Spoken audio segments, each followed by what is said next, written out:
been 17 reported murders so far in this latest outbreak of monstrous killings. It would appear to be the work of a single, highly psychotic perpetrator.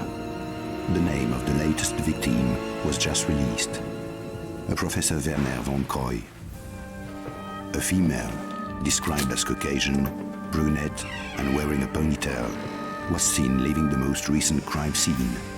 Officers are advised to use extreme caution when apprehending the suspect. At present, nothing appears to link any of the individuals involved. There are no known survivors of these attacks so far.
Hello and welcome to Tomb Raider: The Angel of Darkness.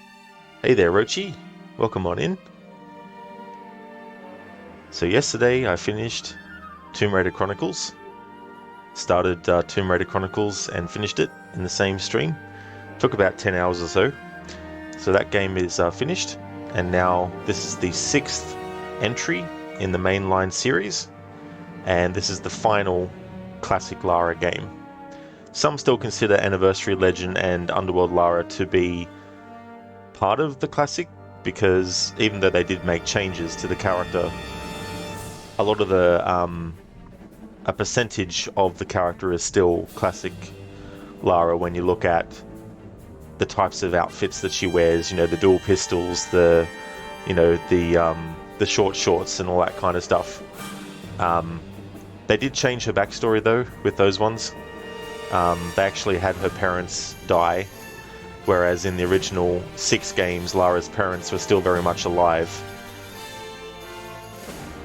Thanks for redeeming the Rest in Peace. It might take a while to get to it, but thank you for redeeming that. I win. You win. Everybody wins. Malaka. Thanks for redeeming that, Afro. I appreciate it.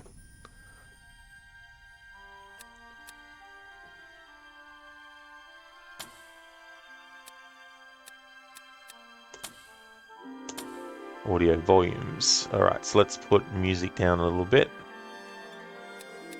Effects down even more. Keep the speech at 100. Music at 85, speech 100, and effects 70%.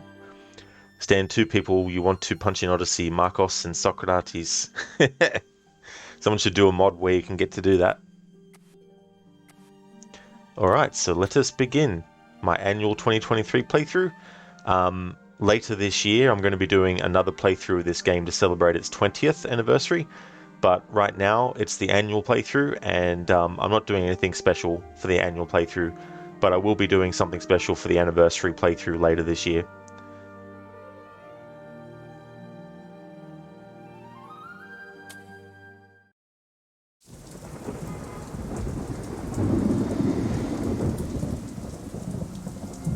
Help me, Lara.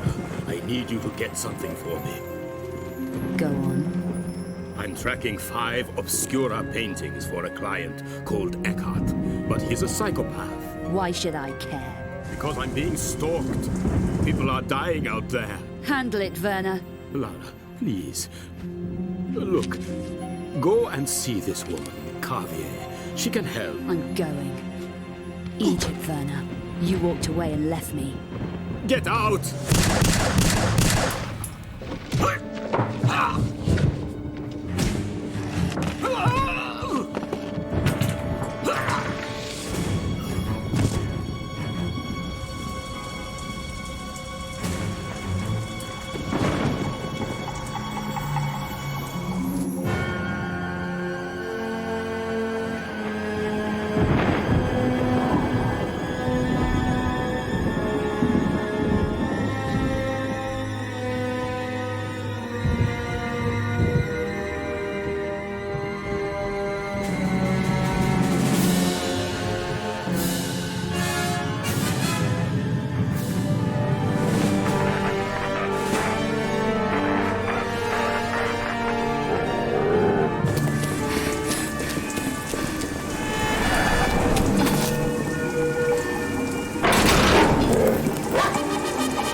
This looks like a safe area, but I need to find a way out.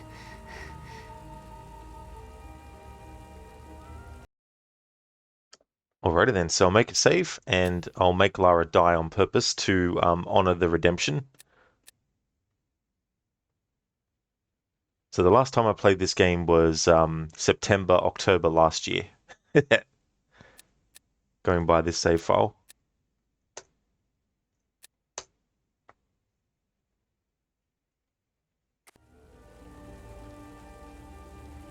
To move around, use the cursor keys. You can also use the mouse to steer me left or right.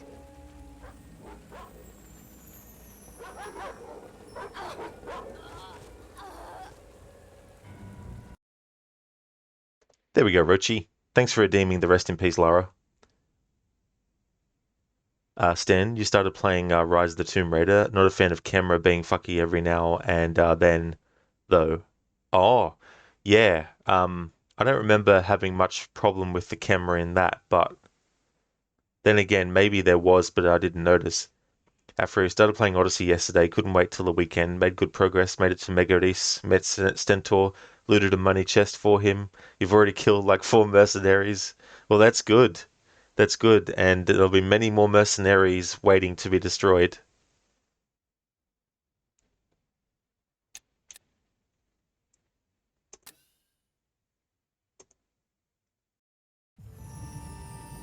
To move around, use the cursor keys. You can also use the mouse to steer me left or right.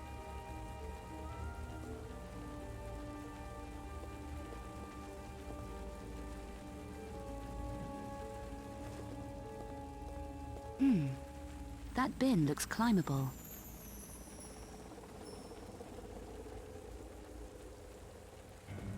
To climb onto the bin, stand next to it and press the up cursor key.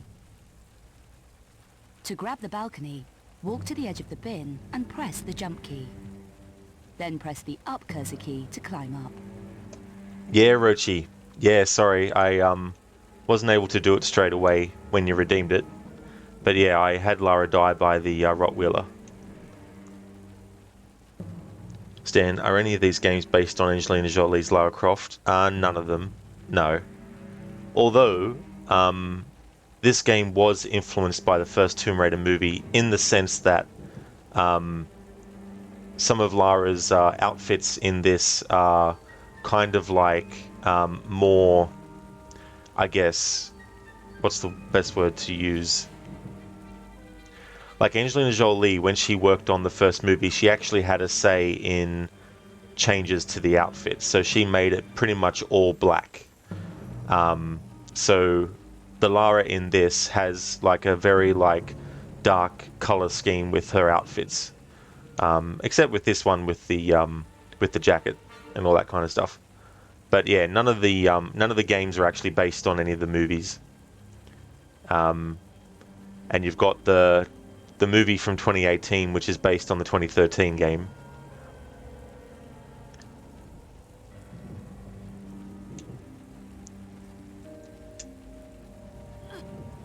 This gap looks easy.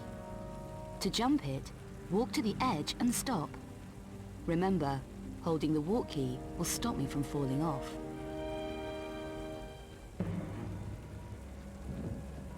Now press the jump button and the up cursor key at the same time.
To climb the ladder, stand facing it and press the up cursor key.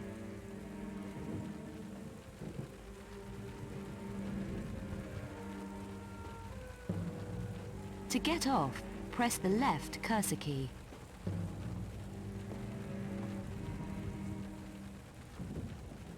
Stan, oh, okay, good to know. You want to start watching Tomb Raider movies after you're done with the Witcher books, games, and Netflix series. Yeah, and the thing is too, like with those movies, even the 2018 movie based on the 2013 game, you don't have to have played the games to understand the story or anything like that as well. But the movies are... The first two Angelina Jolie movies are in their own kind of universe thing, though.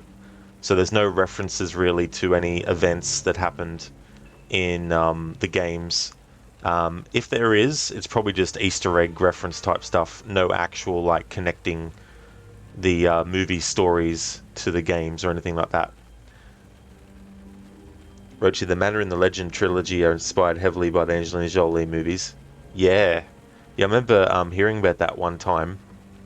Thanks you, Harbinger, for redeeming the scene reenactment as Schwarzenegger. Stan, thank you for telling us about the computer peripherals we are using to make you move, Lara. Very nice of you. Yeah, that was definitely something that they did in all the games, actually, leading up to Tomb Raider Legend. Tomb Raider Legend doesn't do it, but all the other games did before. Afri, haven't spent any money upgrading yet. Also, you can already see how XP grinding will be a thing. You were already falling behind required level, even though you did literally everything available on the first island. That's true. Yeah. That's why it's definitely good, like, when you get to a point where you can explore more, it's always good to do the contracts to help get your XP up high, because the only other way, of course, is doing side quests, and doing all the side quests in a location doesn't guarantee that you're going to level up to the required thing. So that's one of the things that's very annoying about Odyssey.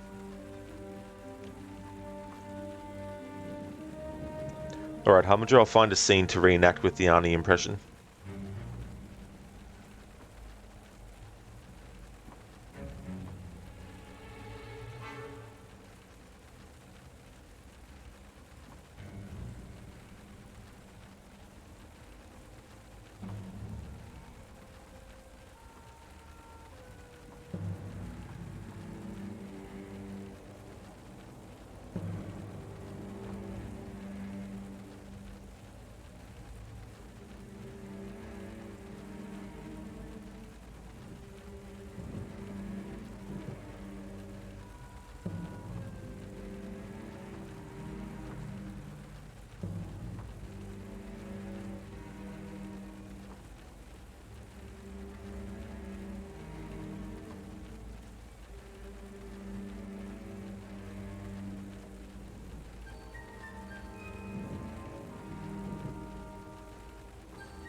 Alright, I've got a scene.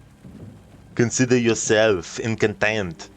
Colonel Jessup, did you order the code red? You don't have to answer the question. I'll answer the question. You want answers? I think I'm entitled to. You want answers? I want the truth. You can't handle the truth. Son, we live in a world that has walls, and those walls have to be guarded by men with guns. Who's gonna do it? You? You, Lieutenant Weinberg? I have a greater responsibility than you could possibly fathom. You weep for Santiago, and you curse the Marines. You have that luxury. You have the luxury of not knowing what I know. That Santiago's death, while tragic, probably saved lives. And my existence, while grotesque and incomprehensible to you, saves lives. You don't want the truth, because deep down, in places you don't talk about at parties, you want me on that wall. You need me on that wall. We use words like honor, code, loyalty. We use these words as the backbone of a life spent defending something. You use them as a punchline. I have neither the time nor the inclination to explain myself to a man who rises and sleeps under the blanket of the very freedom that I provide, and then questions the manner in which I provide it. I would rather you just said thank you and went on your way. Otherwise, I suggest you pick up a weapon and stand a post. Either way, I don't give a damn what you think you're entitled to. Did you order the code red? I did the job, Did you order the code red? You're goddamn right I did.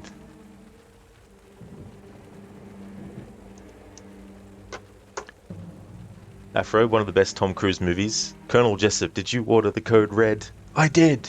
And I ordered fries with that too. So that's from A Few Good Men. Maybe I can climb through that window. Walk up to the window and press the up cursor key. I'll have a look around whilst I'm here. To open drawers and cupboards, stand in front of them and press action.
Now press up cursor and jump together. Then press action in mid-air to grab the canopy.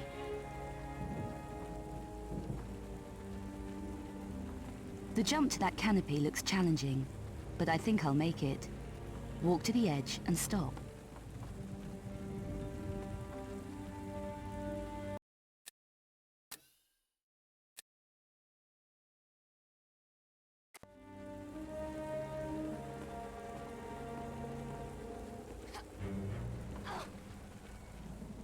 Walk up to the railings, stop, and press the up cursor key, and I'll vault over easily.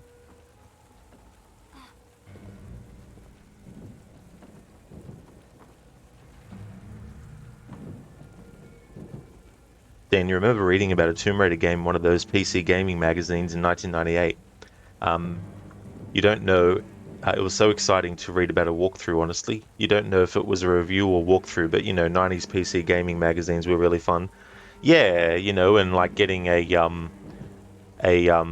demo disc, and I think sometimes on the demo discs they had stuff they didn't actually tell you about on the front cover, where it told you a little bit of a blurb of what to expect.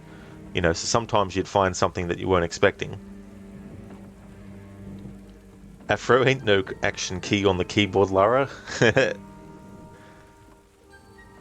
Were those some British pounds? No, actually these are antique doubloons.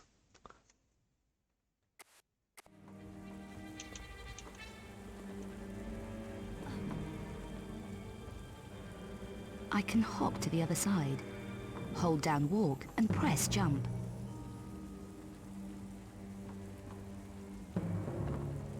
To climb the drain pipe, walk up to it and press the up cursor key.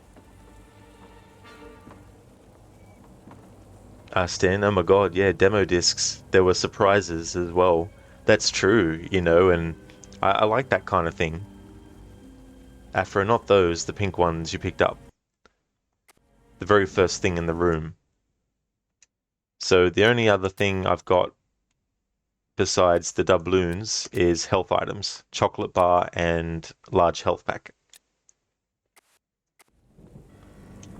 Remember that by holding the walk key, I won't fall off any ledges.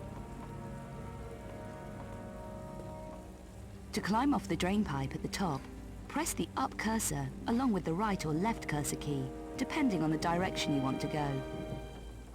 Don't keep me hanging around. I need to reach the roof before I lose my grip.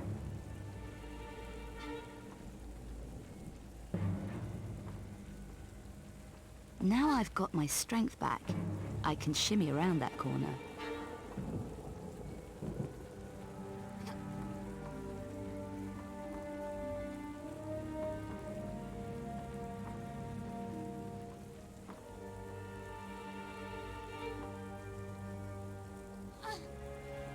Made it. No time to waste. I need to get to Carvier's apartment.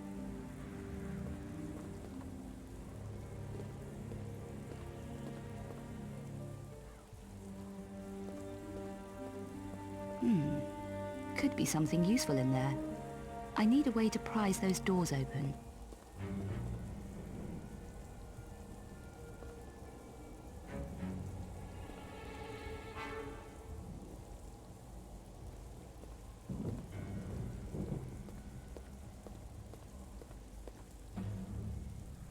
To move the barrel,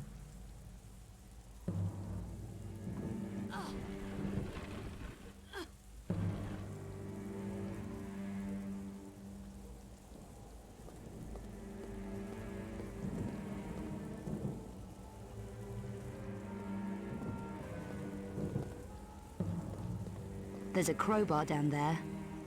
That'll come in useful. To hang from the edge of the building, walk to the ledge and press action. To make me let go, press action again, or press the up cursor key to climb back up.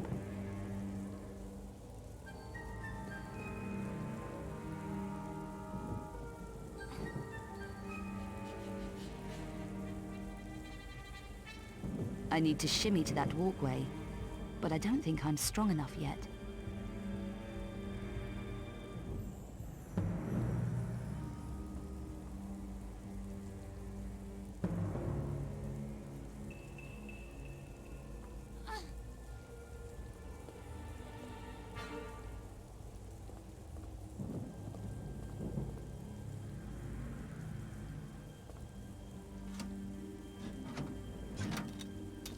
I feel stronger now.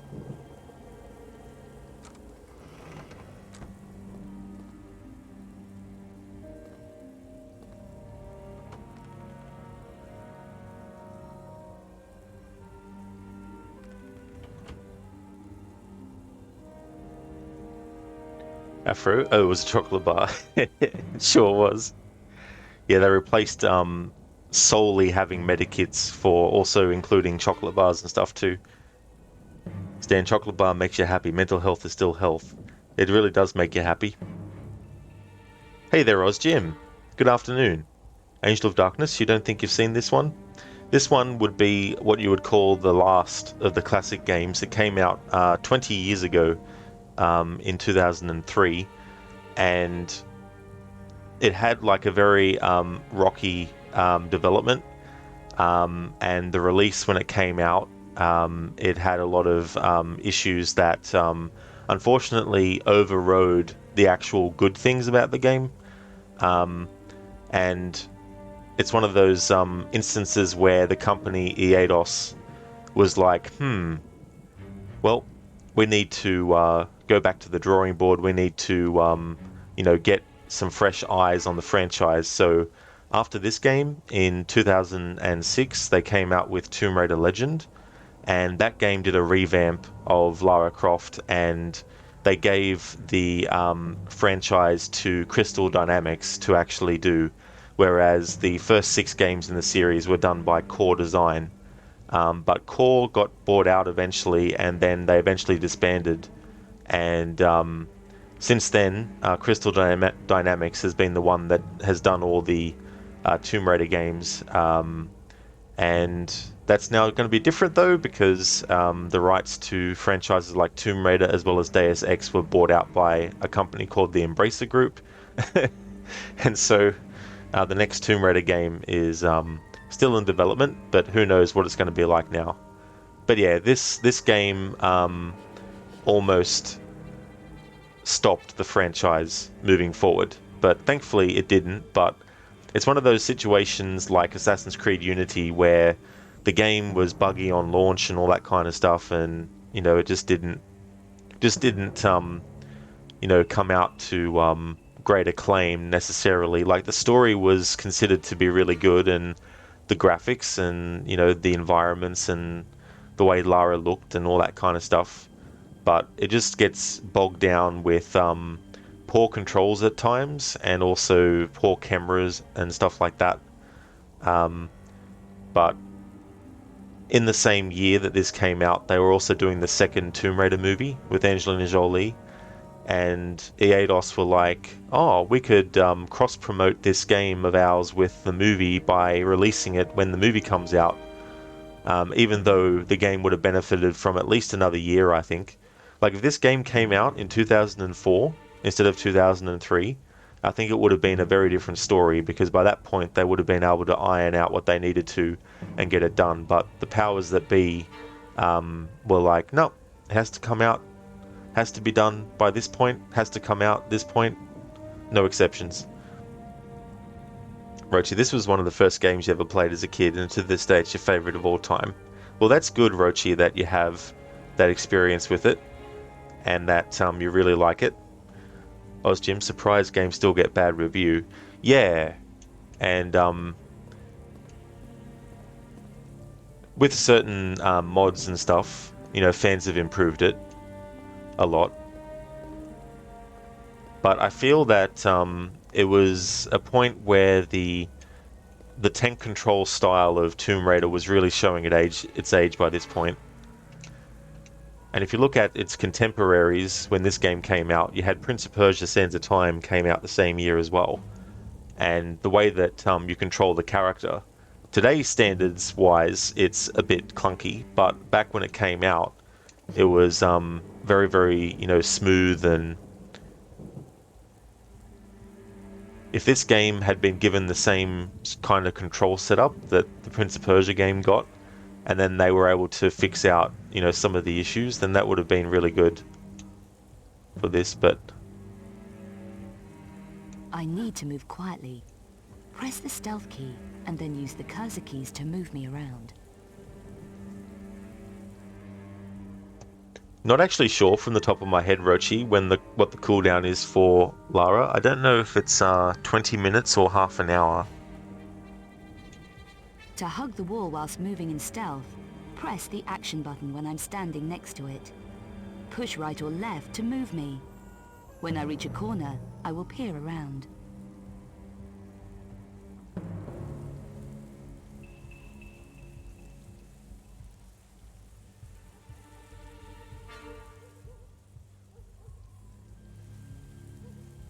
Great! There's the key.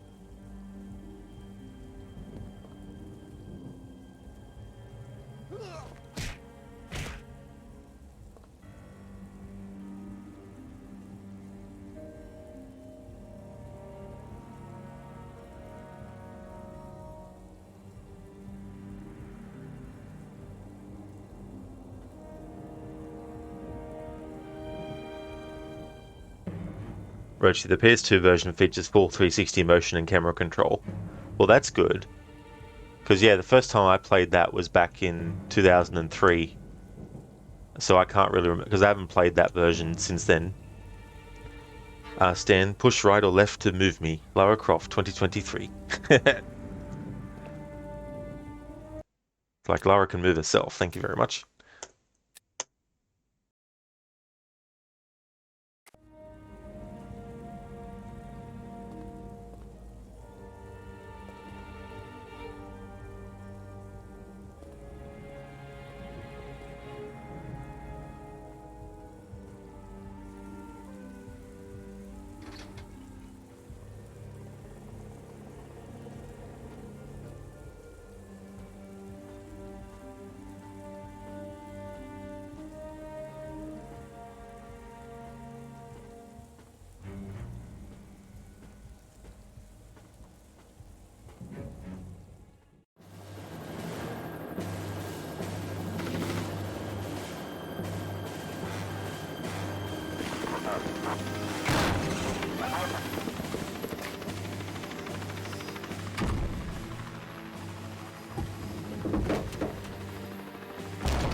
door is locked.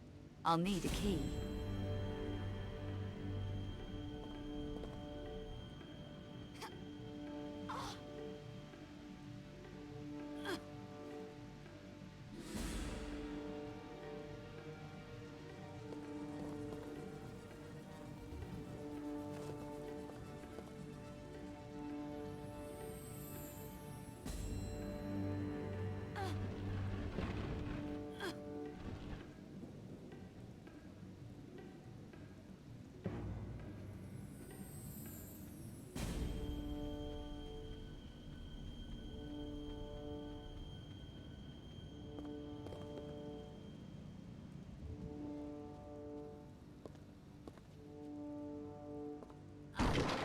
I feel stronger now.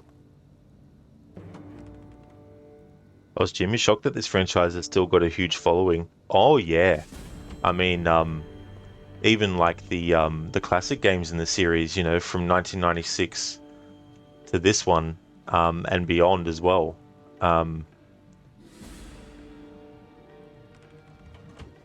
And sometimes the mainstream would have you believe that only males comprise of the most, you know, fans of Lara Croft, but there's actually a really, really big fan base of female fans as well. I know that the media kind of likes to always paint it that, you know, only the guys are interested in Lara Croft, that there's no females that are interested in all that kind of stuff, but it's just, I think it's just propaganda when they just say that kind of stuff, because it's not 100% true. Like, sure, maybe there might be some instances where that kind of thing is true, but there's definitely a strong female fan base with this series as well.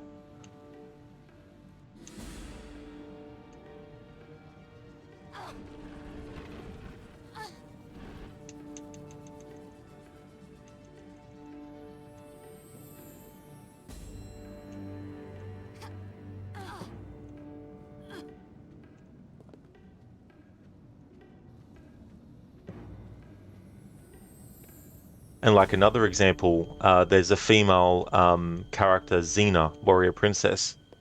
And granted, obviously, there were a lot of things about the character that were, you know, designed to be appealing to men. However, it was also appealing to a lot of women. And Xena, as a character and as a franchise, you know, garnered a huge, you know, gay and lesbian following as well.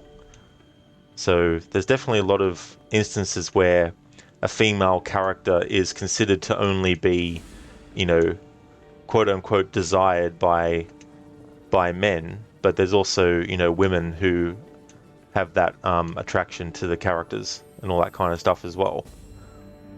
But that goes for any character really. You know, it's not exclusive to female characters either. You know, obviously there'd be a lot of you know, gay people who really like, you know, male characters as well, you know, so it's not a one size fits all kind of thing.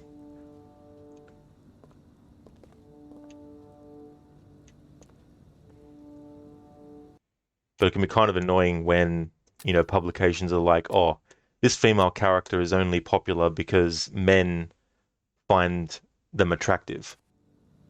You know, as if there aren't any, you know, women out there who find female characters attractive. You know what I mean? Like, there's a bit of a tone deafness.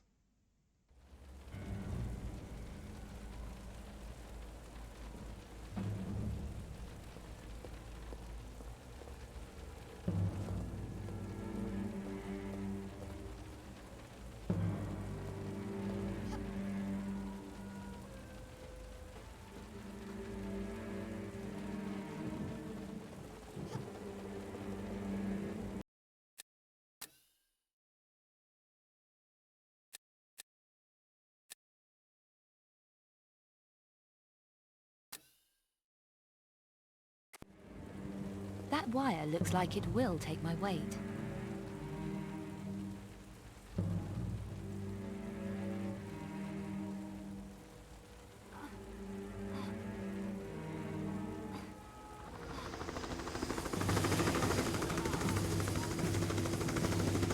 stuck to tuck my legs up.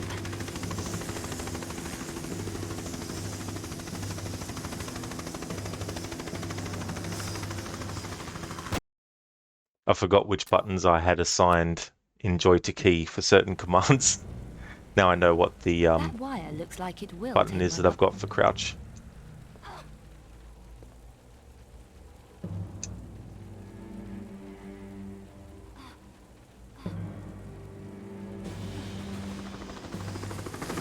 Press duck to tuck my legs up.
Jim, yep, at the time was this designed for the teenage male audience. Yeah, and even if that was their sort of like intent, it ended up being a case where it wasn't just males that ended up becoming big fans of Lara, it was also female gamers as well. Stan, don't you just hate it when you're chilling on a rope and then a jackass in a helicopter blinds you with a flashlight and starts shooting bullets at you? It just happened to be yesterday. Me too, as well. What a coincidence. It is very annoying when that happens, though, Stan. Like, it's just an everyday thing. It's like, come on, what is this? Hey there, Chris. AOD for the win. Let's go. Absolutely. Up to this game now in the annual playthrough series, and later this year I'm going to do another playthrough of this to celebrate its 20th.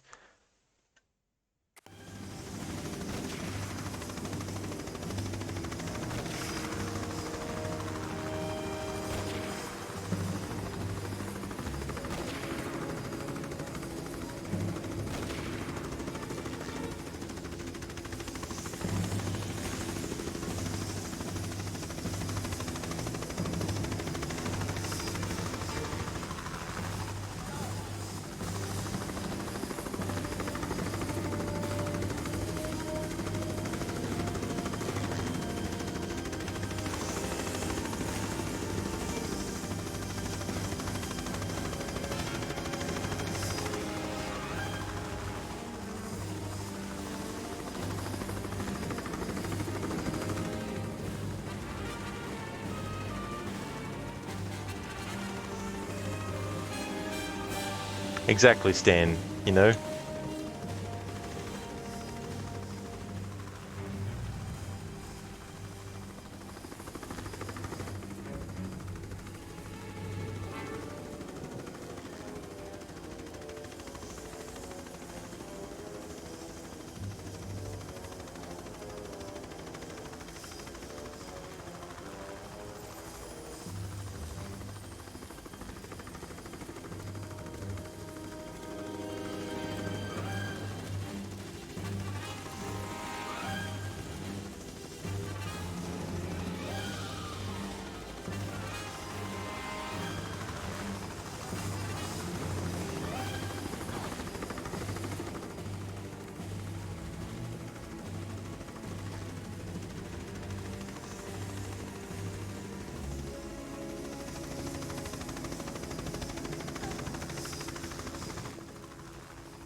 Was that dog hurting itself on the fire? I think it was.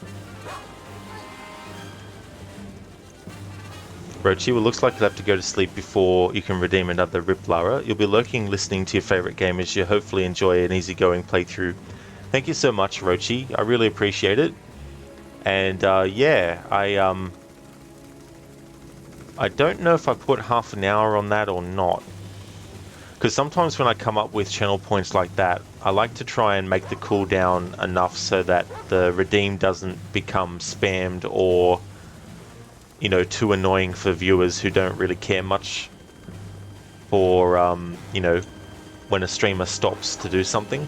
But definitely, thank you for redeeming it.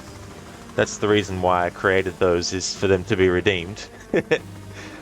But yeah, the cooldown period that I choose is dependent on a few different kind of factors. But thank you for leaving the lurk, Rochi. Thank you so much.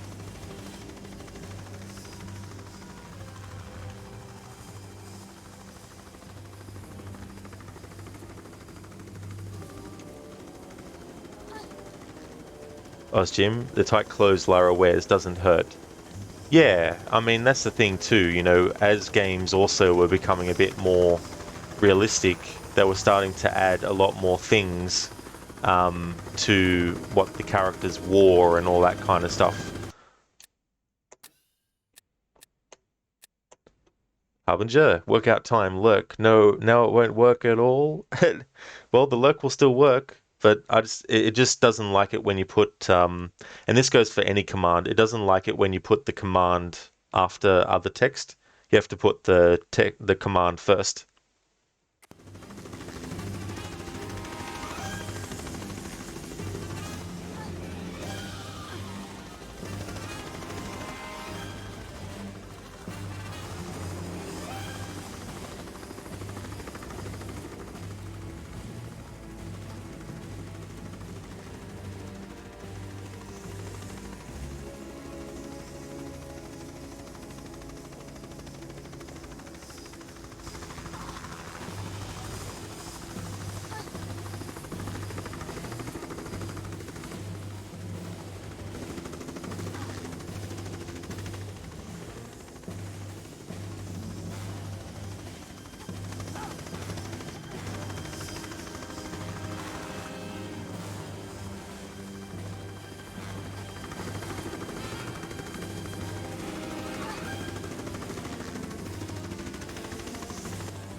That jump looks too far.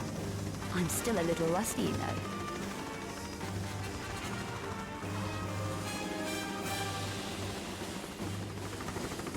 Alright, so that's cool to know, because I may end up doing a dialogue-focused playthrough of this later in the year to celebrate its 20th.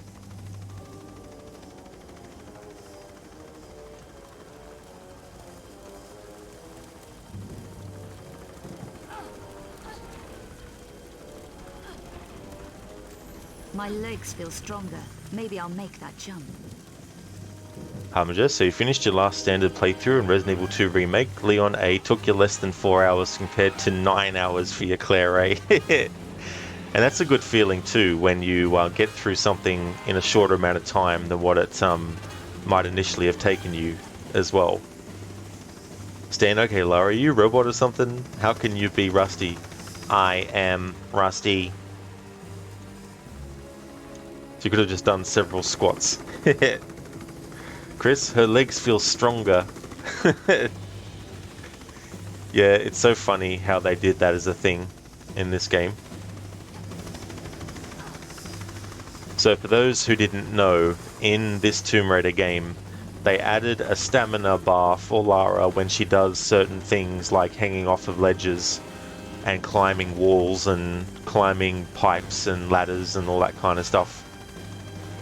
And there's also certain things that you can't actually open because Lara has to quote-unquote level up by doing certain actions in the environment to increase her strength.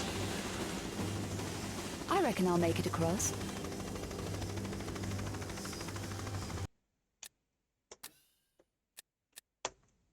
Stand, I guess for its time, it probably was exciting, right? You go to school and talk to your mates. I spent 2 hours trying to find it. Yeah. Also remember, when you'd watch a movie the night before and then, especially if it was a movie that had it was being shown on television for the first time, and you'd go to school the next day and you'd be like, oh, that movie was so cool. Hey, how about that part in the movie where that happened.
Who is it?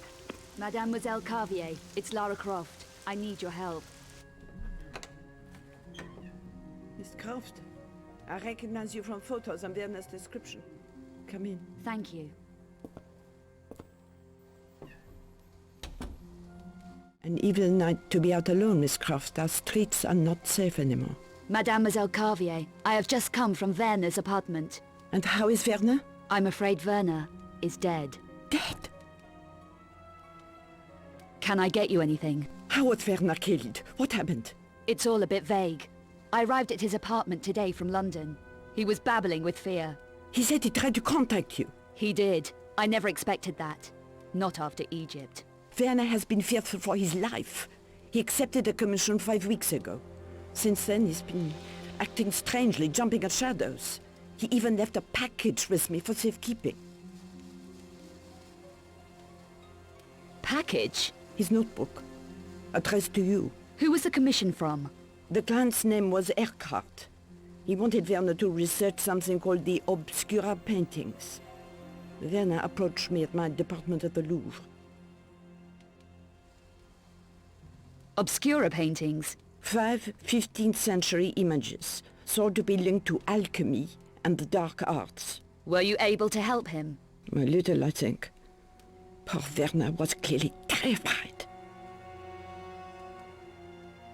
Werner didn't scare easily. He felt he was being stalked. He could well have been. The monstrum is running around Paris, according to the press. You mentioned Werner's notebook earlier, mademoiselle. His field notebook. He said he wanted you to have it if anything happened to him. If he left his notebook, he was spooked. You still haven't explained what happened. We argued, I can remember that, and gunfire. Gunfire? Werner was shot? Did you kill him? I can't remember.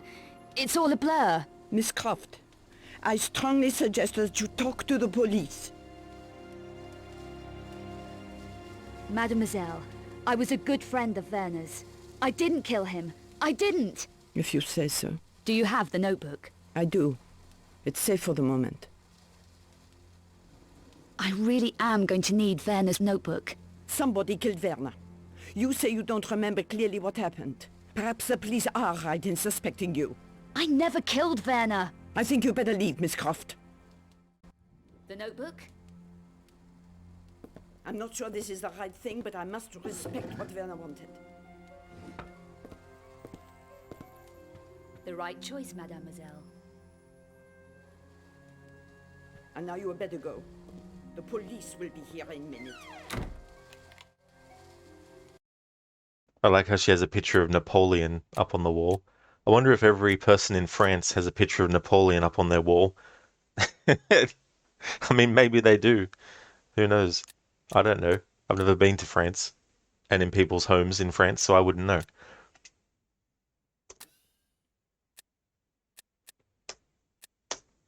Okay, so I'll just catch up on chat. I'll just have to scroll up in chat.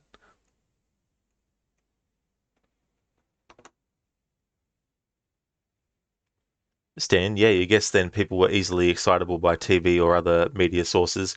Yeah, and having to wait each week for a new episode to come out for your show instead of being able to just watch them all in one hit. Unless you bought the series on, VHS, and you hadn't watched the show yet, and all that kind of stuff. Chris, the thing is the upgrade system was designed for gradual upgrades. She would need to do certain leg or arm stuff a couple of times during the game before she felt the strength. The game originally was supposed to be longer with Castle, Krieger, and Turkey. The levels were designed to reflect the slow upgrade system and gradual improvement in Lara's abilities. Because they had to cut a lot of content, especially in second half of the game, they had to cut back and speed up some of these upgrades. So she's capable of still performing certain things at particular points, but because there was supposed to be a non-linear in certain levels, they cut that too. They'd have to redesign all levels if they wanted to get rid of the upgrade system altogether. That's true, and I think in some ways the idea is interesting. But at the same time, I feel like this game didn't necessarily need it, really. Like, if you were to ignore all the moments in the game where you're required to do that, it wouldn't be any different than the previous games where Lara didn't need to do any, quote-unquote upgrading and all that kind of stuff. So as ambitious as it would have been for doing that, I don't think the game would have been, at a disadvantage for not having it at all. But that's just the way things go. Stan, you find your reason to be so bored these days as everything is so easily reachable for you. You have Netflix, Disney Plus, Prime Video, YouTube Premium subscriptions, 100 megabytes per second internet connection. Everything is so easy to watch. There are a shit ton of content. Well, that is true as well, and that thing is great, by the way. Like, I would have loved to have that when I was a kid, especially with certain things like before going to school every morning. I used to get really annoyed when like an episode of the X-Men animated series would end with a cliffhanger. Because I was like, oh, so I have to go to school today, then go to sleep tonight, and then wait all that time to find out what happens next, kind of thing. Jim, you often wondered what was the first game you could customize your character. That's interesting, actually. Because that's different than in a game where you unlock a different, variation on your outfit. But actually customizing a character as in from the ground up with how they look and all that kind of stuff. That's actually a good question, Jim. I'm not too sure. Stan, apparently Chris wrote 2 books for us. Oh, that's definitely no worries at all. I don't mind when people have long comments, as long as it's not spam stuff, But that's definitely fine. You can only read messages with several words because your attention span is a bit... That's fair enough too, as well, for sure. But yeah, I don't mind people in chat. Because I know myself, sometimes if you want to get the right context across to the streamer or someone else in chat, you need more than just 5 words, to actually do it.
Is this your pitch?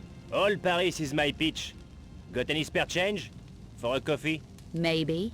I need to find a man. Then look no further, ma petite. This is a particular man. Bouchard. Louis Bouchard. Know him? No. Never heard of him. Even for spare change? Go away, I never heard of him. So where could I ask? I could use a coffee. How about you? Try the Café Métro, in the Place d'Arcade. The owner might be able to help you. Knows all kinds of stuff. Sounds like my kind of cafe. What about the spare change, mademoiselle? I didn't say I had any. Welcome to Paris. I love his reactions. It's like, welcome to a party. It's like, didn't actually say I had any small change. Welcome to a party. That's okay. You just set my hopes up to just, smash the bit. It's okay. Welcome to Paris. And welcome to me dropping my controller and hitting my finger on my table. Excellent.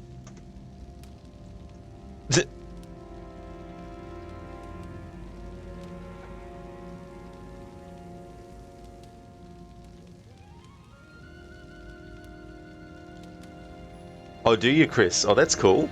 That's awesome. When did you start writing? Stan, that's awesome. You see writing books as a form of engineering. Yeah. Well, I mean, I guess depending on what you're writing about too, it can be very sort of like complex, even fictional stuff, because there's certain, structures and stuff to pay attention to when you're coming up with, stories and writing things and characters. Oh, is Jim weird? Why not sleep the seats? Yeah, that's a good point, actually. That dog wagging its tail, waiting for some food that the dog will never get, because the dude with the food on it will never actually give him any, and the dude with the food will not stop doing that animation, and the fire will still go like that, and the other dude will still hold his hands and do that without anything happening. Moments frozen in time. Chris, you love how he growls when she asks you the first question. Yeah, it's funny, that reaction. It's like, what? What about the spare change, mademoiselle? What about the spare change, mademoiselle?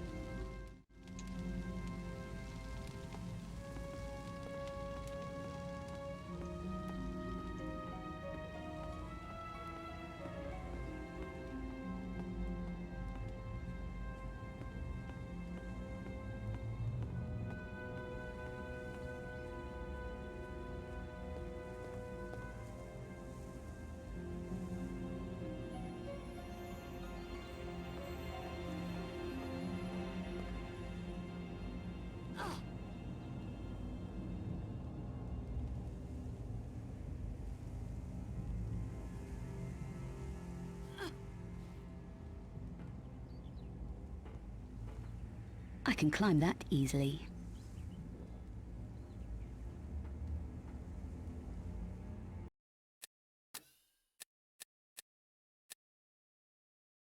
Chris, you started writing when you were 15 or 16 maybe? You've been doing it ever since. Oh, that's so cool as well. So what kind of writing do you like to do? Like in terms of like genre and all that kind of stuff?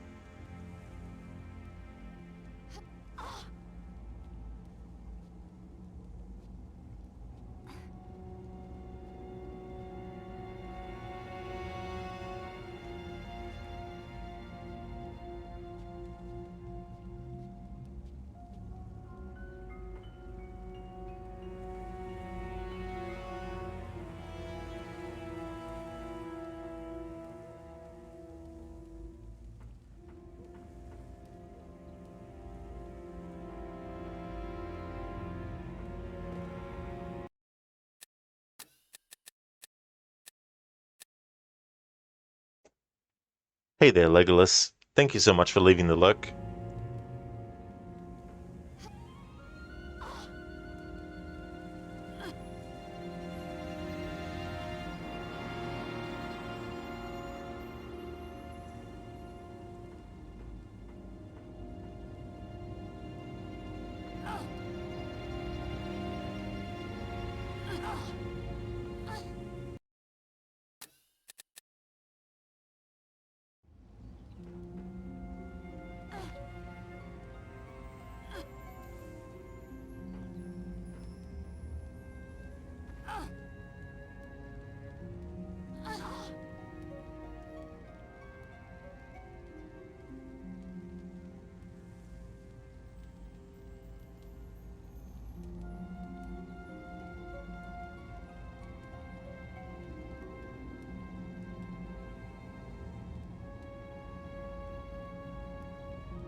I'll just take the health hit.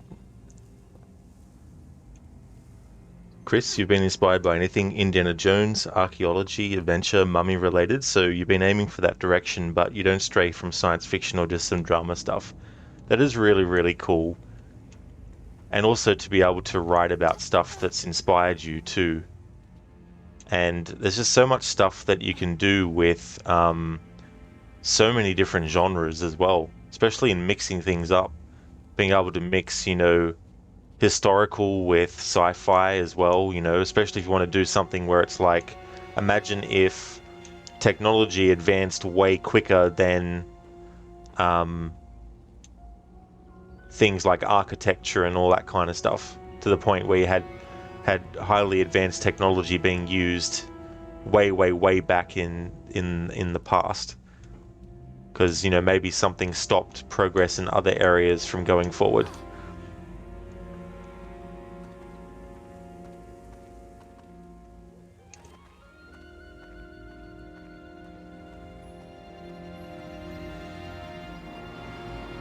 You looking for anything special, little lady? So what are you, a city guide? That's right, I'm a city guide, all tastes and interests catered for. Good. I need directions. I'm trying to find a man called Bouchard. Do you know him? That's not a healthy kind of question to be asking. Don't tell me Paris is dangerous. Oh, we got all kinds of rough stuff here in Paris, including our own serial killer. You heard of the Monstrum, huh? You heard of him? The Monstrum is a him? How do you know that? I don't know what it is, but I'd watch my rear on the streets if I didn't know my way around. Which you obviously do. So how do I find this Bouchard? He won't have time for casual callers. Been having staff problems at his club, I hear. Bouchard runs a club? Yeah, Le Serpent Rouge, flashy joint. Why should losing staff be such a big deal? Because these staff are dying on the job, messily, no one knows why or how. You don't think Bouchard's up to handling it? Keep your voice down. Bouchard can handle all he needs to, but this is something different, something creepy. His people didn't die pretty. It's got him really shaken. Is it the Monstrum?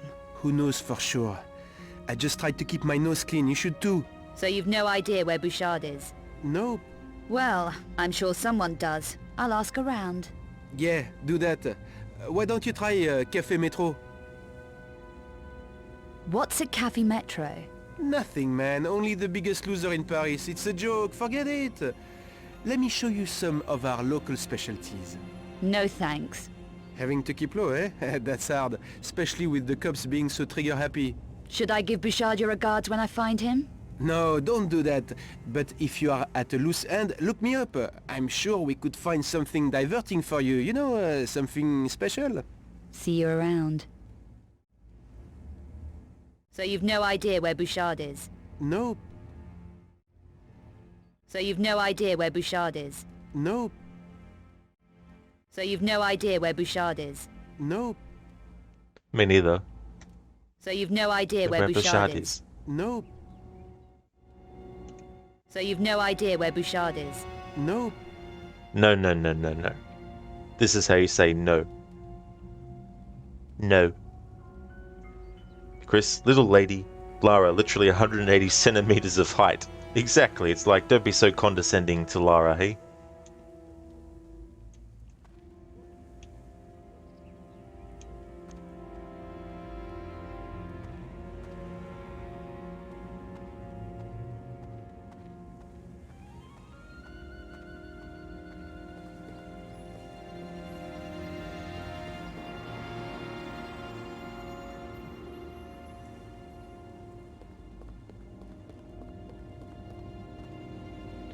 So I'm sort of thinking, when I do my anniversary playthrough of this game, instead of doing one sort of playthrough focused on one thing, then start the game again, do that like I do with a lot of the other games, I'm going to try and put multiple things into the one playthrough. So for example, I might, at the start of each level, just take in the music, you know, for example. Until it starts to loop and that kind of stuff. But one of the things I've been thinking of is trying to get all the different variations of what dialogue you choose and the reactions from the characters and the outcomes that you get as I go through. So that's one thing I'd like to do, and stop every so often to listen to the different music and all that kind of stuff without talking over it or, you know, whatnot, and that kind of thing. And probably read more stuff, like read Werner's notebook and all that kind of thing. But I'll probably do like a looking at the makings of and all that kind of stuff as well. But that won't be this playthrough, that'll be a playthrough of this game in the next few months before the year ends.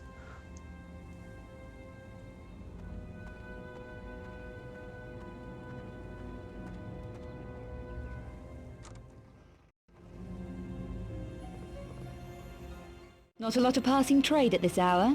It's early yet? Move along, ma chère. You make the place look crowded. I wouldn't worry. We're not in the same class. That attitude won't get you far round here, sweet thing. I just want to find someone.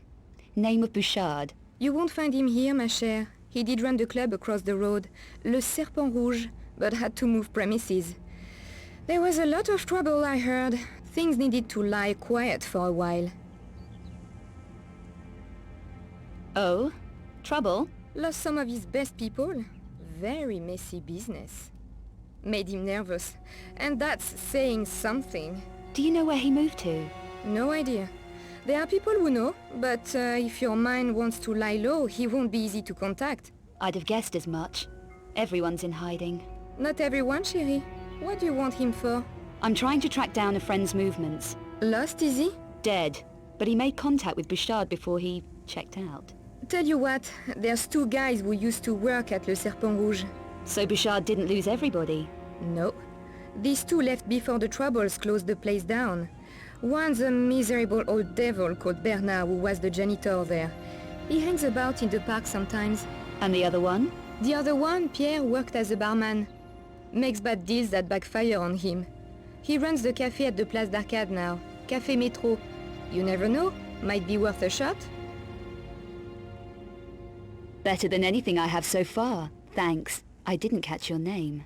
Janice. Everyone knows me around here. Look, be careful, chérie. Bouchard's a mean operator, and he's been targeted hard recently. Does anyone know who's causing Bouchard all this grief, or why? No. Or they're not saying. The monstrum has got everyone too scared to talk. I'd have thought Bouchard would be geared up for trouble. He can handle it all right. No one better. But the way his people has been dying, so ugly. And that poor woman. What woman? Someone called Carvier. She worked at the Louvre, it says on the radio. I don't want to talk about it. Carvier? No, you watch out, my chère. There is a lot of sickos loose on the streets. Yeah. That's okay. Some of us like it that way. It's early yet? Move along, ma chère. You make the place look crowded. So this is where the game presents you with two ways of basically getting into the Le Serpent Rouge. And I think that really it's only character interaction wise that there's a difference. There's no actual difference in what you do. So there's a light fixture inside the place Le Serpent Rouge, and I think both characters want something from it and all that kind of stuff. But it was kind of cool though to have two different characters you could speak to get the same kind of, you know, objective in a way. Maybe there's some slight differences between the two, but I haven't done a side-by-side with them to actually know 100%. Hey there, Royal Twix. Welcome on in. You love this game? Nice. Yeah, I like this game. I feel it's got a lot of, you know, strong points about it. And in spite of its flaws, I still think it's worthy of being part of the series. This is the first RPG game that you play, was it? Nice. That's cool. We'd have all those memories and all that kind of stuff for it. Hey there, Bahamut.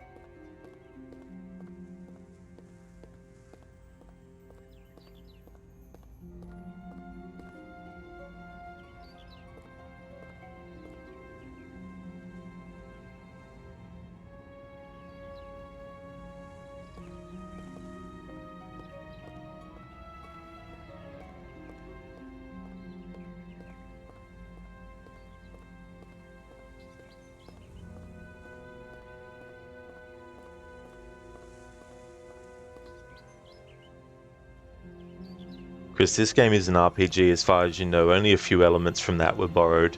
Yeah, definitely wouldn't be like a full-on RPG, just taking, certain elements of it, like the idea of, characters and talking to them and dialogue choices and all that kind of stuff.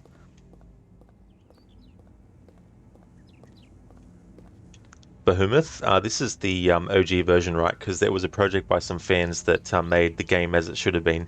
Yeah, this is the original version, and there is that remake that's been in development for a little bit too, that they actually released like a video demo of, which I think was quite cool. I mean, I don't even know, maybe they also released an actual demo you could download, but that's true.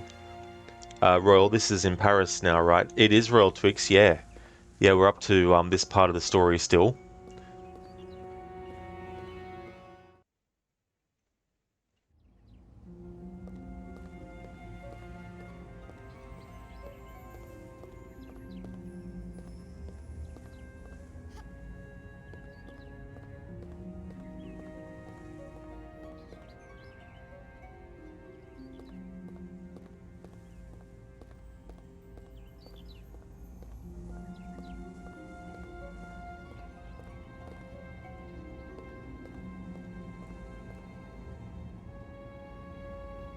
Chris, you prefer the AOD restoration project, which only restores the cut content and fixes bugs, but doesn't change the game's aesthetics or level visuals. Yeah, I mean, as much as I would be open to playing that fan remake, if it does get fully completed in the future, being able to just fix things in this game, but keep all the other elements the way that they actually are. Because those elements are what makes the game good. It's just that unfortunately got drowned out by the other aspects which add to the flaws of the game. That's true, it did, Behemoth, yeah. And at the time I had like zero idea about any of the behind the scenes for it, so I didn't even realize the ins and outs of what they were doing and all that kind of stuff.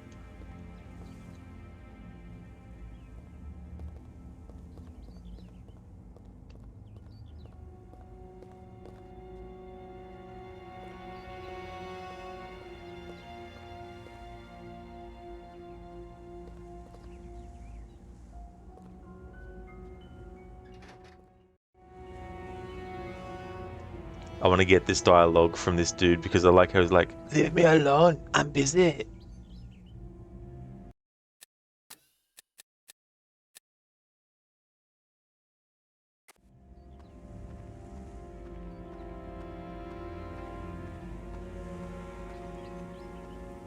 Excuse me? You're not from around here?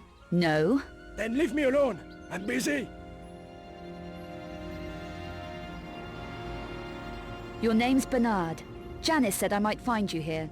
She shouldn't be giving my name out like that. What do you want? I'm busy. Hey! Take it easy. Janice. Janice?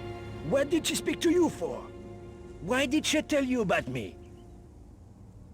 I'm trying to find someone. God help you. Never heard of them. Whoever it is. That's odd. Janice said you worked for him. You mean Bouchard? He may know what happened to a friend of mine. Forget it. Bouchard doesn't like time wasters. Neither do I. So where is he? Undercover.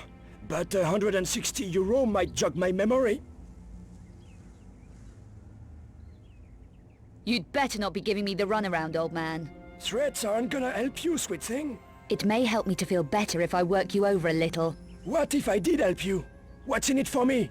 Apart from the money, what do you want? Advice? A decent coat? Deodorant? That's it! Get out of here! Leave me alone! And tell Janice she should keep her mouth shut in future! Bernard, you're a big disappointment to me. Let's hope you feel safe out here when it gets dark. So that is what happens with that. Interesting. Leave me alone, I'm busy! This is what I wanted though, the "Leave me alone, I'm busy." Leave me alone, I'm busy! Leave me alone, I'm busy! Leave me alone, I'm busy! Alright, so you don't have to actually speak to him if you don't want to. There is someone else you can do, but I'm not going to worry about showing both until I do my anniversary playthrough of this in a few months' time. Or within a few months' time. Excuse me? You're not from round here? No. Then leave me alone. I'm busy. Your name's Bernard. Janice said I might find you here. She shouldn't be giving my name out like that. What do you want? I'm busy. Hey! Take it easy. Janice. Janice? What did she speak to you for? Why did she tell you about me? I'm trying to find someone. Can't help you. Never heard of them. Whoever it is. That's odd.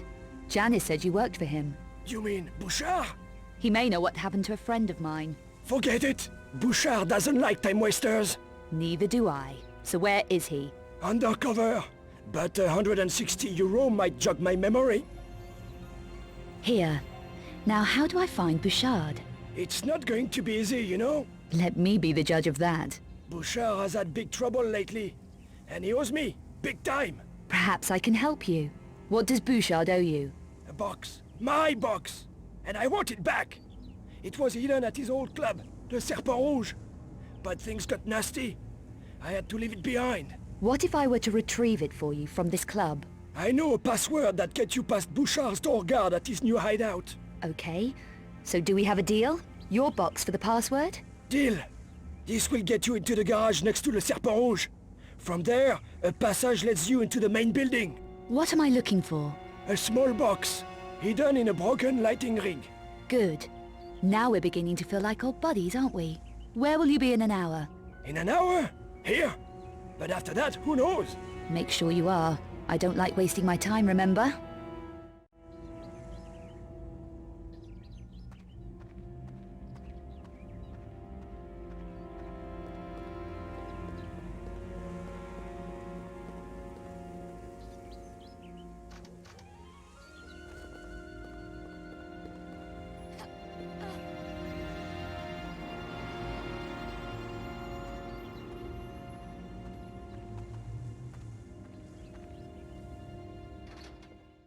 Bahamut. At least Lara back in the old game had her hard heroic character, unlike the newer game since 2013. As a fan of both versions, I can understand why people hate the new version as well. But yeah, I like both versions of Lara.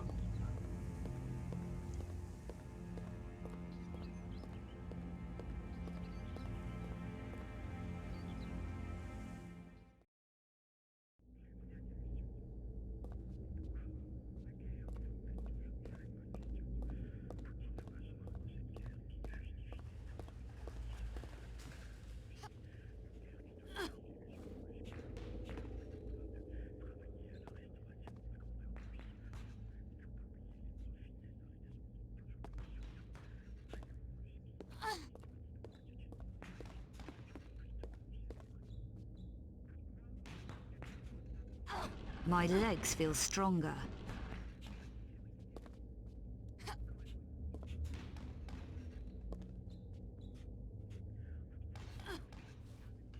Hello there, Cherry Heart. Welcome on in.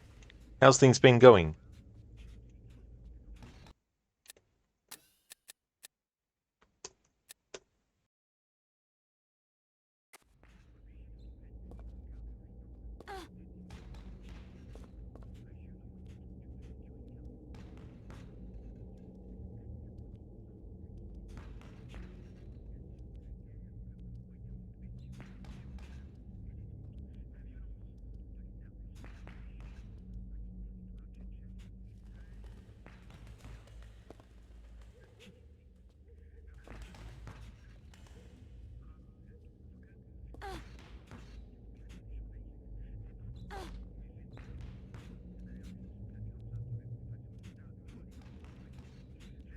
Cherry, how's things? You're good. You've just been super busy at work, finally the weekend. Oh, things are going really good, Cherry. I've had a good week. Things have been going well. I'm glad to hear that you're doing good. And that would be a relief too, to get to the weekend as well. It's always a good feeling. Lots to do for many days, but man, you're so tired. Hopefully you're good for Ratchet and Clank tonight. You're so happy it's out. Oh, so I'm not very familiar with a lot of the stuff in that series. So is this actually like a brand new entry?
While I would love to get all the items in this area, I'm just wasting time by doing this. Time that I don't really have. So we'll just abandon getting the other stuff.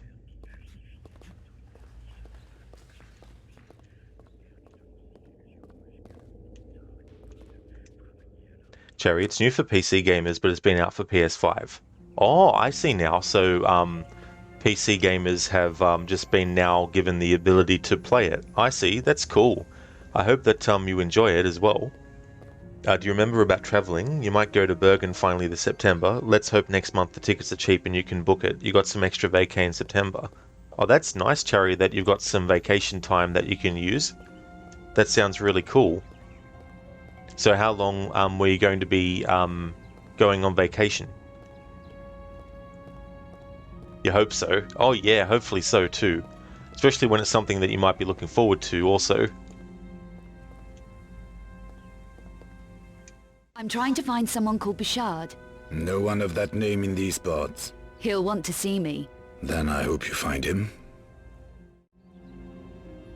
I have the biggest Doberman Pinscher you've ever seen on this side of the gate. I have the biggest Doberman Pinscher you've ever seen on this side of the gate.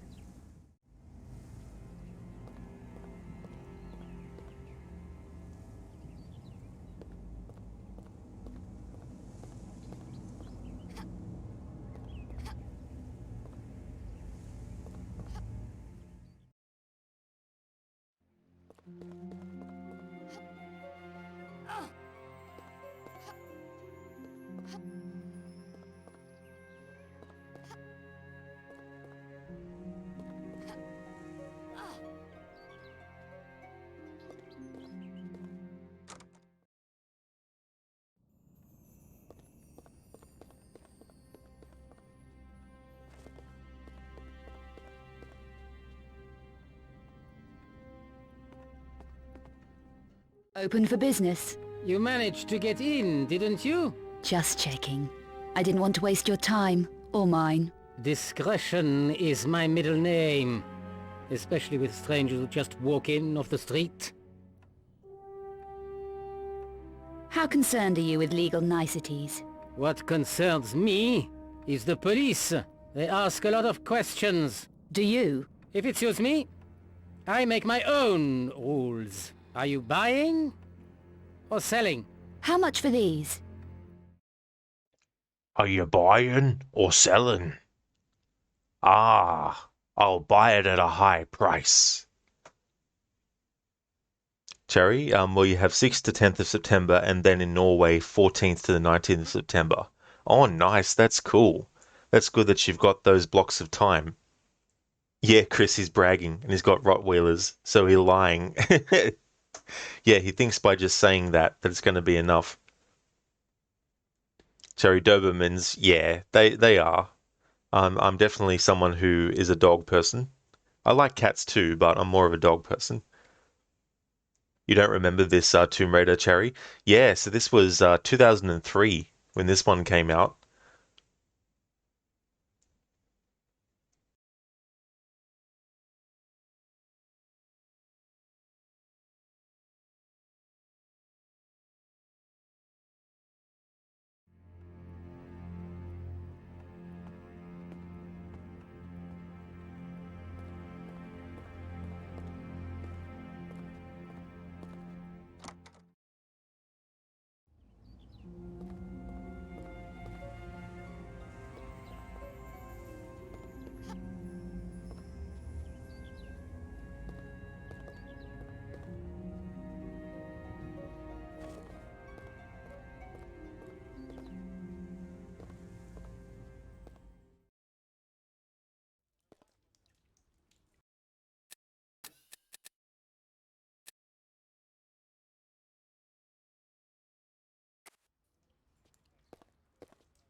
Yeah, it's funny how that can happen with games as well.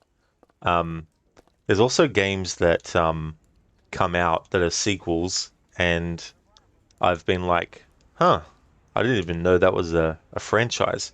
Like The Witcher, for example.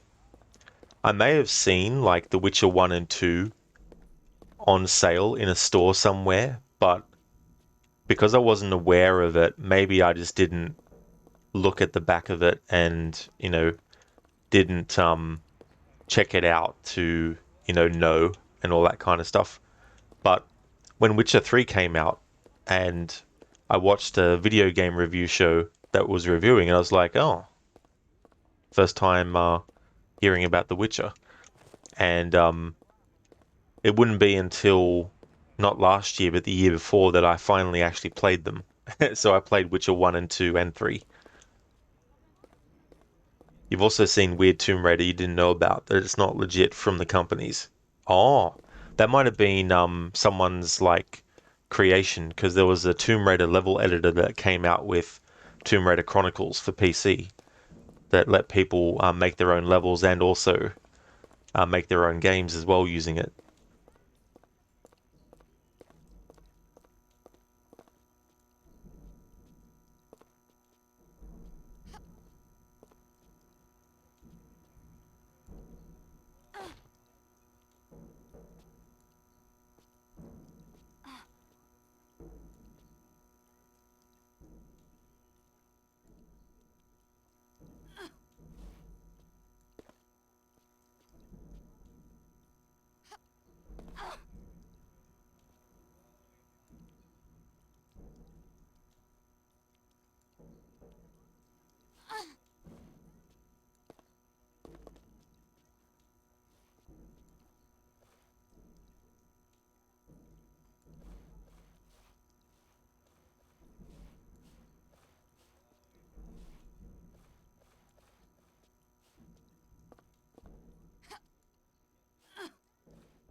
Cherry, you're at work, so you have to mute. Oh, that's okay, Cherry.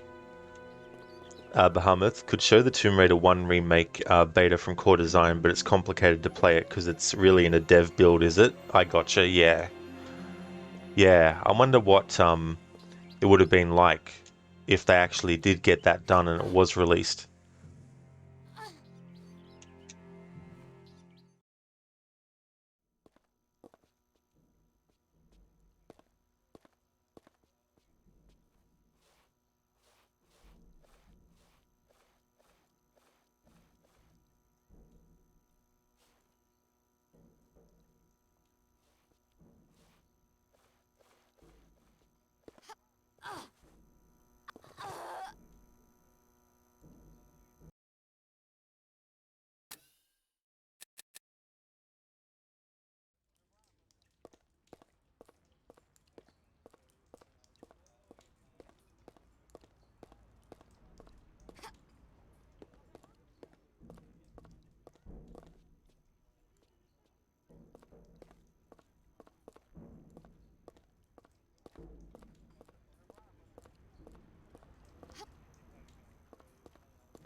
Bahamut, at least they took the grab fail animation into later games. Yeah, it is funny what they can carry across sometimes.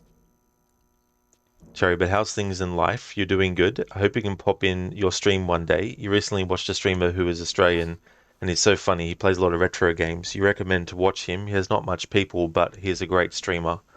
Well, that's good as well, Cherry. You know, it's good to be able to find streamers that you enjoy as well. And yeah, things have been going really good. In terms of like streaming, I had a bit of a setback with my Xbox because streaming from that, there were some issues that were happening on the stream itself with the Xbox related to audio issues. And it meant that any Xbox game I would stream would have these audio issues. And so there are a lot of playthroughs that I had intended to do that I already owned and wanted to stream, but because of that issue, I had to put them on hold until I got the PlayStation 5 version of them.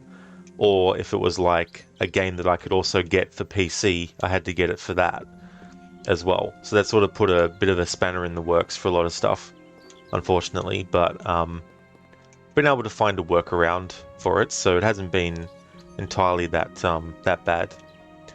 And things have been going good here as well. I really like the way that the weather is at the moment. I prefer it when it's cold instead of when it's really hot. Yeah, this was a whole separate one too, because there's an audio issue that has happened with some games on the streams when I've been doing it from my Xbox. But that audio issue was only some games, and it was very easily fixable. Not permanent fix, but it was easy to temporarily fix it to stop it from happening. And that was like a static kind of sound that would come out on the stream. Everything was fine otherwise, like for me in my headset, it wouldn't happen. But there was just something about the actual games and the Xbox Twitch app that just didn't blend well together and would cause that issue. But this other issue with the audio happens with every single Xbox game.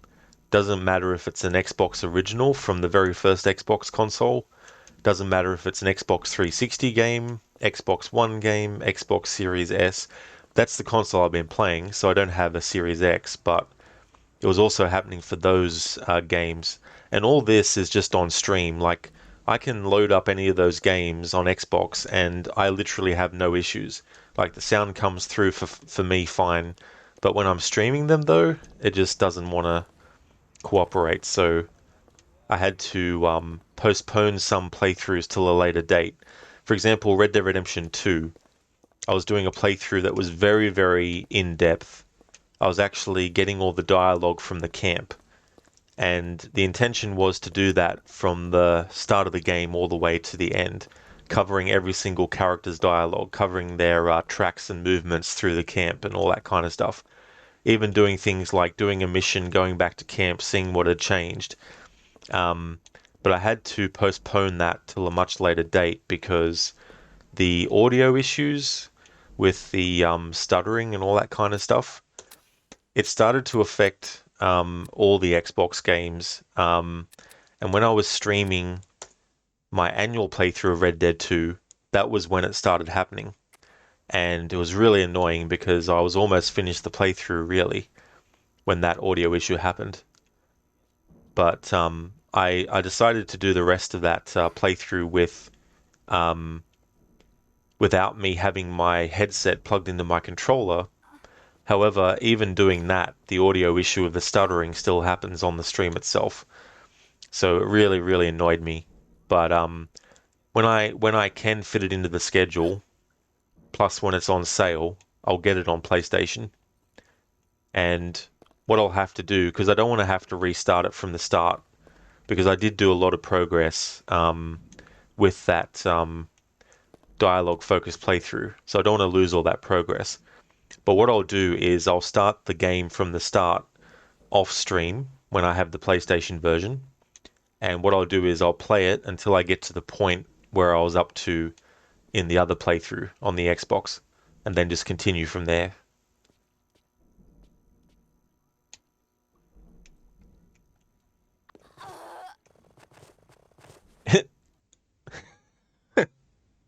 Lara there.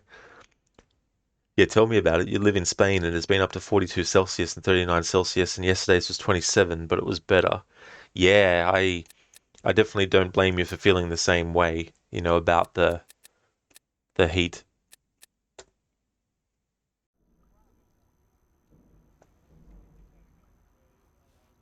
Odd, that's so strange. When you use your capture card, you sometimes had so many issues with audio. You managed to fix it, and every time you stream, you need to fix that. It never stays corrected. That is so annoying too, when something just does not stay fixed, and it's only like a temporary solution, and then every time you do the loading up of the game, you have to do the same sort of thing.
I'm not strong enough.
Cherry, but you were playing Rayman 2 for days and finished Rayman 3 and you played 11 hours non-stop.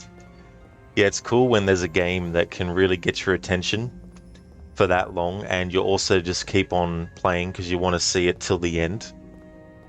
That's something that I did with Hellblade: Senua's Sacrifice when I first played it. I just couldn't get enough of it, so I didn't want to stop playing it until I finished it, and I can't remember how many hours it took me, but it was probably 3 or 4 in the morning when I actually finished it on stream.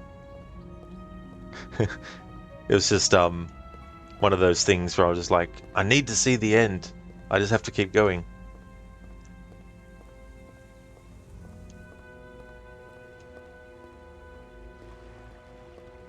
Cherry, Rayman 3 is so much fun, but you still think it's short even though you played it for 11 hours. Yeah.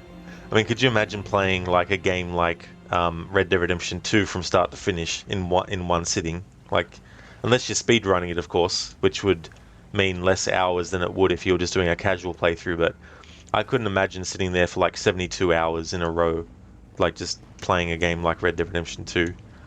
As great a game as it is, I just wouldn't be able to do that.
It's early yet? Move along, ma chère. You make the place look crowded.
That's okay, Cherry. That's absolutely understandable too.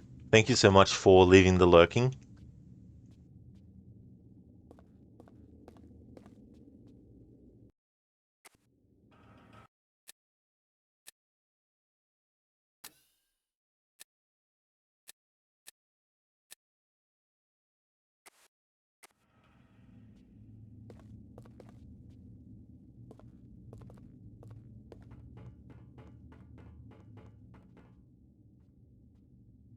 I'm not strong enough.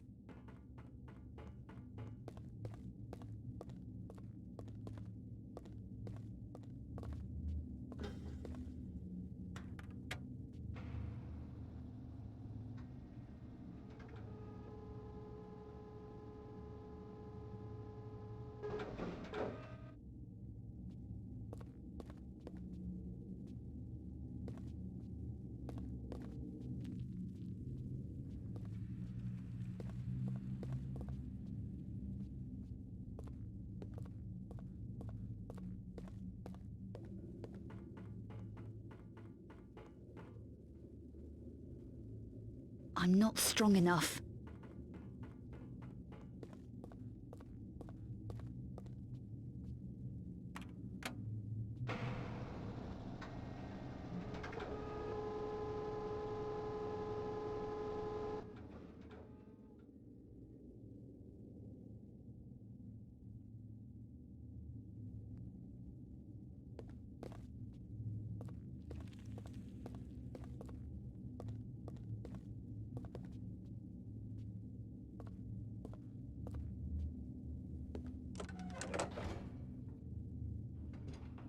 I feel stronger now.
That's right, Chris. I did. Yeah, I went with Bernard.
Pronikl do střeženého prostoru.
Fuck it.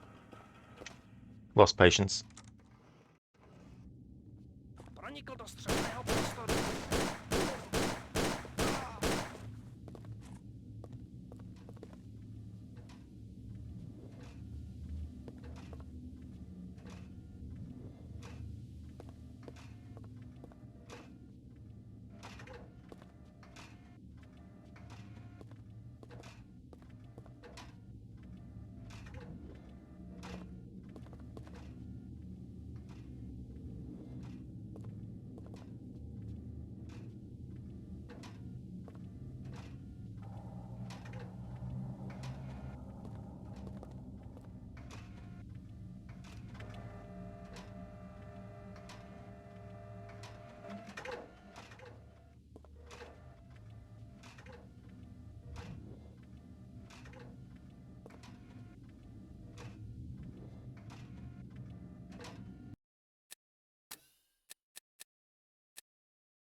Pronikl do střeženého prostoru.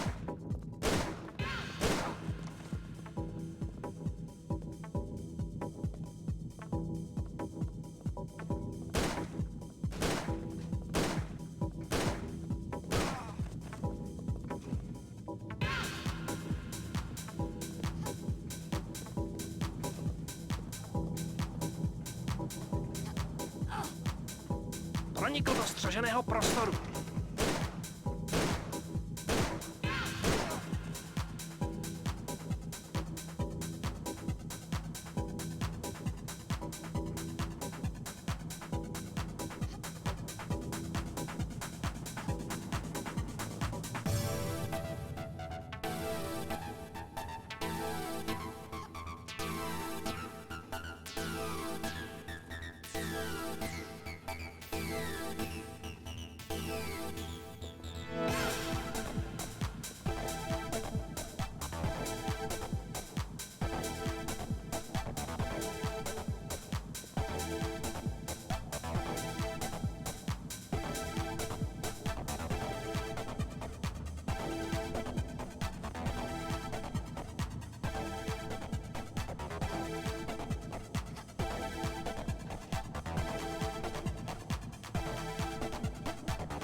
Pronikl do střeženého prostoru.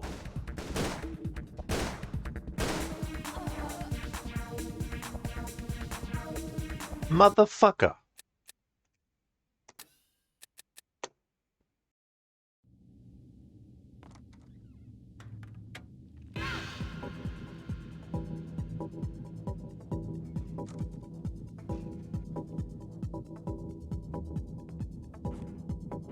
Pronikl do střeženého prostoru.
Jasmine, thank you so much for the follow.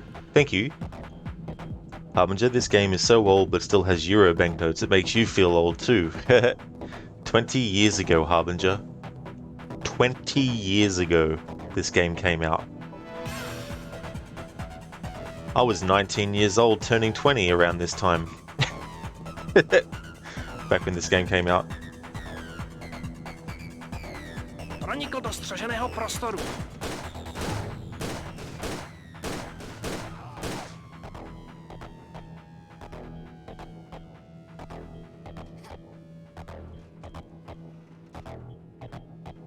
Pronikl do střeženého prostoru.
Pronikl do střeženého prostoru.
I'm not strong enough.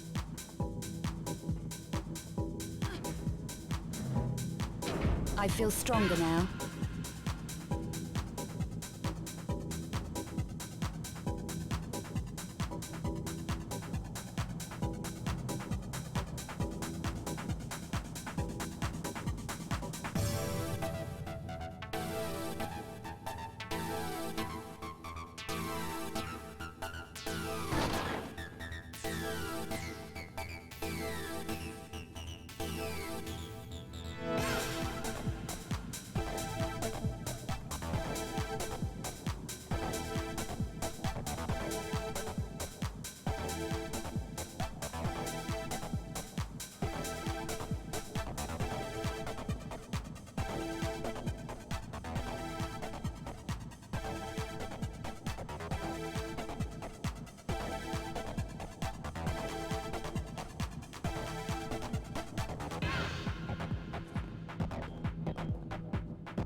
How much for these?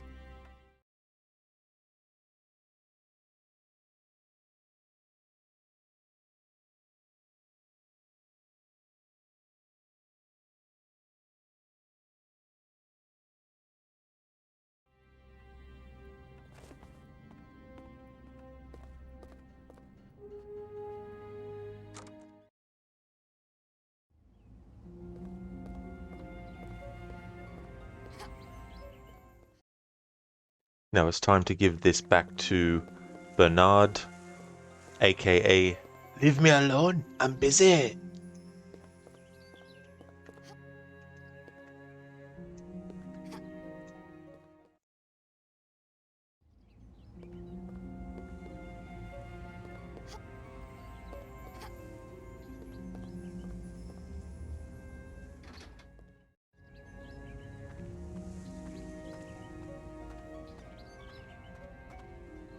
Did you get it? Here it is. No problems? None that actually crippled me? No. So what's the password? Give me the box first. It's mine. No chance, old man. Password first. Okay. It's Pluie Noire. Talk to Bouchard's doorman. And this is guaranteed to get me to Bouchard, with no hitches. I didn't say anything about no hitches, but it will work. It'd better. Where do I find this doorman? He's at the side of the old church on Rue Dominique. It's run as a gym now. Right. We're done. But if this doesn't work out, Bernard, I know where to find you. Leave me alone. I'm busy. Yes, he still says it after you do what you need to do. One more time, I promise. Leave me alone. I'm busy. Leave me alone, I'm busy.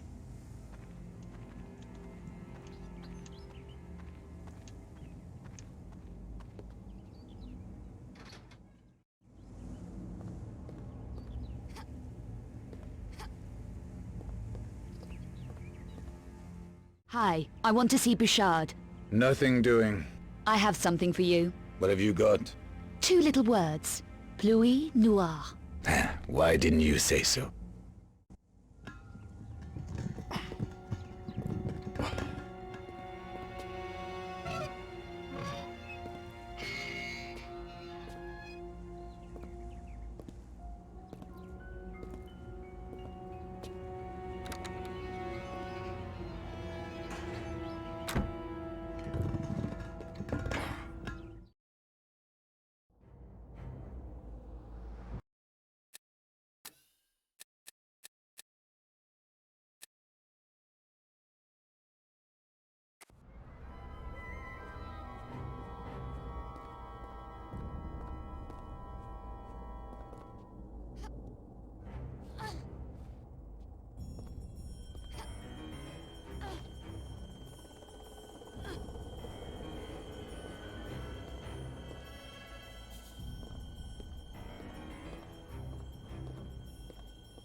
Chris, fun fact, you can screw Pierre and Bernard and go straight to the doorman. Oh, can you really? So how would you do that? Is it like an environmental glitch to get you past him? Royal, this is your favorite part. Cool. Yeah, it's interesting to be in a graveyard.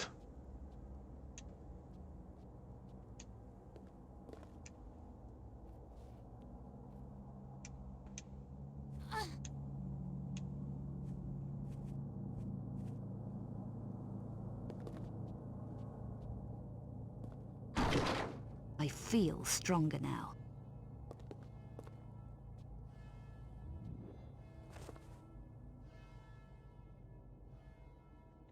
Oh, I see now, Chris. So you actually take the box to the doorman instead of doing that. Interesting.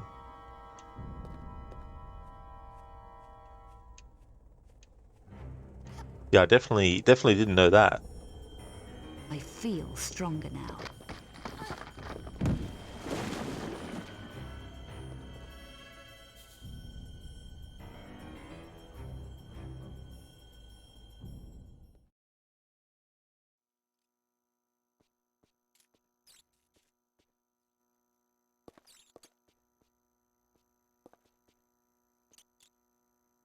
Chris, you think he asks for cash, but it's workable. That definitely makes sense that he would ask for money to be like, yeah, sure, you'll pass through.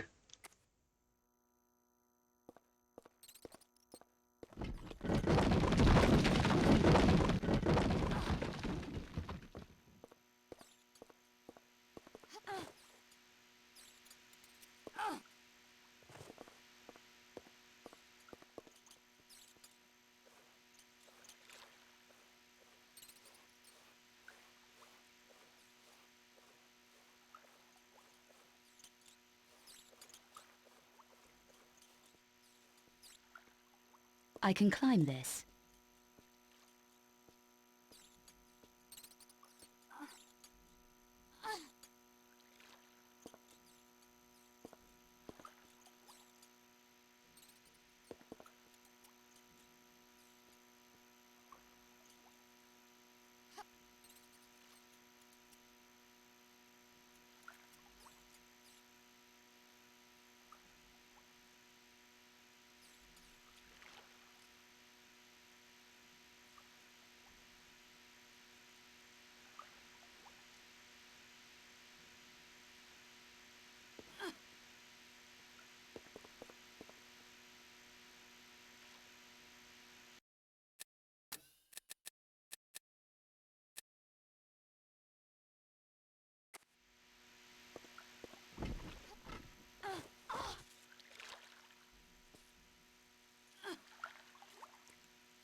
Didn't want to jump up. Wanted to jump forward.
Pretty freaking creepy.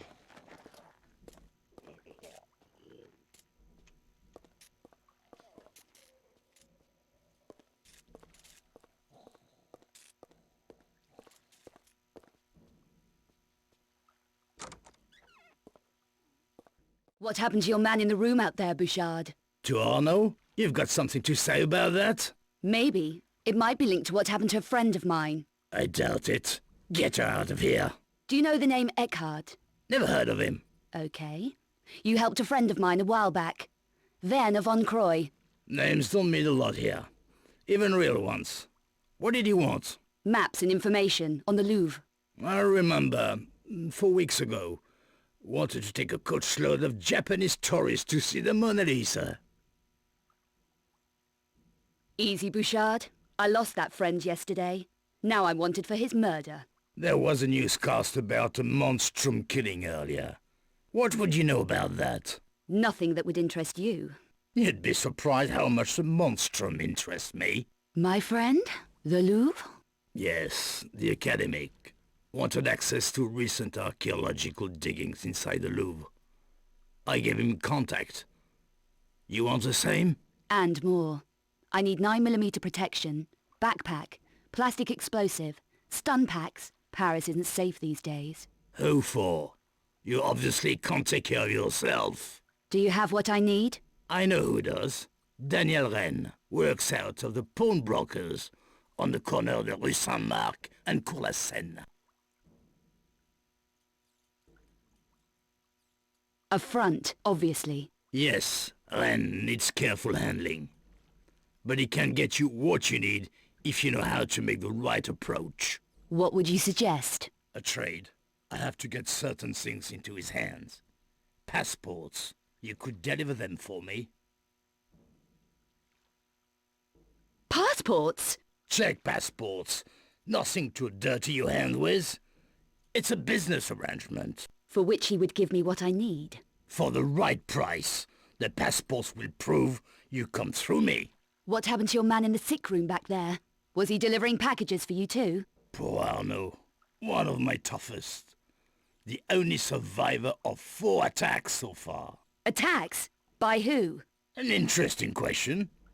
We don't know for sure yet. The Paris Monstrum, perhaps. We're looking into that. You should take care. An automatic would help. You sold my friend Von Croy some hardware. I need the same. That was then. We need all the firepower we can get. Rennes is your man. Is it a deal? Okay, deal. Make sure Rennes get that package. And be sure it is Rennes. Why? Who could it be? I'd like to ask poor Arno that. But he can't talk anymore. Just take care.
Hey, Anasune.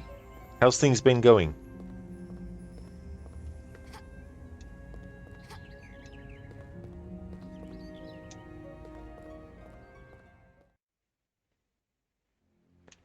It's so funny. The name Arnaud, which I've seen it spelt two different ways. A-R-N-A-U-D and A-R-N-O. Having played Assassin's Creed Unity and the character of Arnaud being so prominent in my, you know, what's the... You've got the word vocabulary, but I wonder if there's a similar thing you could say about your knowledge of certain video games that can change how you associate earlier games with different things. Anyway, whenever I hear the name Arnaud now, I can't not think of the character Arnaud from Assassin's Creed Unity. Honestly, things are alright. You're just facing some bullshittery in AC Unity. Oh, speaking of AC Unity, well, that really sucks, Anasune, that you're having some bullshit happen in that. What's actually going on with the game?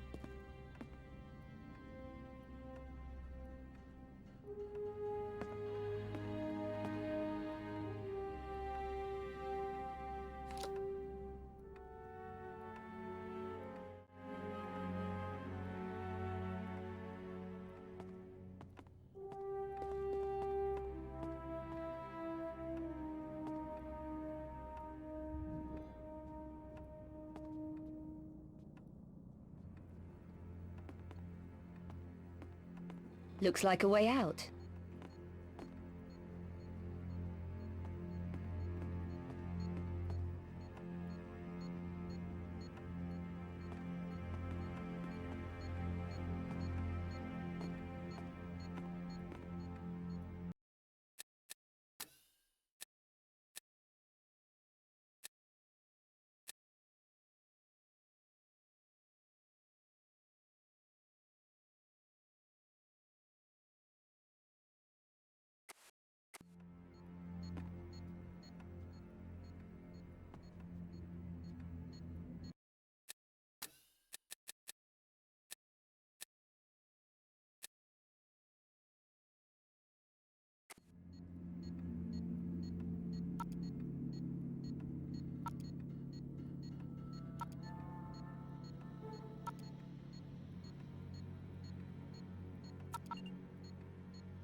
Werner obviously never had chance to...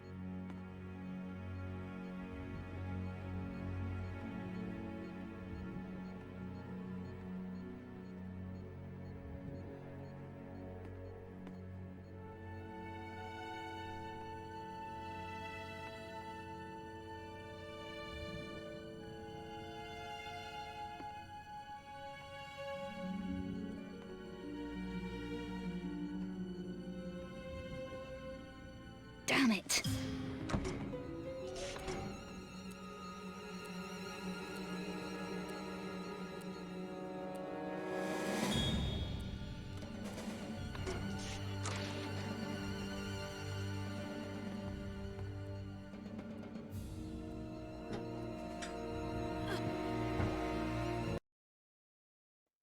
I'll just stop this here because from memory, I think this is where something takes a while to get to a point where I could respond to chat again.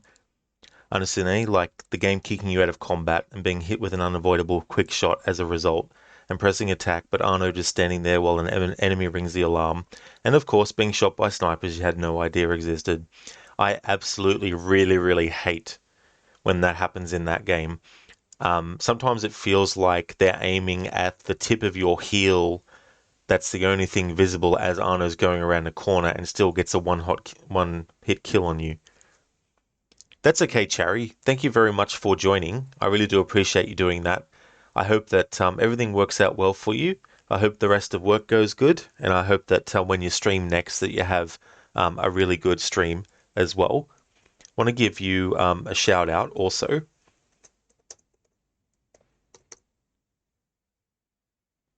Would like to highly recommend people check out Cherry Heart's channel if you haven't before.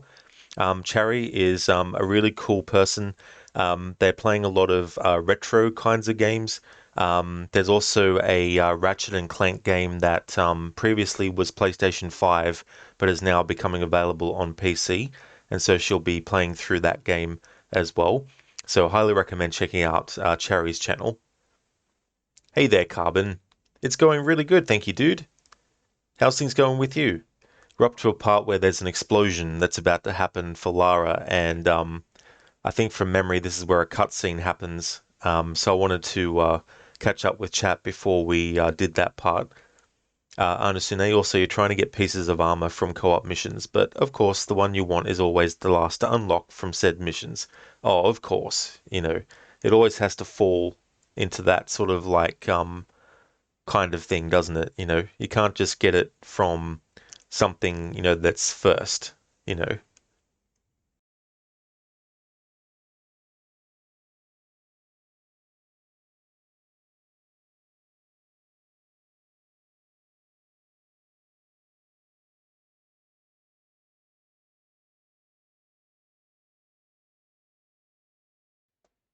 Carbon, super busy. Next week is the last week of work and you're full of stuff to do. What about you? That's true, almost up to your vacation time as well. That's definitely understandable as well to have a lot of stuff to do, Carbon. I hope that the rest of it isn't too stressful. And I'm doing really good, thank you. I've been having a good week. It's Friday here and I've been having a good one. Anasune, you'll be back in like 20 minutes. That's okay, Anasune. I'll see you when you get back. I'll definitely still be streaming in 20 minutes time, that's for sure.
Esteemed Cabal members, the hour of your reward grows ever closer. As you know, we already possess 3 of the Obscura paintings.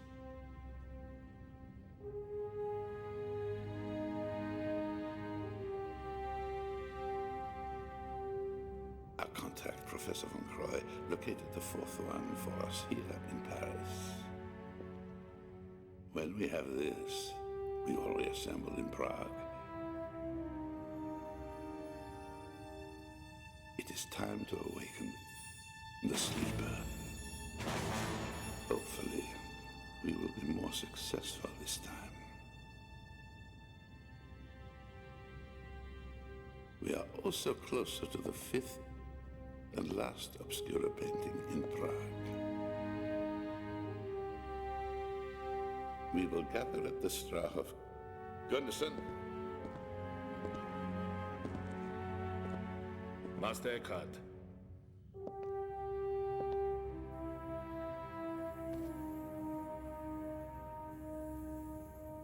Dispatch your team for the 4th painting. Immediately.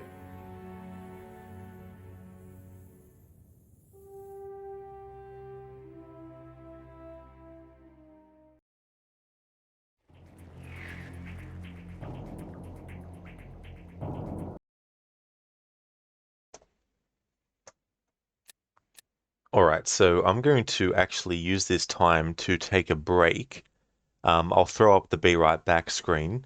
I'm going to leave the actual music that we're hearing in this part from the game.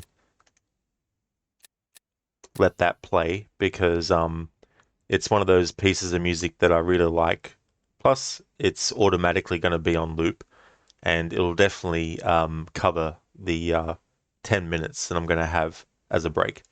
But I'm going to save it and then take a break for 10 minutes and then come back to continue the playthrough.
Alrighty then, back for my break.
It won't turn.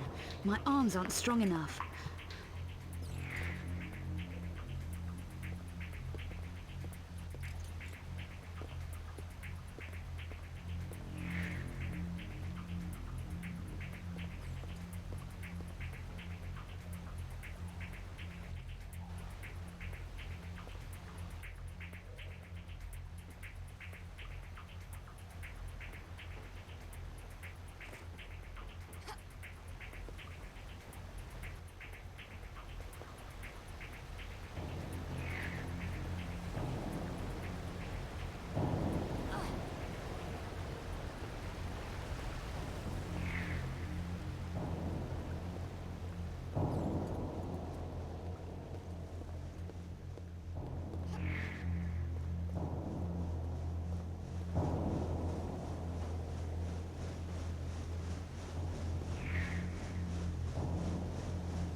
That drain pipe will take my weight.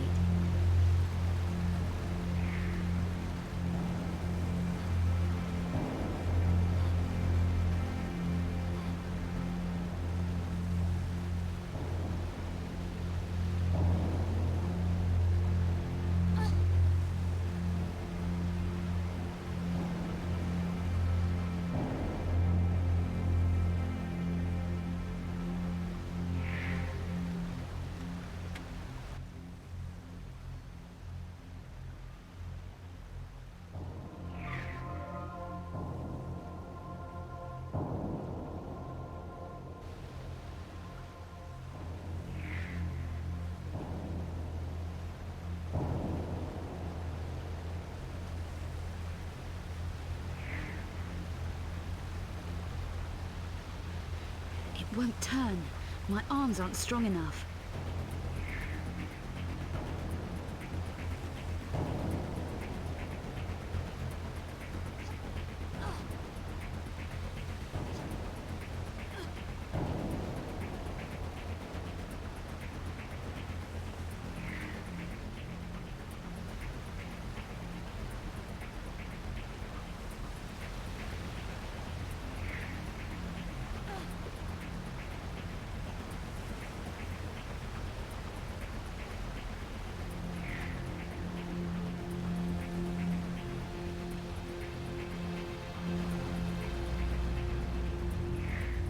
I can climb up on that.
I think I'm strong enough to turn those valves.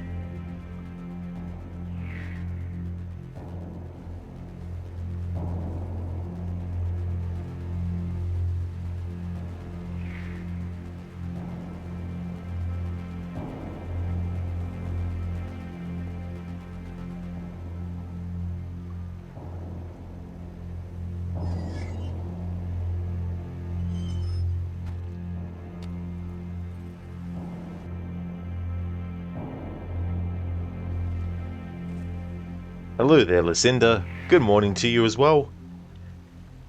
How's things going? This game's going good. I had a break not long ago.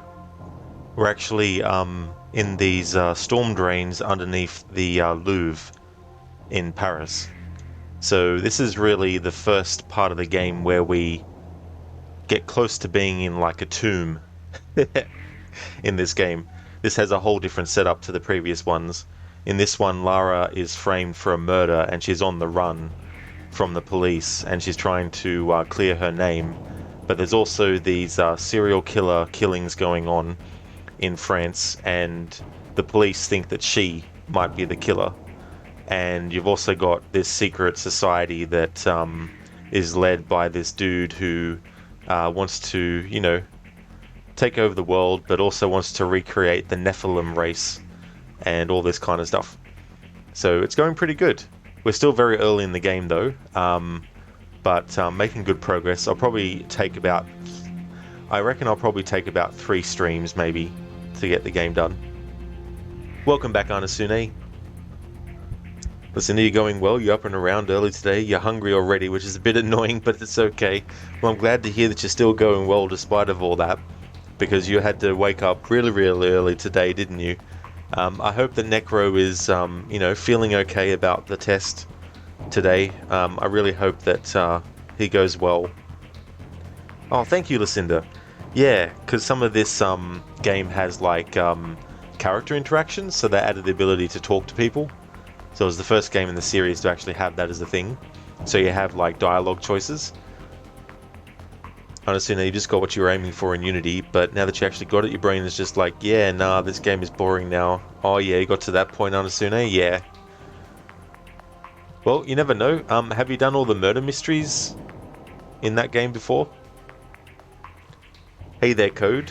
Tests, your age-old nemesis. Tests! How's it going, Code?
Listen, do you hope so too? There's a lot riding on him passing this test.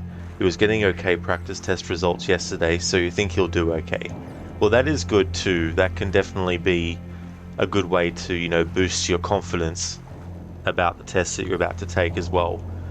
And when there's a lot riding on something, that can put your mind into extra anxiety mode as well, because then all the pressure starts to pop up as well. Code, another rainy day. Another day of rain just deciding to drown out the happiness that you could be feeling. Anasune, you've done them, but not in this playthrough. I gotcha, Anasune, yeah.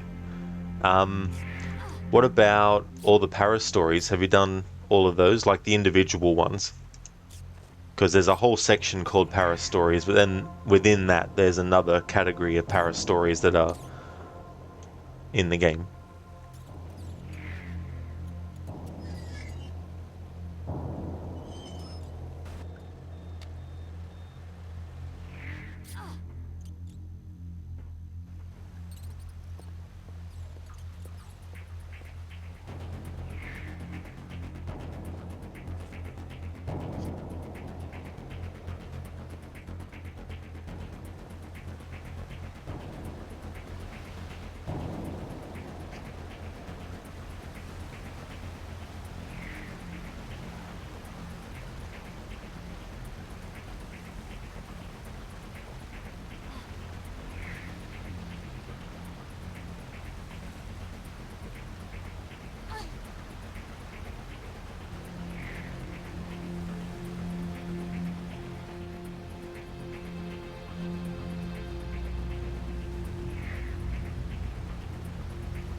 Anasune, speaking of being bored of games, you're kind of looking forward to Mirage, but you're also worried it's going to be another game where once that initial excitement passes, becomes incredibly boring.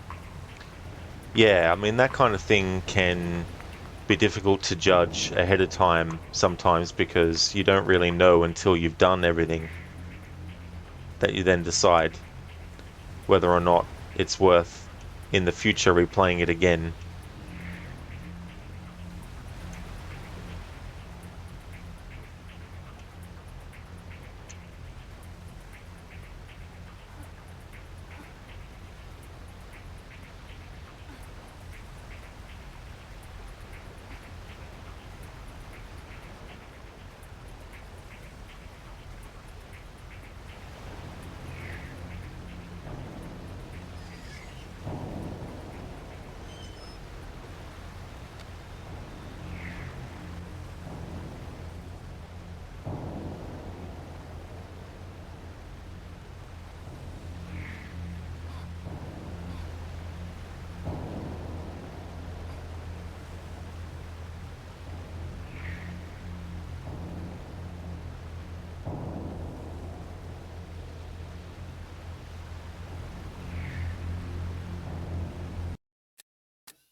Been a while since I saved, so I better do that.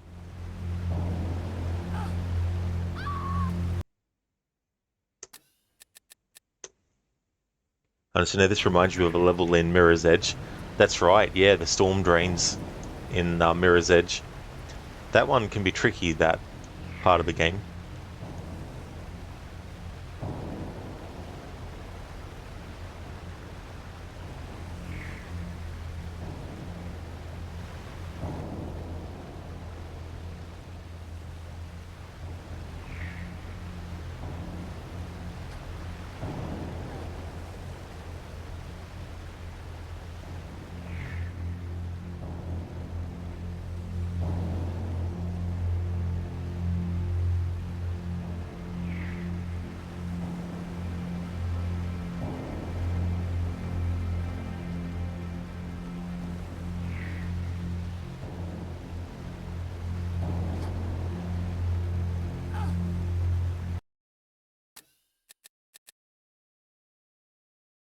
Absolutely, Anasune. That's the thing about these old school Tomb Raider games is sometimes you can get lulled into a false sense of, oh, I'll be fine. And then that I'll be fine turns into, I'll be fucked. I should have saved.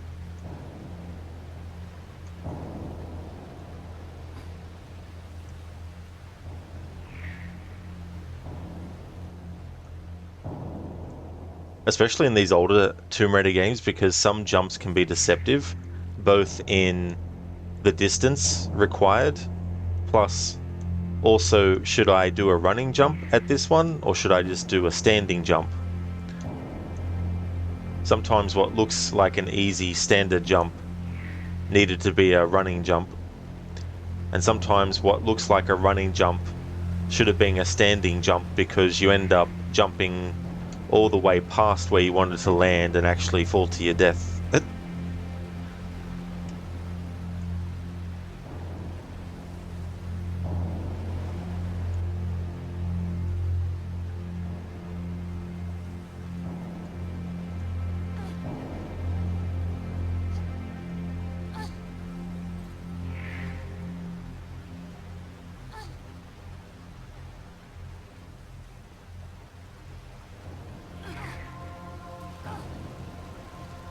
Rod.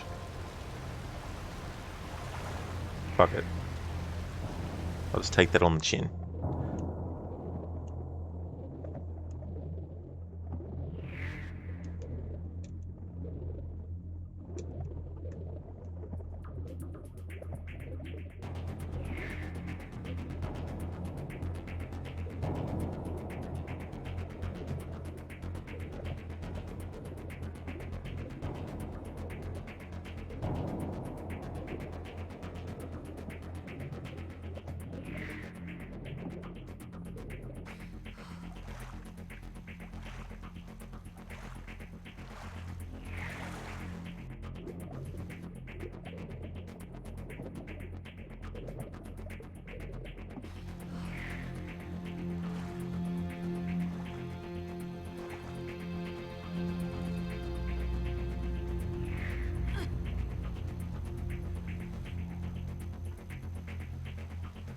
I can climb up on that.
think I can make that jump.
I can smell oil. I'd better be careful.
I think this is the place.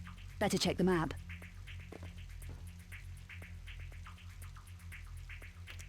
Dive, girl. Dive.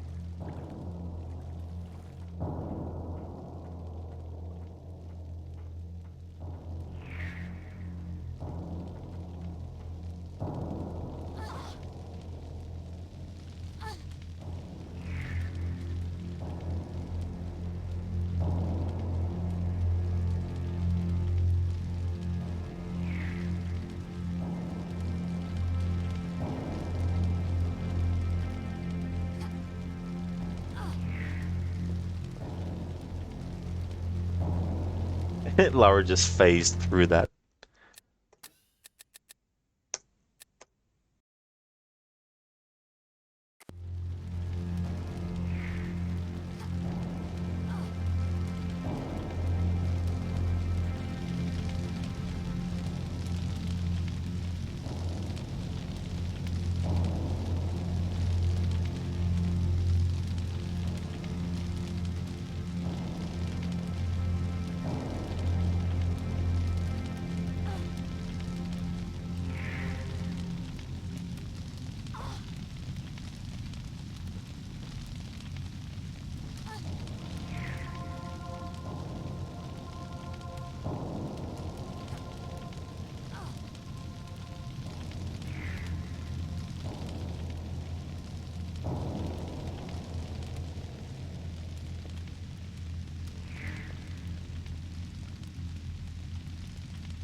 Toasty!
We're going to be getting to the next part of this game, so I won't have to worry about using a health kit. Lara will get all her health back at the start of the next area.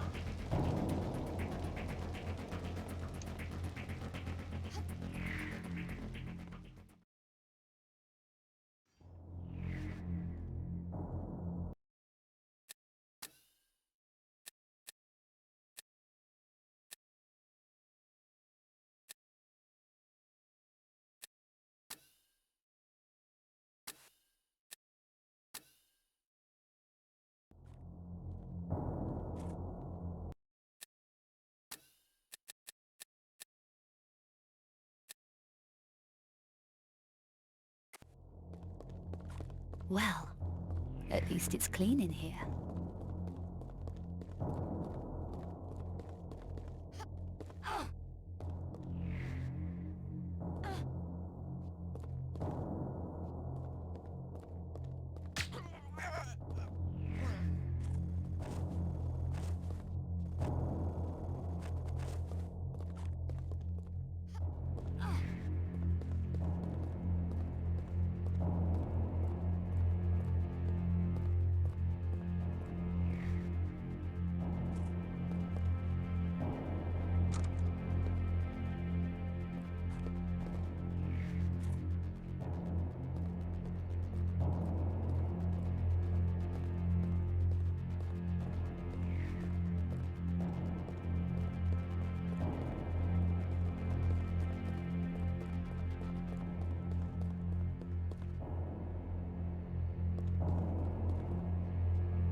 I'm not strong enough.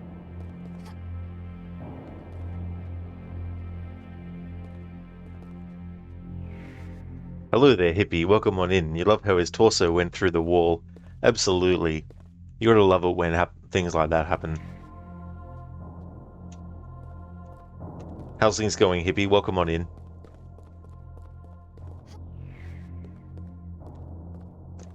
Not long ago, Lara actually phased through some items to get past them.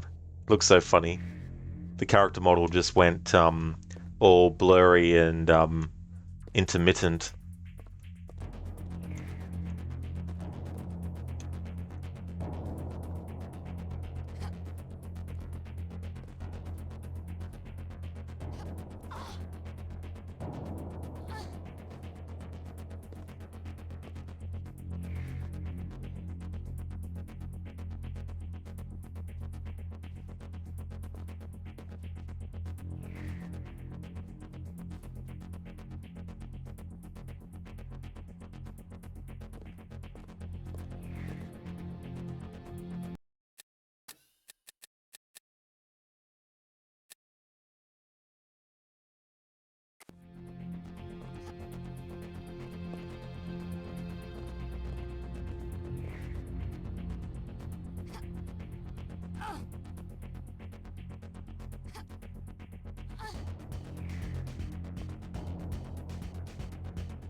Yeah, it's pretty cold. But just the way I like it though, hippie. You're getting little Ubisoft vibes from this. Well, back when this came out, Ubisoft not long had introduced Splinter Cell to the world.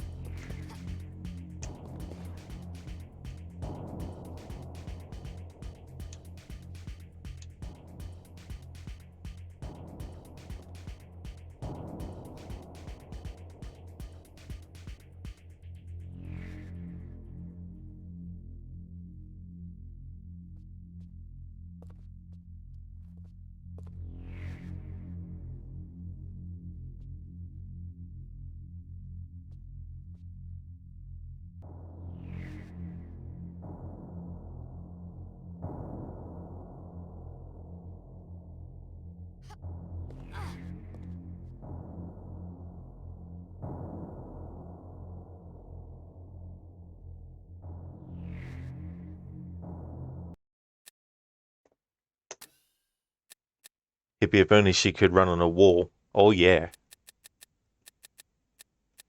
Yeah, this also came out the same year as Prince of Persia: Sands of Time. Yeah, I have seen that one, yeah. I haven't seen the other ones though.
Hippie, you think the other ones are forgettable. Yeah, sometimes you just get like, I know it's not the first movie called Ocean's 11, that it was a remake, but even so, sometimes you get a first entry in something and the others that follow just do not reach the same level.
Hé, vous, plus un geste!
Hippie, at the end, what he stole turns out to be fake and the lead characters of the movie had replaced it when they stole it earlier somehow. Oh, in Ocean's 12 there's a dude who tries to steal a golden egg in a French gallery just like this. At the end, what he stole turns out to be fake and the lead characters of the movie had replaced it when they stole it earlier somehow. Oh yeah, you know, that's a convenient thing to be able to just write in. the fact that, oh, by the way, it was a fake, but we never actually showed you that it actually was, either in a flashback after the reveal, or even giving you a scene where potentially you could be questioning what the characters were doing in that moment, and then it might click for you later when you find out that it was fake, you know?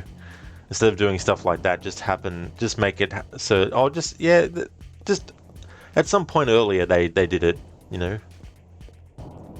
You'll love when they come up with solutions to what happened like that.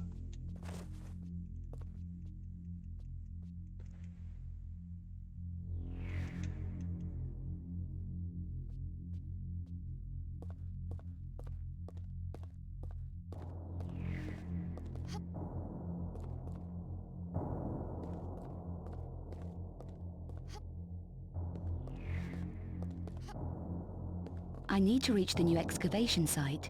Werner's notebook mentioned a security pass, kept in Carvier's office.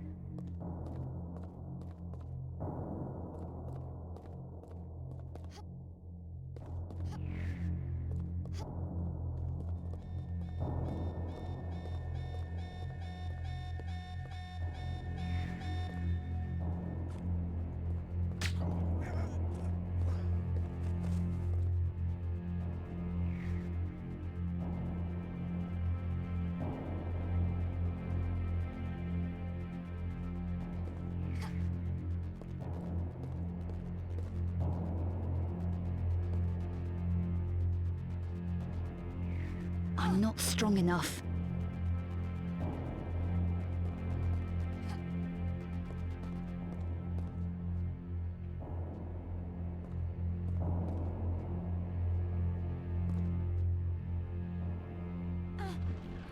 My legs feel stronger.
Hello there, Donna.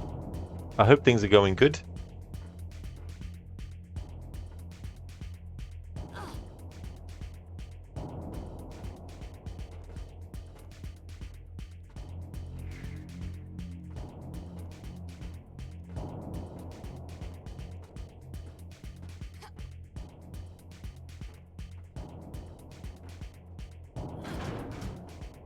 Hé, vous, plus un geste!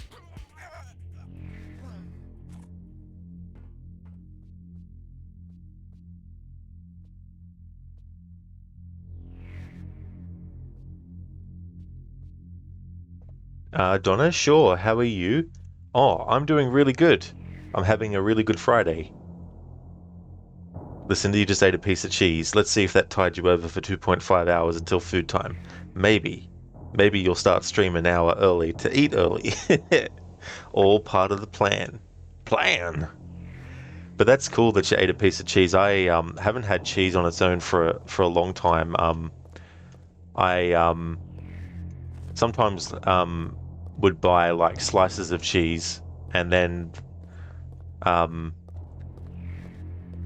use them on like have like toasted sandwiches with cheese and ham on it. Love that stuff. Donna, this game is a lot prettier than the last one.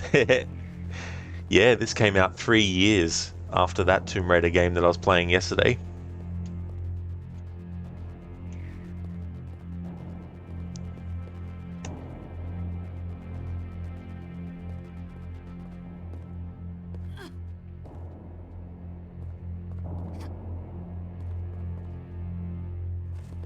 Yeah, Chris, it really is, and quite the amount of detail. That's true, and that's the thing about so many, you know, game generations and stuff. In a short amount of time, you saw like major shifts happening.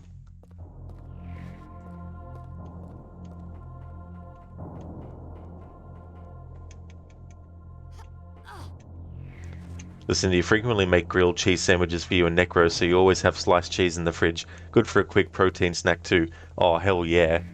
It really is. And I just love it. I could eat heaps of like toasted sandwiches. Chris, games for 2003 haven't aged this well. Yeah, I mean, some of that too depends on perception. Because like the old school Resident Evil games, for example, like I can just jump into them and be fine with the 10 controls because back when they came out, or when they were relatively new, that's when I was first playing them. So when I go back and play them, I don't have to worry about reacclimatizing to it necessarily. But someone who has not played these games, and they've only played games from like 2010 onwards, they might play these for the first time and find them really outdated with a lot of things. I'm not strong enough. Like controls and things. And even like the way that cameras move in games, how I'm not strong enough. How much that stuff improved. To the point that when you do go back and play these older games, you can't help but notice the advancements that have been made in the years since.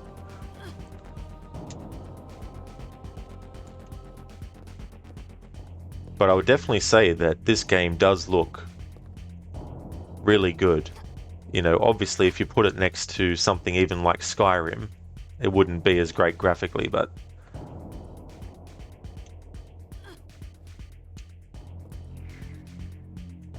it still looks like really good. Listen, do you love ham and cheese sandwiches? Usually get them at bars on Texas Toast. Oh yeah. Yeah, there's just something too about melted cheese, and when it's, you know, hot, that actually really makes it taste great too.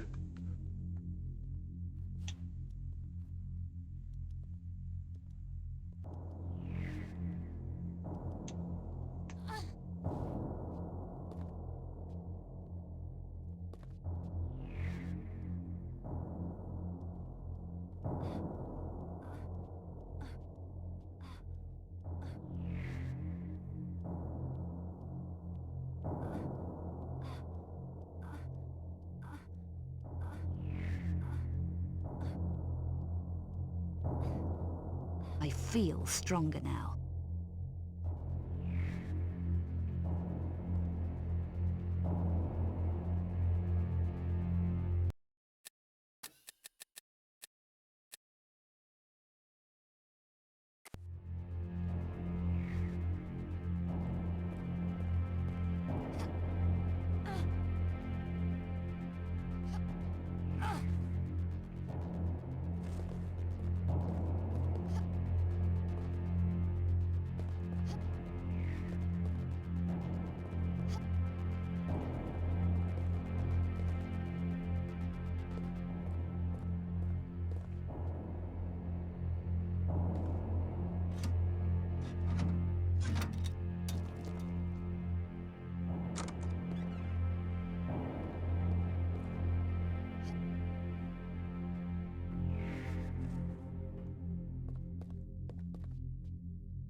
Chris, say what you will, you love Louvre sections the most. Yeah, it was quite interesting using the stealth mechanics as well, like introducing the laser stuff. Obviously Chronicles had stealth stuff, but I mean to say the idea of having Lara have to infiltrate a building like the Louvre and there's like security and all that kind of stuff.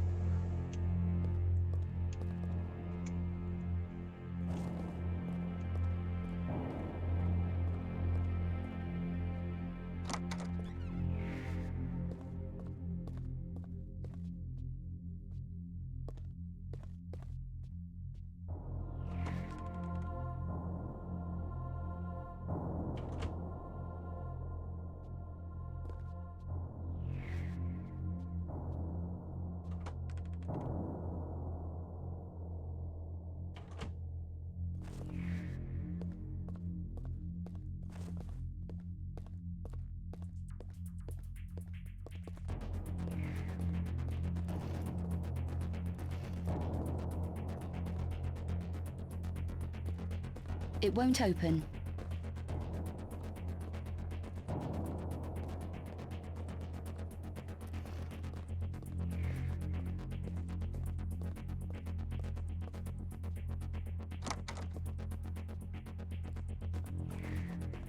Hé, vous, plus un geste!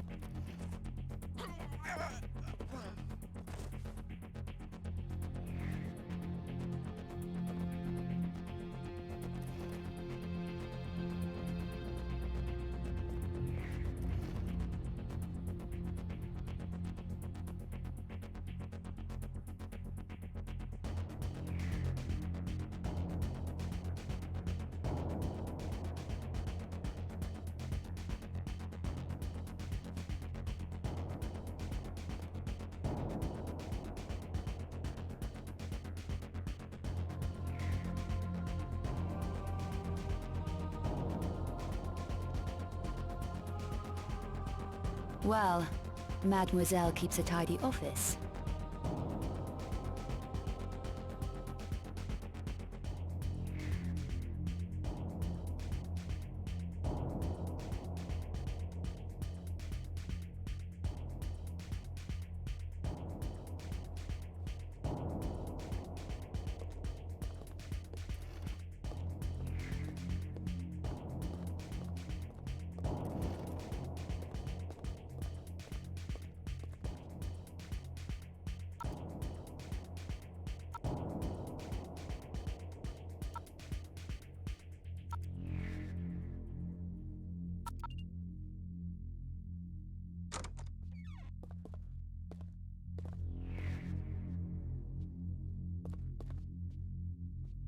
The 5 Obscura engravings.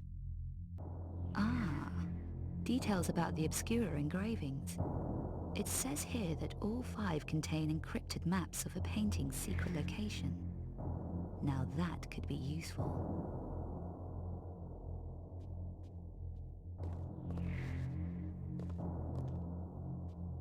Obscura paintings. There's information here on the Obscura paintings. It says there were 5 images painted on thick wooden bases, like Russian icons, I guess. They were created by the black alchemist Peter van Eckhart in the 13 or 1400s. Together, the 5 paintings hide something called the Sanglyph, or the blood sign. I wonder what that does. The paintings were seized by the Lux Veritatis from Eckhart and painted over with religious imagery. I wonder who the Lux Veritatis were. It says each painting has a metallic symbol of power built into it. So that's why Eckhart wants the paintings.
This is the security pass I need. Brother Obscura. Here's information on the artist who painted over the original images, Brother Obscura. It says he was ordered to disguise the Black Alchemist's paintings with religious imagery. Then the paintings were hidden. He made secret copies of the paintings, sketches, and hid them too. They became known as the Obscura engravings.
Hé, vous, plus un geste!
Hé, vous, plus un geste!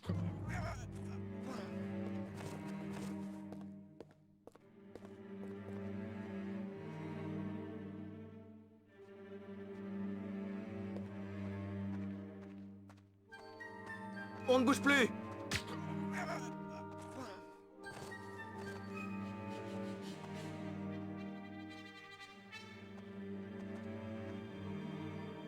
That is a very good question, Donna, what the guards are saying.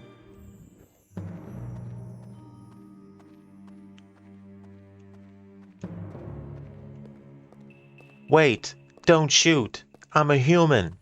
Well, sorry about that. I thought you were one of them.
Donna, how's the gameplay for you?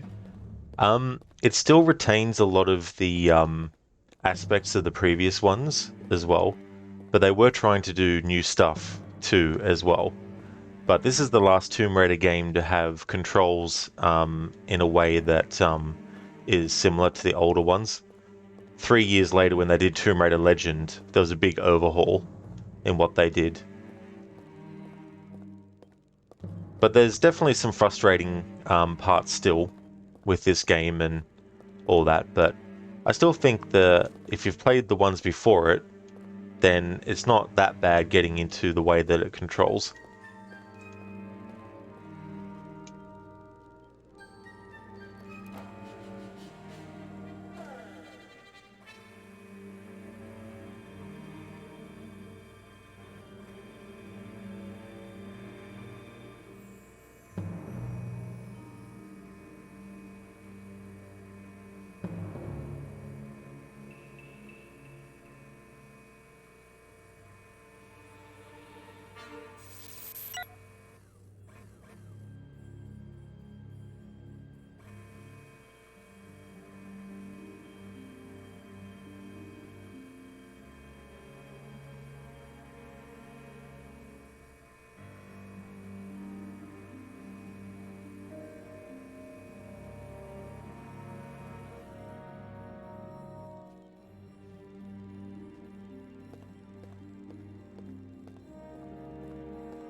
And here we go. We have finally reached the first tomb in this Tomb Raider game.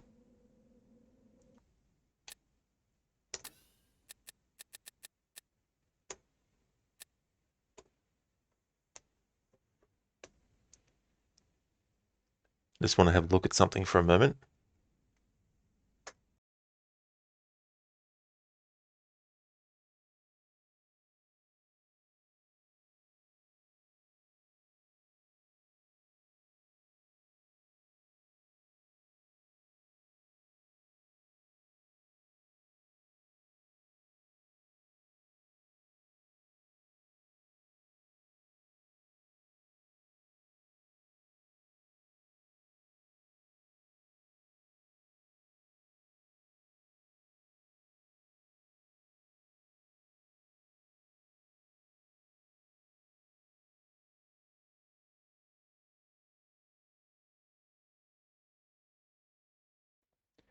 Listen to tombs in Tomb Raider? What?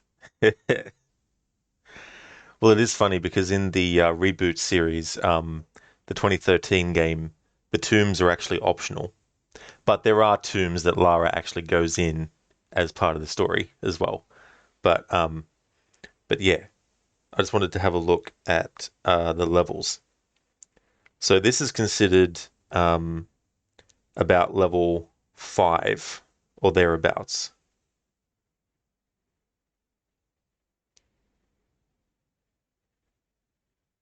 The Tomb of the Ancients.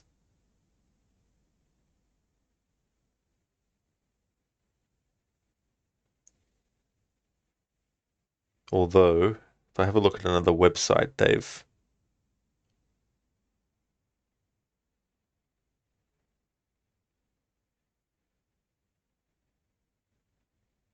I think they've actually separated them differently.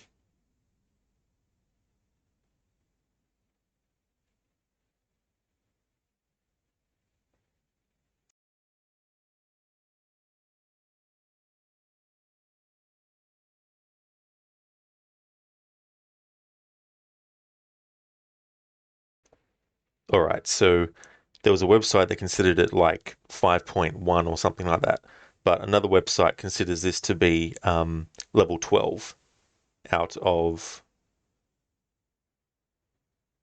29.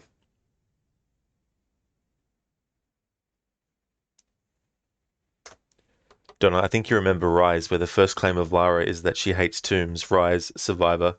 Yeah, that was a tongue-in-cheek, fourth wall kind of not to be taken seriously line that Lara says in the 2013 game that a lot of people consider to be an indictment on Reboot Lara not liking tombs literally. It's like in the movie Casino Royale. There's a scene where James Bond is asked by a waiter, "Would you like your martini shaken or stirred?" And Bond is like, "Do I look like I give a damn?" That doesn't mean that he doesn't like his vodka shaken or stirred. It was just a tongue-in-cheek thing that they put into the movie to make a little bit of fun about the fact that Bond usually says that line to them, you know, where it's like, "I'll have a vodka martini, shaken, not stirred," is what he would always say in the other movies, you know. Donna, that's a bit of a heavy interpretation. Fans can be the worst. Yeah, I mean, it's taking at literal face value a line of dialogue that isn't intended to be the character literally saying that they hate tombs, as in they never ever want to go into any tombs again, or that they've never, you know, they're never going to have the desire for it. I can't remember the exact Uncharted games, but there's actually some Uncharted games where Nathan Drake actually says he hates climbing. So does that then mean that Nathan Drake hates climbing forever, as in he's going to give up and stop doing what he does because he doesn't like climbing? No. You can work a job that you love and have a day where you're like, fuck this job. Does it mean that you literally don't like the job all the time? No. It just means that you're having a day where the job isn't that fun, you know, and things like that. Donna, all Drake does is climbing and some shooting. Exactly. You know, it's not meant to be taken seriously, you know. And you got to think too, like Lara is pretty exhausted by that point, you know, like she's gone through so much shit, and it's just like, oh great, another tomb, you know. But it doesn't mean that she hates tombs forever. But some fans took her literally, her saying that as a literal thing. So then afterwards, they're like, well, why is she going to tombs then afterwards? She said she hates tombs. But yeah, that's just my interpretation of it. Like, some might argue that it's not the way it was intended, but I saw some interviews where the people working on that Tomb Raider game were partly inspired by the reboots of Casino Royale and Batman Begins. And so I wouldn't be surprised if the fact that Casino Royale has a scene where James Bond basically says, I don't give a damn about whether it's shaken or stirred, which is something that he normally always says, then I wouldn't be surprised if Lara saying I hate tombs is their version of that kind of thing.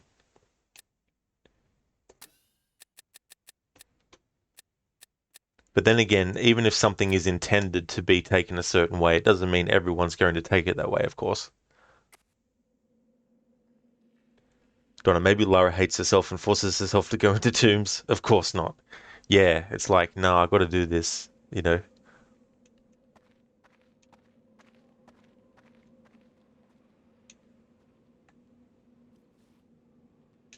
But yeah, it's not meant to be taken literally and seriously.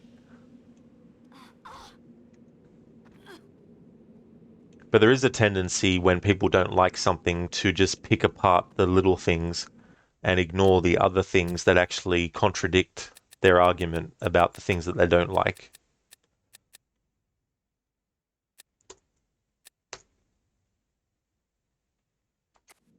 And then finding ways to minimize the strength of a point that someone makes by saying, oh yeah, but there's this little tiny difference that, you know, is a difference that really doesn't make much of a difference, but to the person arguing, it makes such a huge difference that there's a slight little difference, you know. It's like, yeah, but the character didn't do it on a Tuesday. They normally do it on a Wednesday. So it doesn't count, because it wasn't done on a Tuesday. Or it wasn't done on a Wednesday or whatnot, you know. Yeah, but the character wore a different color jacket, so that means that your point about the fact that the character was cold is irrelevant.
Donna, what? These people need a life. Yeah, that's just like an exaggerated example, but, you know, sometimes, people think that one little difference in something means an overhaul is required, or it means that something about a character or a game mechanic or a genre doesn't count because there's one little tiny difference. Listen to People. There's a Slipknot song called People Equal Shit. I just thought of that now.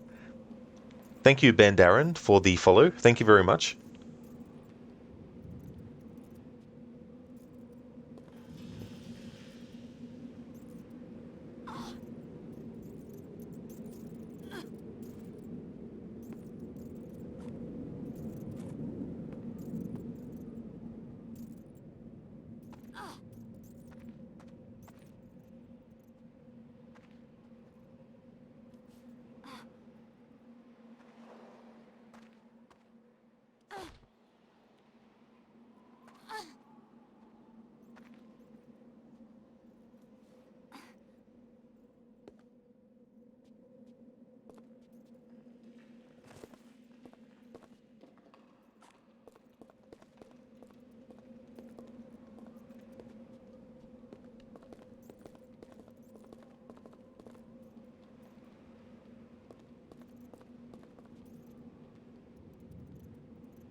Lucinda, Necro's off to take his test. Test isn't until 9, but the testing center is like 45 minutes away. So it, well, it hasn't literally begun yet, but it has begun. Almost to the point of the test starting.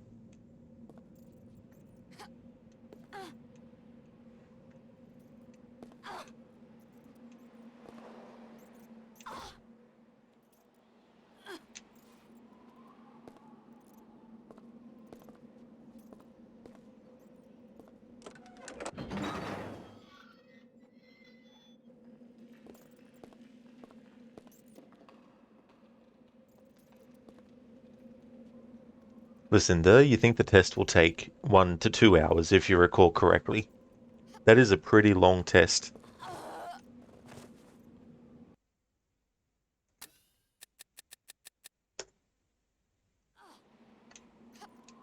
The kind of length that if you were to finish early, unless you're actually allowed to leave once you've finished.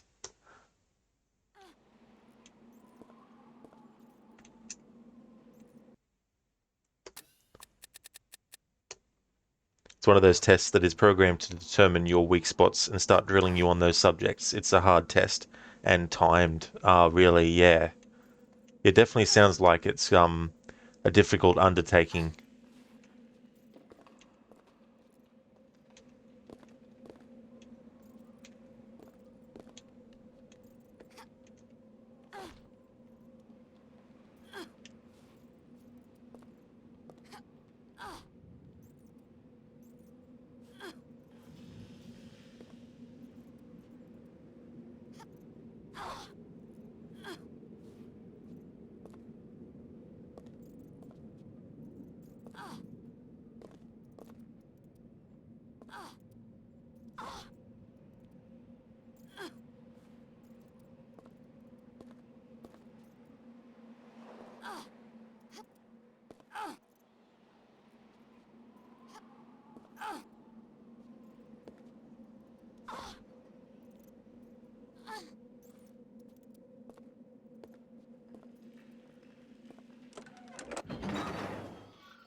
My strength is increasing.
Alright, so new area, which means Lara will get all her health back.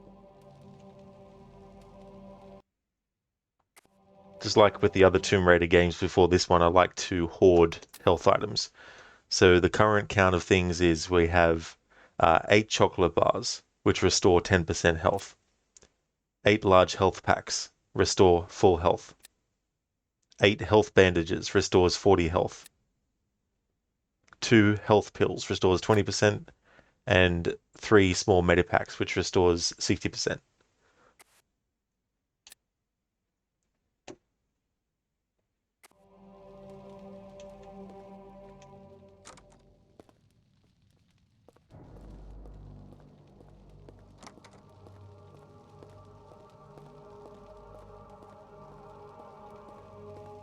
So this can be deceptive.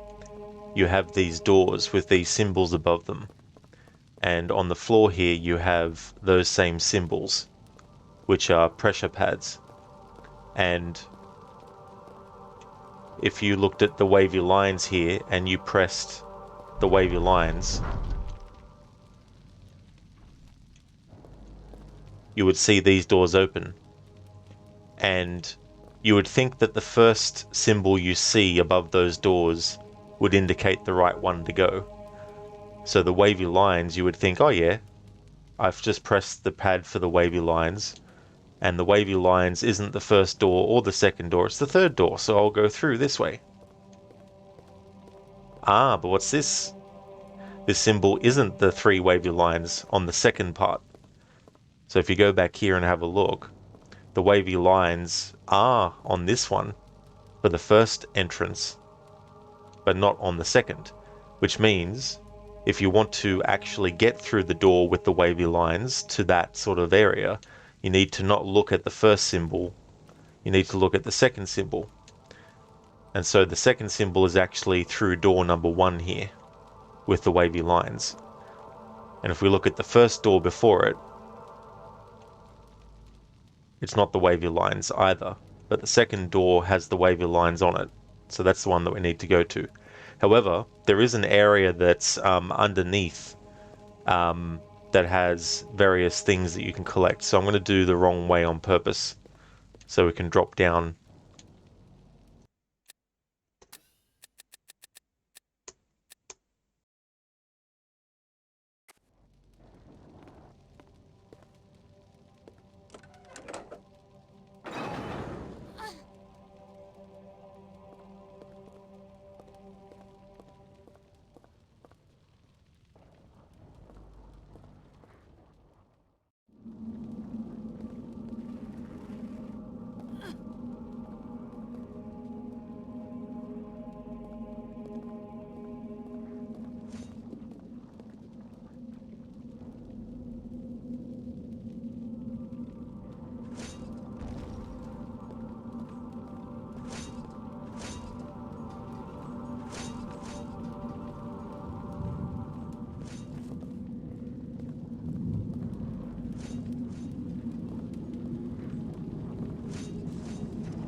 Hey there, Harbinger, welcome back.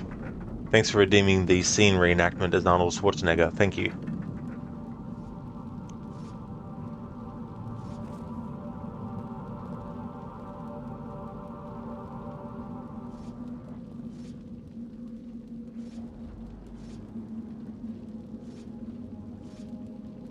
Alright,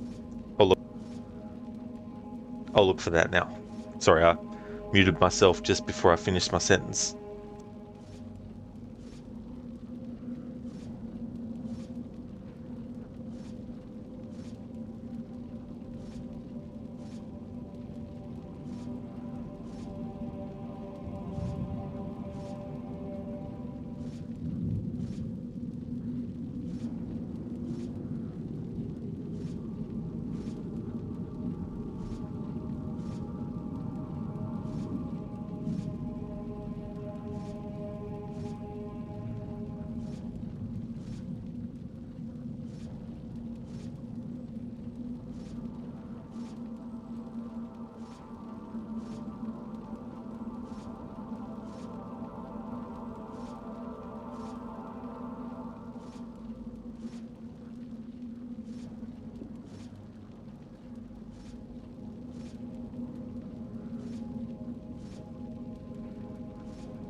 Okay, so I've got one. There's no escape. Don't make me destroy you. Look, you do not yet realize your importance. You have only begun to discover your power. Join me, and I will complete your training. With our combined strength, we can end this destructive conflict and bring order to the galaxy. I'll never join you. If you only knew the power of the dark side. Obi-Wan never told you what happened to your father. He told me enough.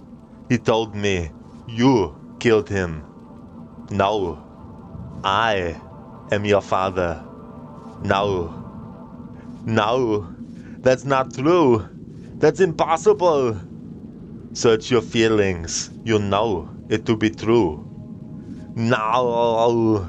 No.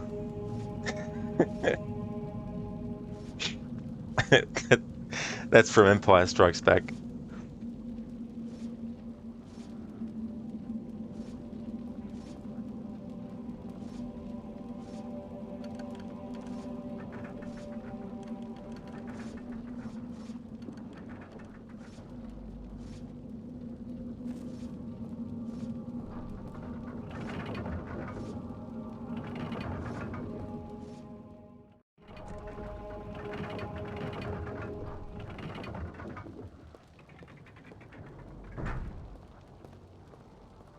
Alright, so now we're back here again.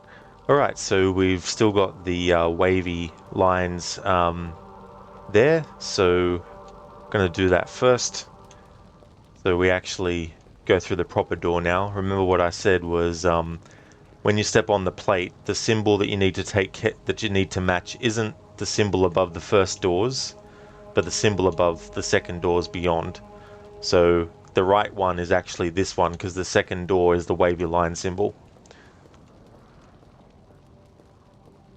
And pulling this will actually open those gates there.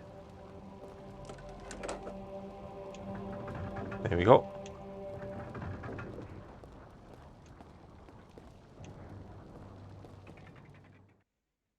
Neptune's Hall. And then we've got an enemy that starts shooting at you straight away.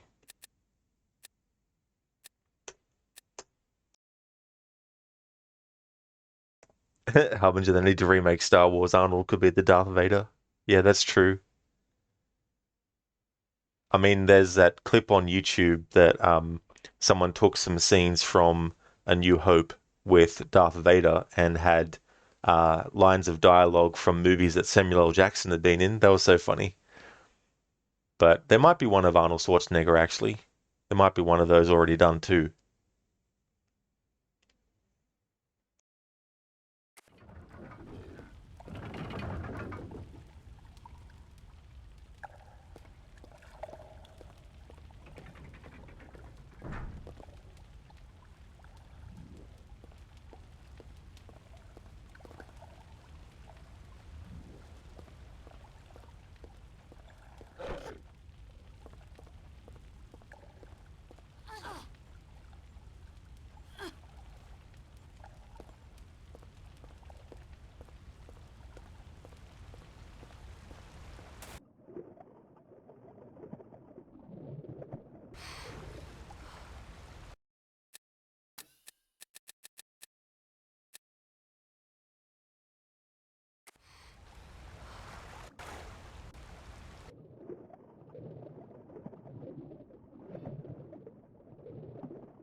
Thank you for the follow, the one who got you. Thank you.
Alright, so that's one segment of the Hall of Seasons done.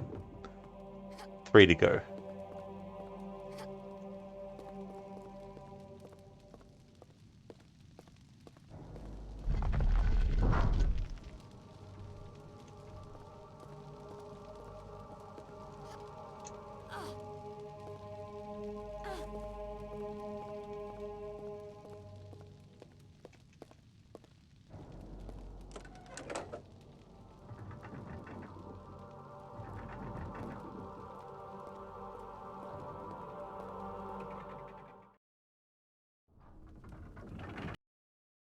The Sanctuary of the Flames.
Hello there, Geeky. Welcome to Lara Dies a Lot. How's it going?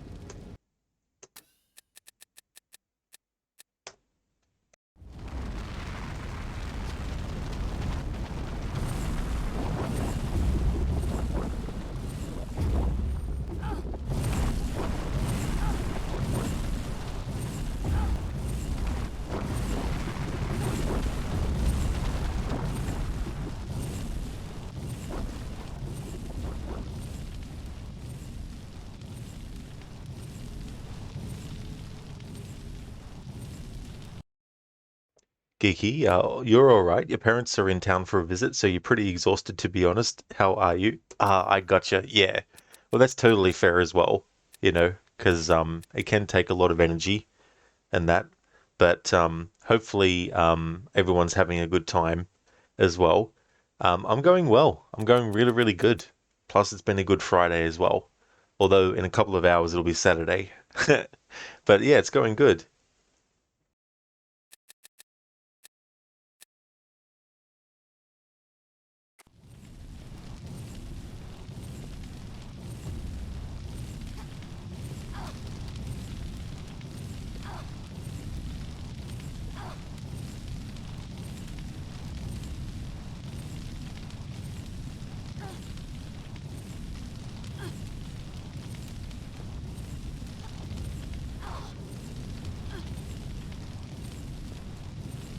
Geeky, it is a nice time, just a lot lol.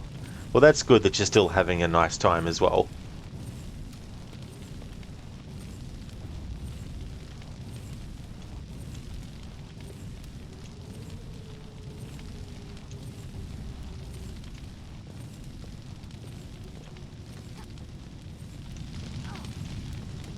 Lara took a bit of damage, but that's okay. Once we get back to the Hall of Seasons again, the game treats it as a different level, so to speak. So we'll get all our health back.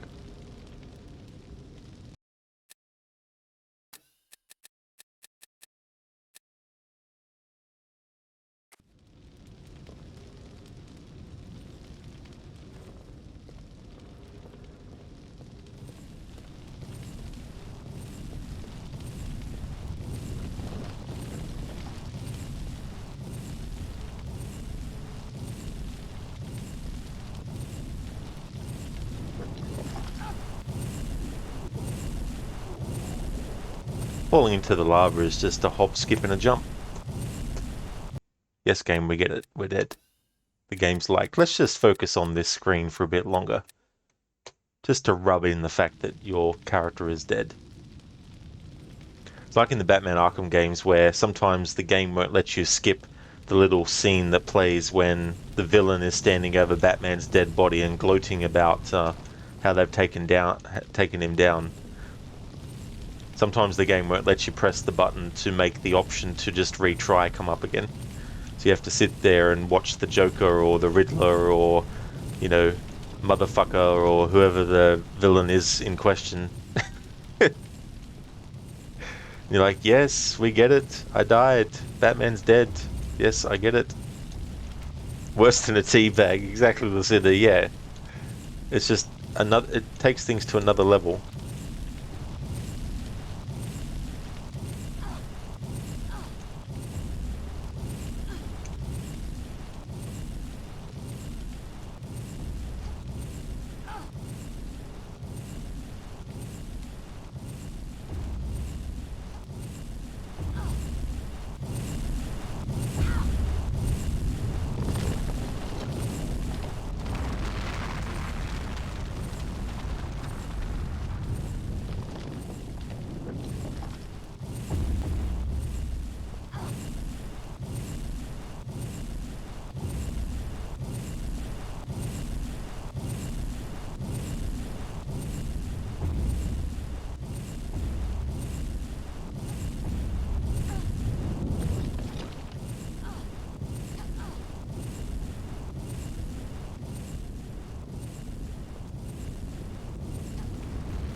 There we go.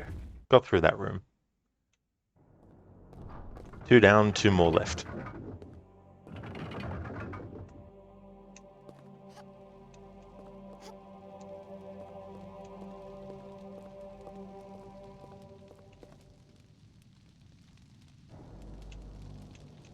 We'll go for this one this time.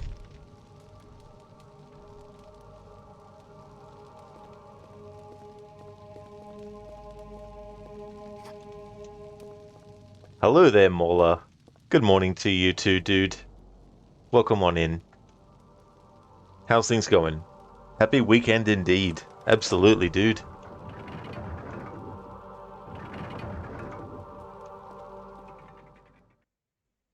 The Wrath of the Beast.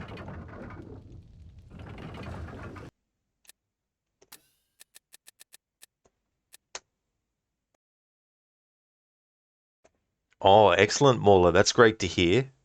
Plus the added bonus of having the day off as well. That's awesome.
Thank you, game, for crashing. Excellent. Love it when that happens.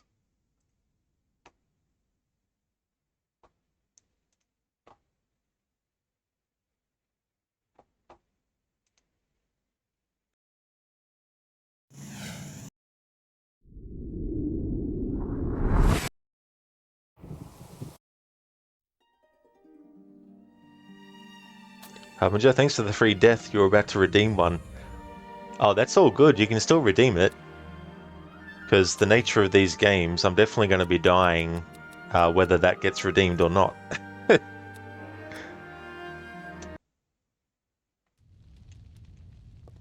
It's just more of a novelty redemption. So if you want me to take time out of me naturally trying to get past a section without dying, and you just want to see me kill Lara, then definitely redeem it.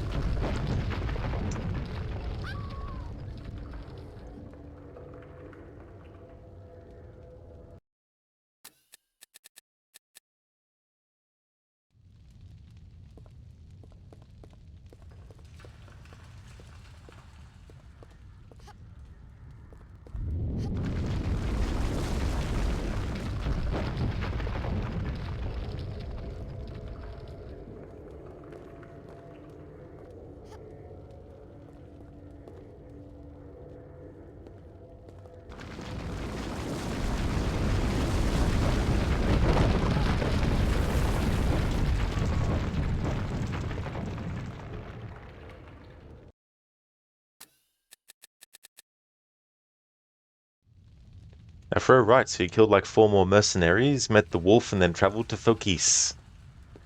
That's really good progress. My god, the mercenaries are relentless. They just keep coming one after the other. Absolutely, and sometimes you can be in a big battle and then have like 5 of them interfering with the fight.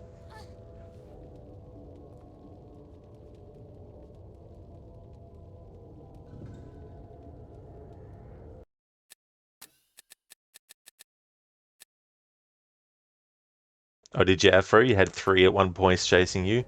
That definitely sounds like Assassin's Creed Odyssey, alright.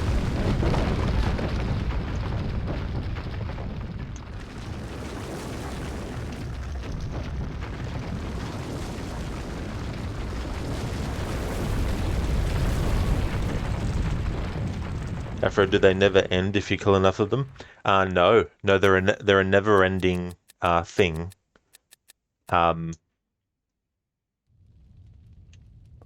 You'll always, through some way, get a bounty on top of your head in that game. They do that to justify the game loop of it.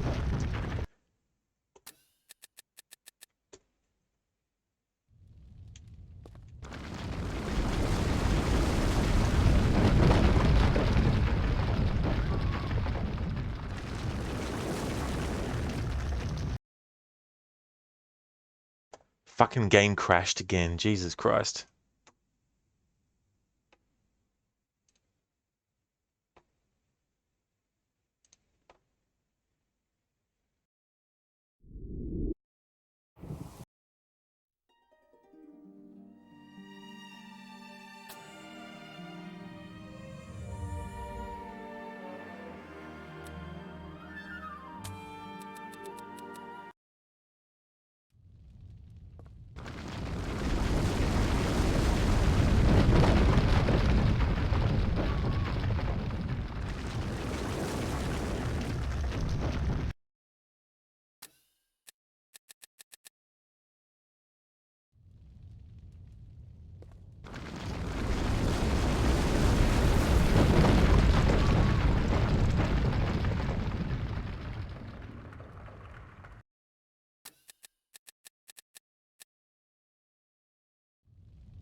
Afro, how do you get better armor in this game anyway?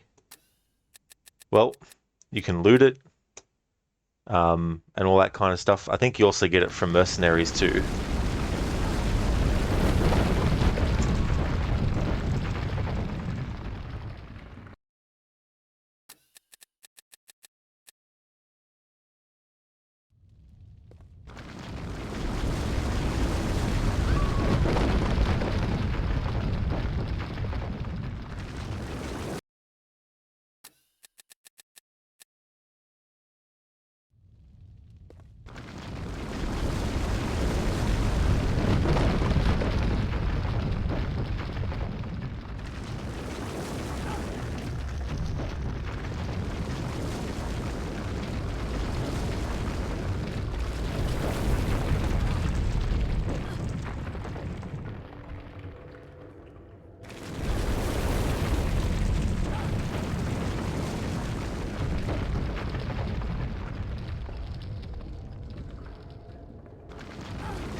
I was talking earlier in the stream about how sometimes there's a jump that you think you can make it by doing a standing jump.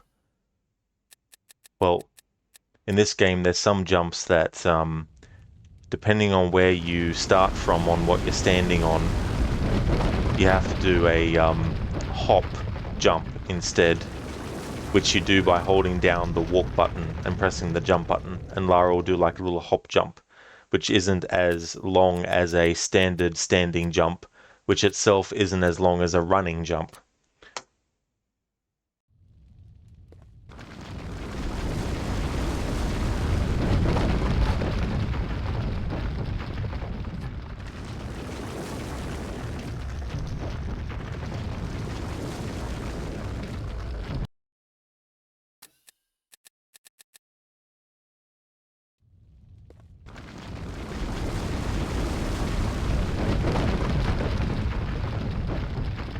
And then you get those jumps where even if you press the jump button at the edge, Lara gets stuck on the edge and won't jump, but yet will move forward still and fall.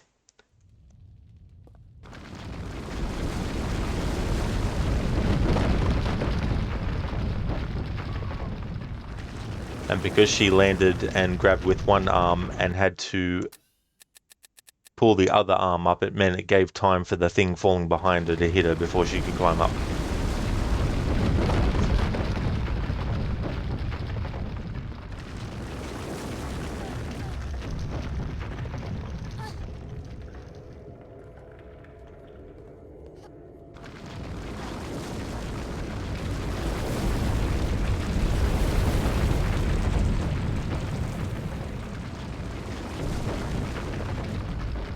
Let's see if this stays stable, because if it does, I'm going to make another save.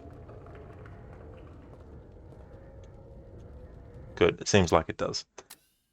Afra, you prefer the Valhalla system in this regard, then you just gather all the pieces of the armor set you want, and then you are set till the end of the game. Same with weapons. Yeah, in Odyssey, you can get like 500 copies of the same item, with just slight variances in what engravings are on it as a base engraving, before you even start to add your own to it.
There we go, finally. And now magically, all that pops back up. Well, plates to jump on pop up. And you get these asshole enemies that will actually shoot at you with fire.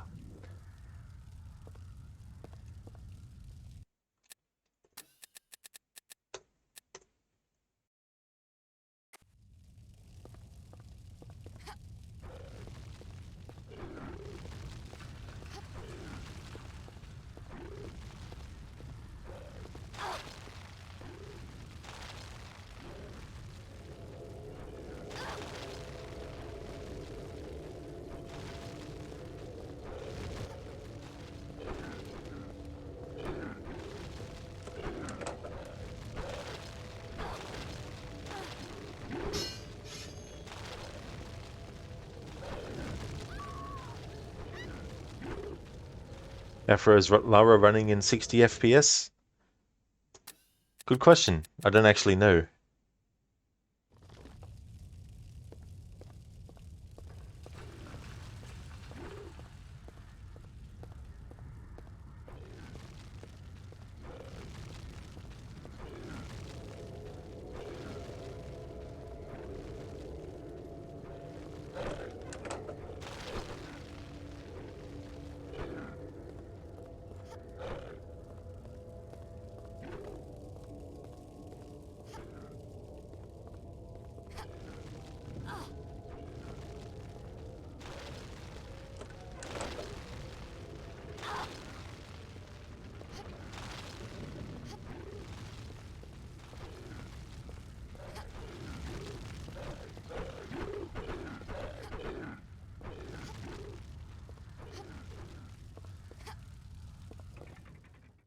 Alright. Lara gets all her health back. Alright, one more to go. This next one is a windy room with these pillars that are not very stable, that you have to jump between. And watch out you don't get blown off as well. However, she looks a lot smoother than in previous games. It is just a few third-degree birds. Yeah, Lara's just like brushing herself off. It's alright. It's not that damaging. Yeah, I mean, this was 2003, so I don't really know when frame rates were becoming more advanced to what they were before, but there possibly could be.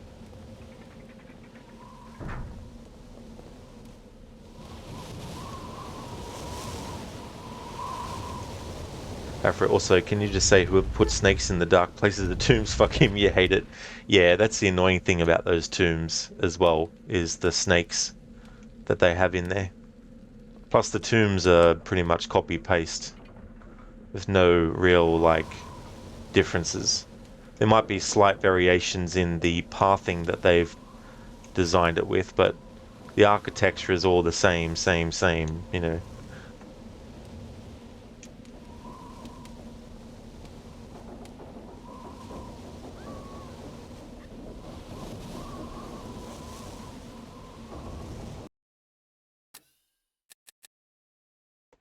Guess who didn't save it once they entered that area?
A sliver of health left. Alright, this time I'm going to save it as soon as I get into the windy room. For also the amount of wolves in Greece is insane. It really is, and what's annoying too is when you're trying to be stealthy and a wild animal attacks you, which then alerts any enemies that are near you, so you get alerted. That's always fun.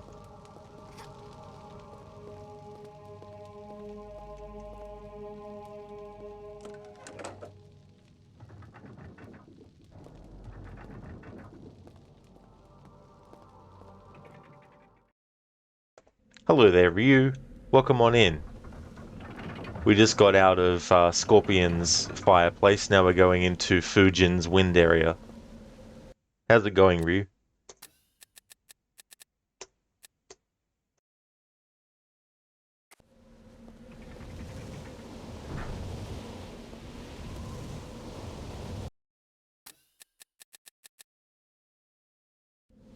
The breath of Hades. Oh! Friggin' little tiny slippery slope.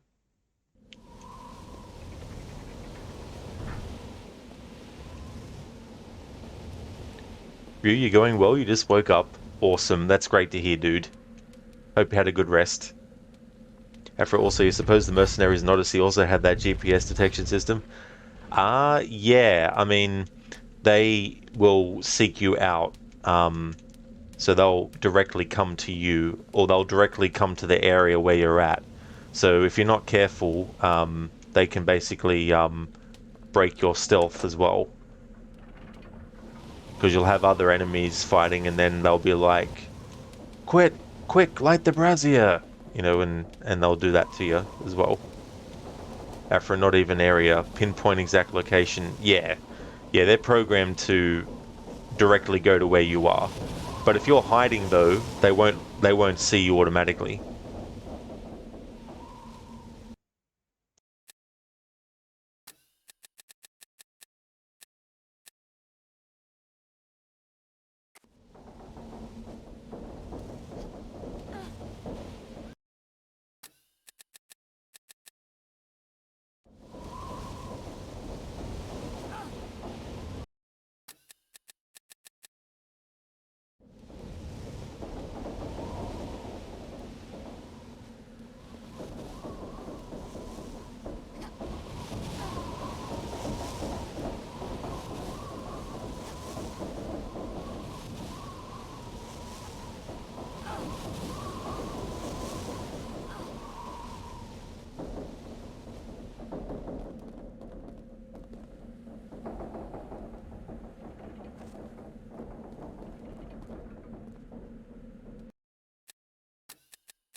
Alright, now we have all of the gems that we needed.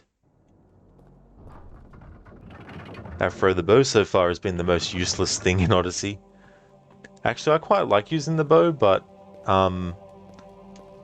that's normally like a last resort thing sometimes.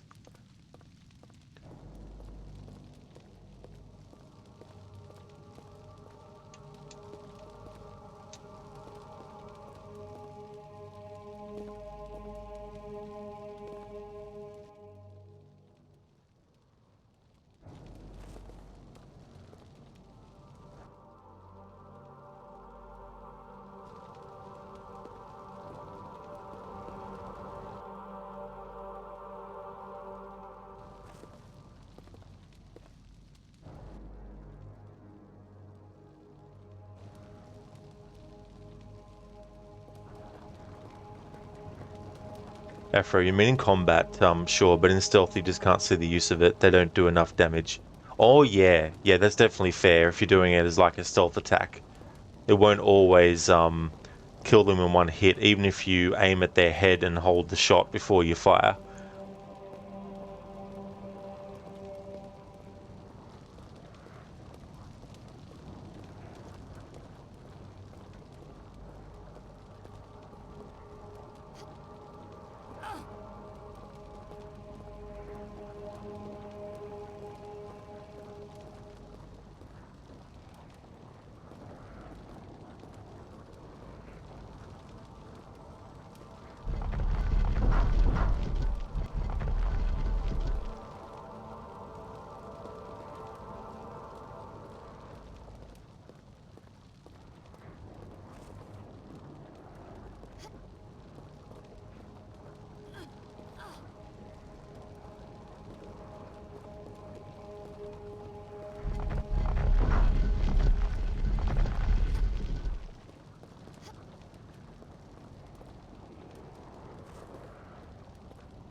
Lucinda, oh wow. You just talked to Necro. Apparently the test is up to 4 hours long. He completed his in 3.5 hours last time.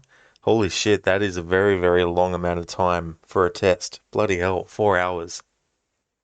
Imagine finishing the test early, like, and you're not allowed to leave until it's done. 120 to 175 questions. Man, that would be insane.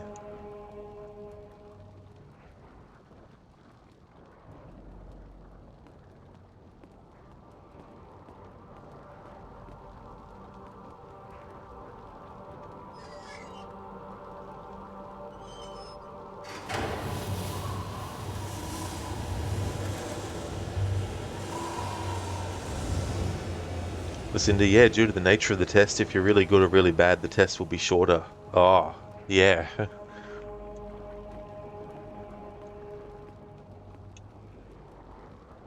Hey there, Lizzie. Good morning to you.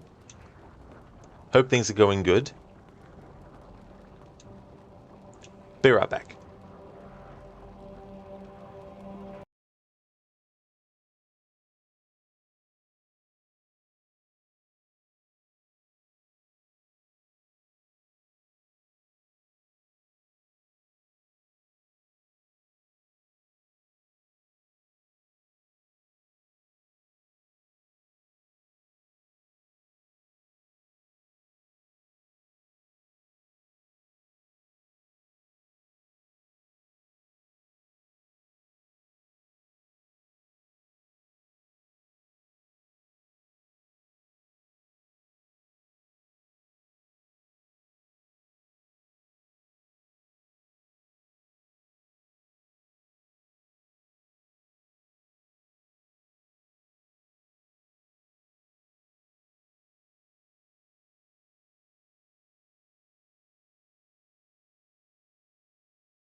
Alright, I'm back.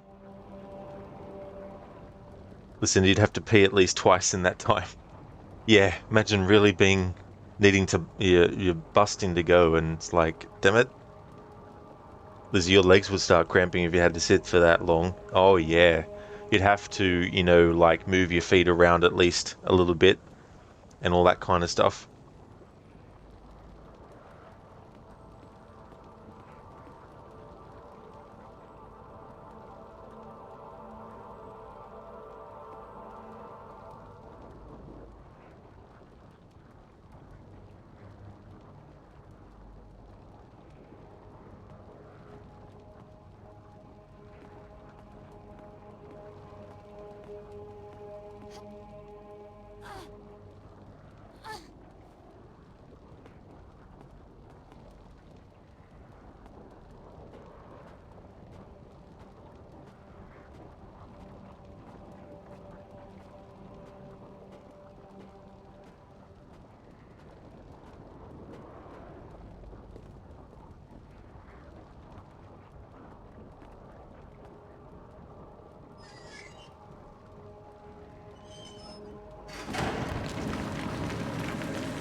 Lizzie, when you had tests like that, the school gave you your breaks, thankfully. Oh, yeah.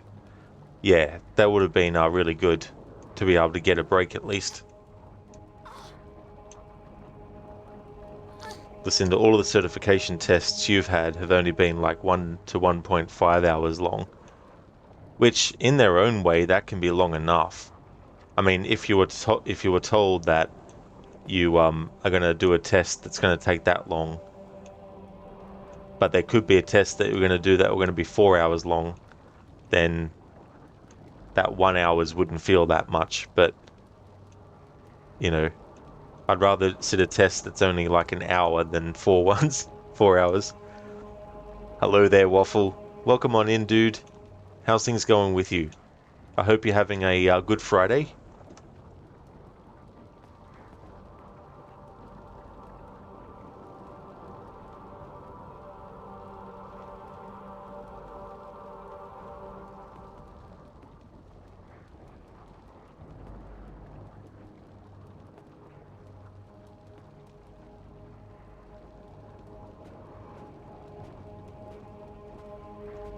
Oh, nice. That's really good, Waffle. That's great that you've got a day off. Got anything planned?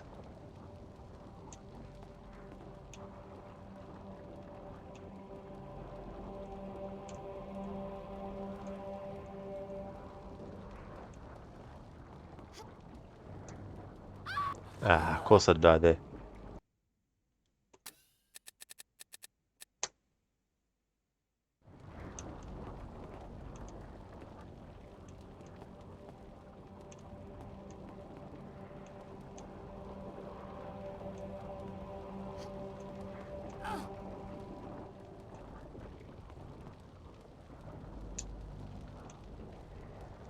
Listen, he didn't want to say this earlier because he was here and would hear you read the message, but this test is probably going to determine if he decides to keep his job or find another. That's why it's so stressful too. Oh, really, Lucinda? Damn.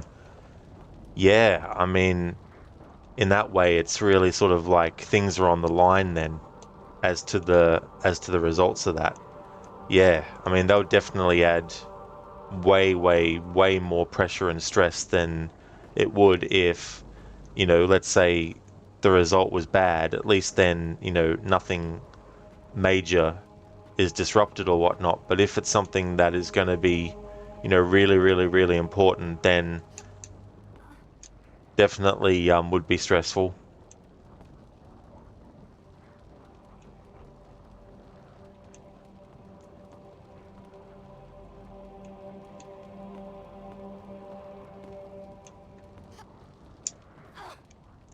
Waffle, you're waiting for a phone call from a realtor. You applied for an apartment and could be signing for it today.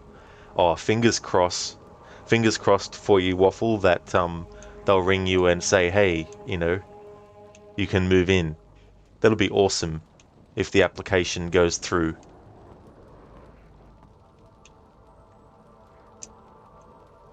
Lucinda, he's already made it clear to you that if he fails it this second time, he will not retry it.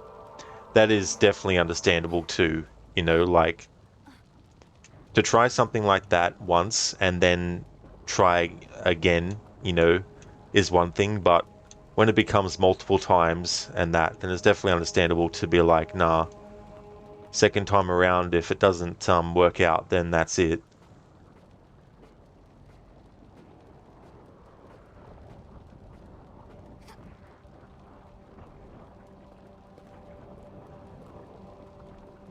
Lucinda, you told him you support him either way. That's really cool, Lucinda.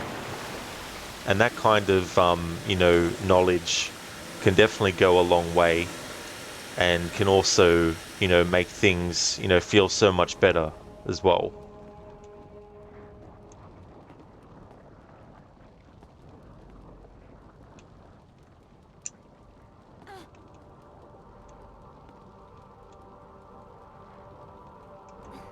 Whoops, I do not want to do that. I want to jump up. Sometimes these things are so finicky. Like, you need to be the right pixel.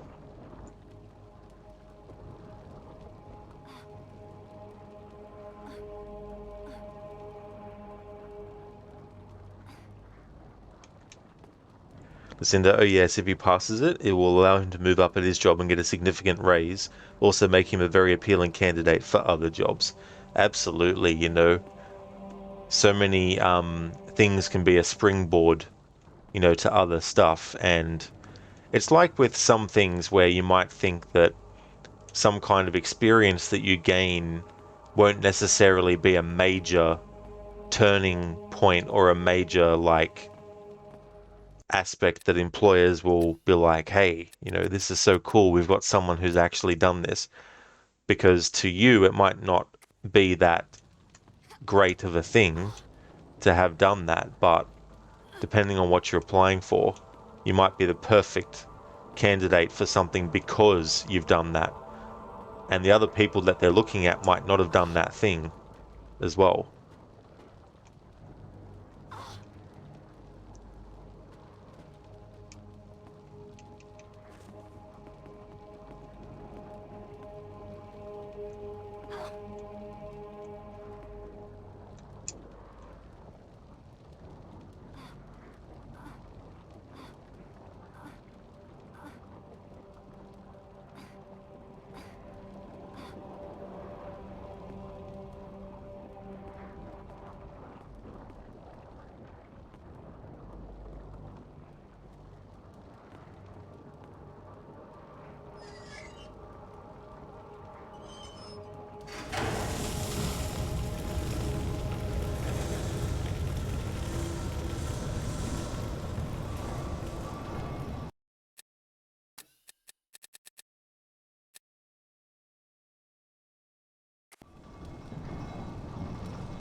Oh yeah, Lucinda, there's so many tricky moments in this game and, you know, the ones that came before it as well. Sometimes the timing you need is very insane as well. And, like, for example, sometimes there's things where you have to switch Lara's direction mid-jump so that she can then grab onto something that otherwise she wouldn't be able to grab onto because her back would be hitting it and she'd be falling down. And sometimes the games aren't very clear in the pathway you have to take and things like that too, and it can be a bit of a headache trying to figure out, okay, so where do they want me to jump? What path do they want me to take?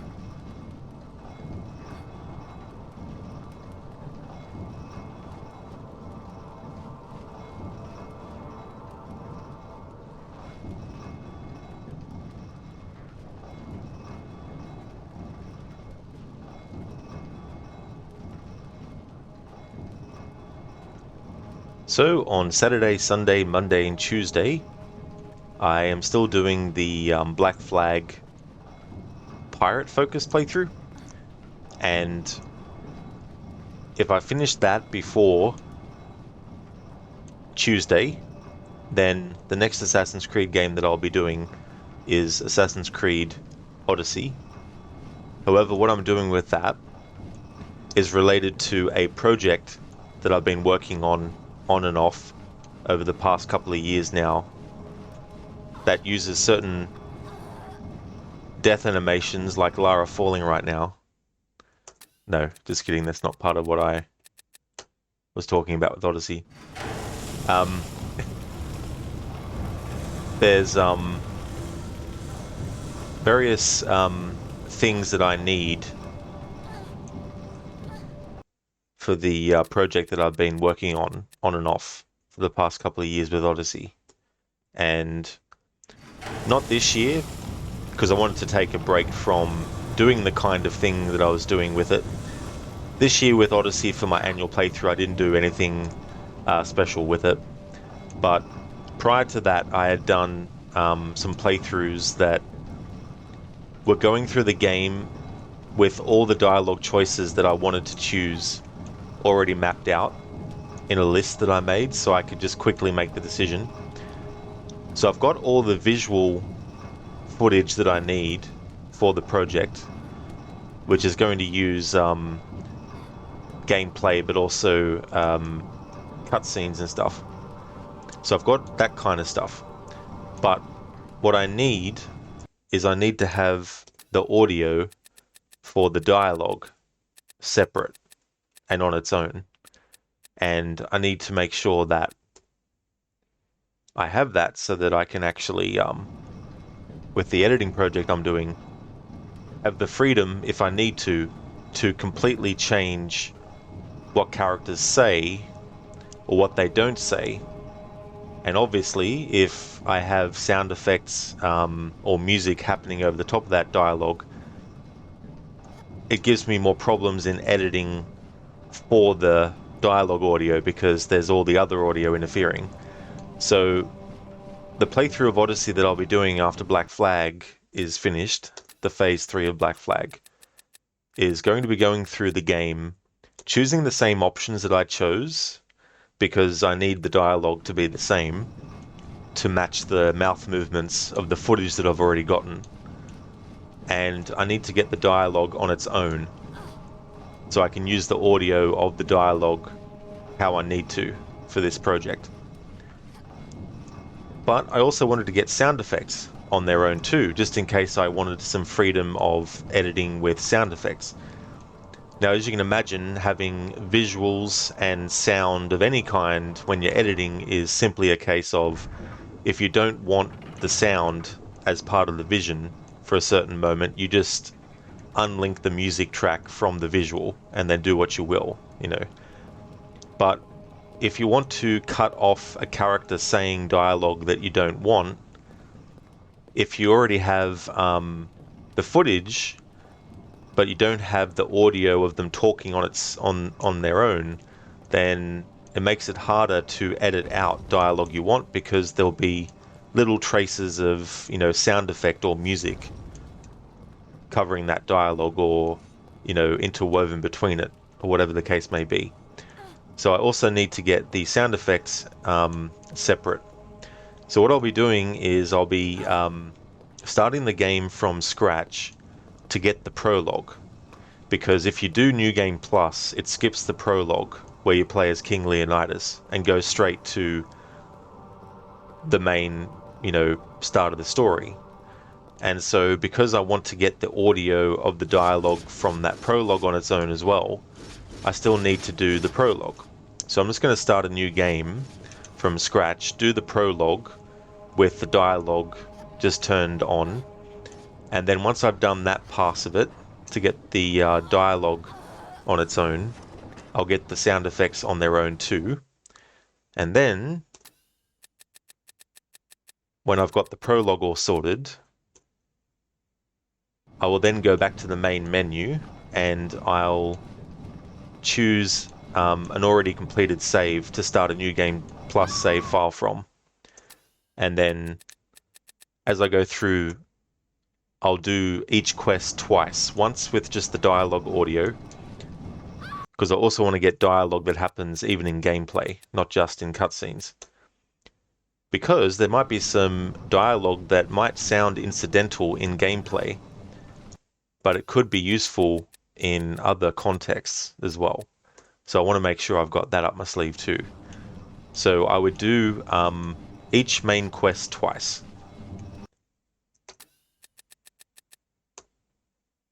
But I think it would probably be better to do the pass with just the sound effects first, and then do the pass with the dialogue. So that'll be the playthrough for Odyssey coming up. Alright, so clearly this is not going to work. Alright, time for me to go into focus and not talk mode. Be right back.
Alright. Now I'm where I want to be. Donna, you are way past that hammer, but okay. Which hammer was that, Donna? Oh yeah, the one that crushed Lara. Yeah. Yeah, from that angle it looked like we actually cleared it. Harbinger, don't fall into the tomato juice. Yeah, wouldn't want to have tomato juice getting into the pores. Alright, Lara will get full health back when we get back to, Actually, no, I'll need to go through a door. So the wind one... If I can, I probably can't now.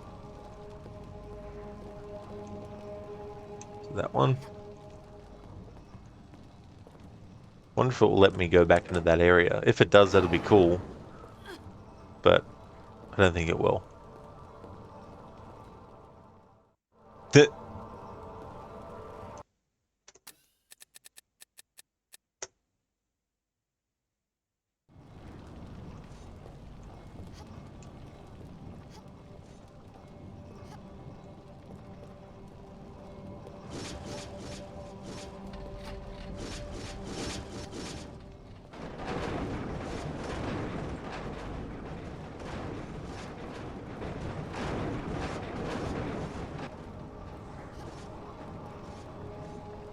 There, of course.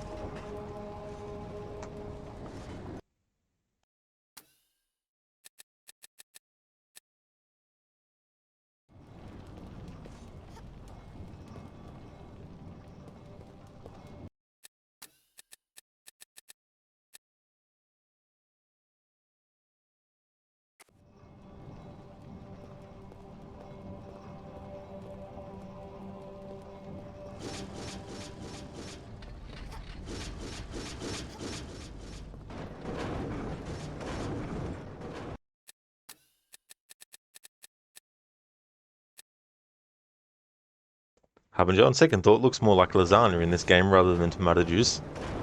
Lasagna is awesome. I love that stuff.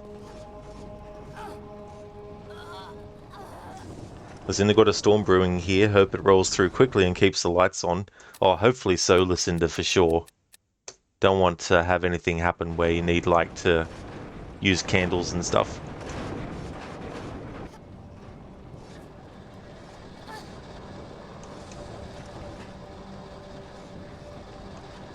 Waffle, you're excited though. It's a little one bed, one bath in your hometown, the town you're a fireman for.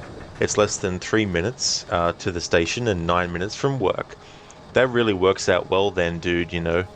And that's the other thing too when you're looking for a place to live, is how close it is to important places that you need to go. So that's cool that it's only that amount of time away.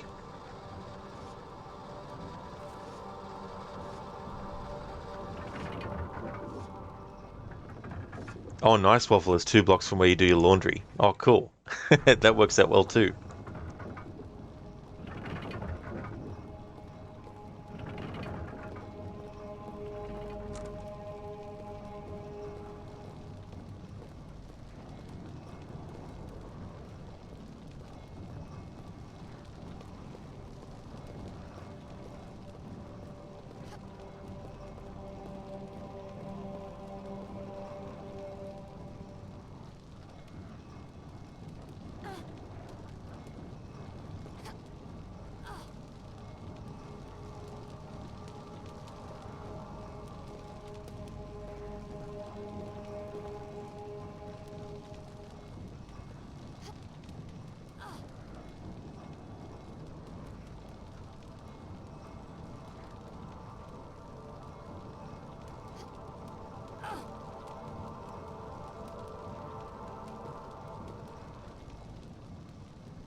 feel stronger now.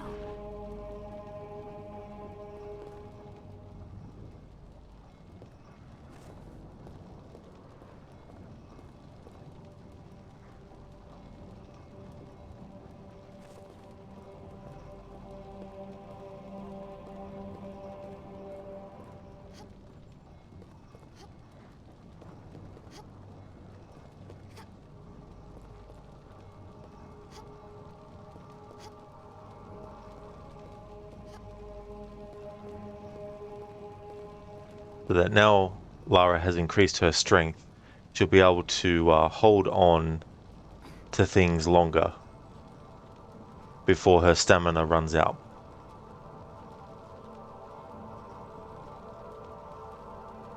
This is something that was only in this game too. No game before it or since had a stamina bar for Lara climbing things.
Do you, Harbinger? You hate it? Oh, hot weather. Oh, I gotcha. Yeah. Yeah, I do not blame you one bit.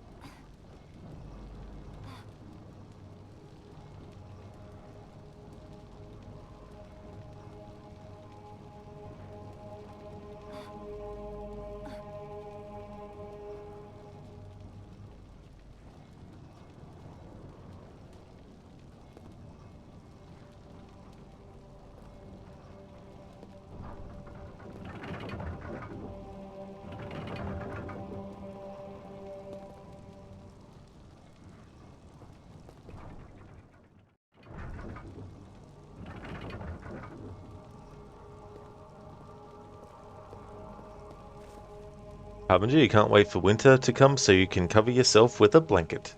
Oh yeah.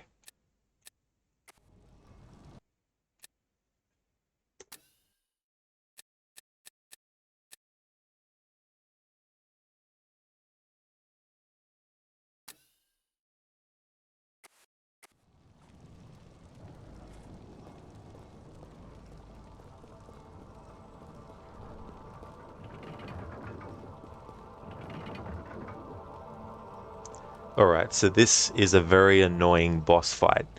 So there's something that you need to collect, and you have an enemy that is floating around and attacking you. And when you get near to the item, if the enemy is near you when you get near the item, it makes the item disappear and appear somewhere else and keep on doing rinse and repeat. So this part can be very annoying.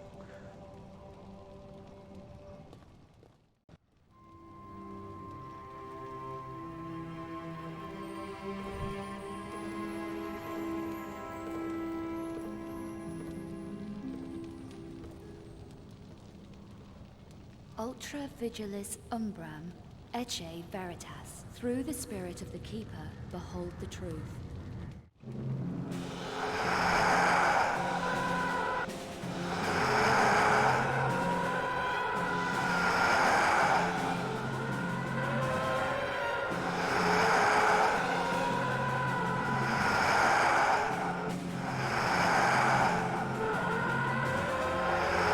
There's no way I'm going to survive this without dying. Especially if I have health this low. So I've reached a point in the game where I'm going to finally use a health item, because I haven't used a health item yet in this playthrough.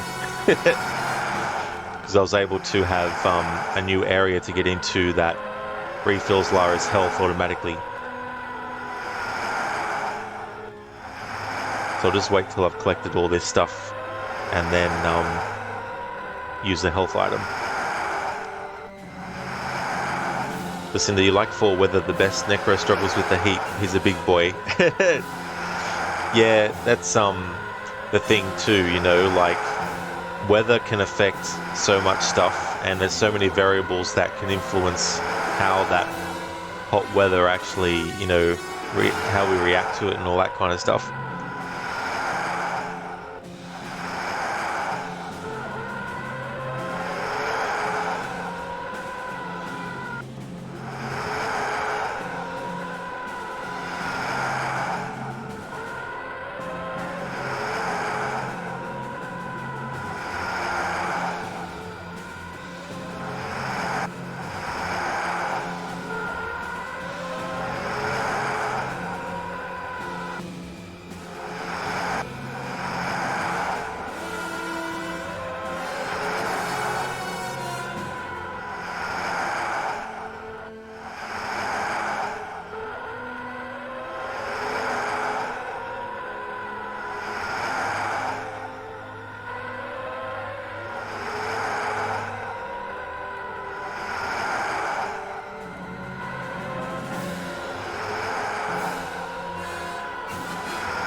Alright, got full health again. Let's save it as well.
This is why this boss fight's fucking bullshit.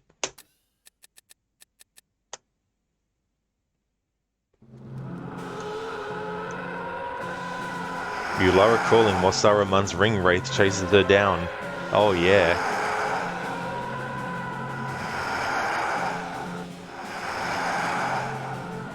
Ring wraith.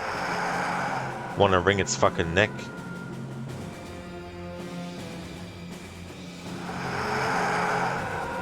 Yeah, Lucinda, rest in peace, Lara. Donna, the music is pretty cool though. It is, yeah. Yeah, this was the first Tomb Raider game to have music that was conducted with an orchestra.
Alright, so this time I'm going to save it here.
Fuck you, game.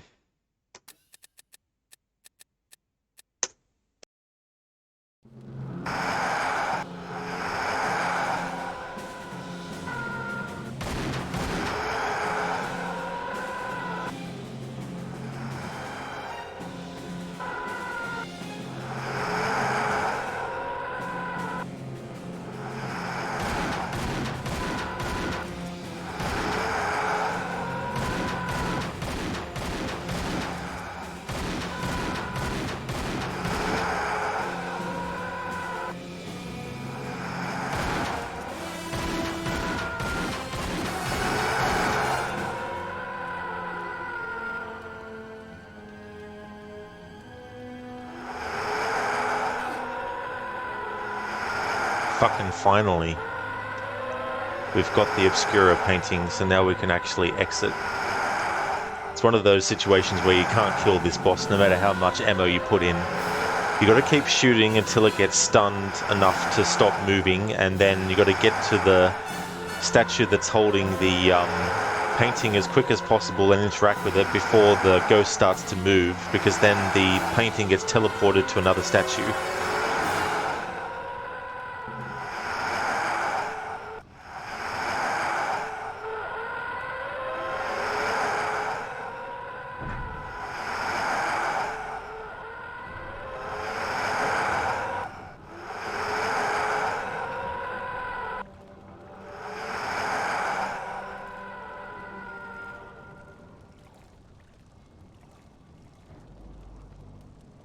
Donna? Makes sense. Yeah.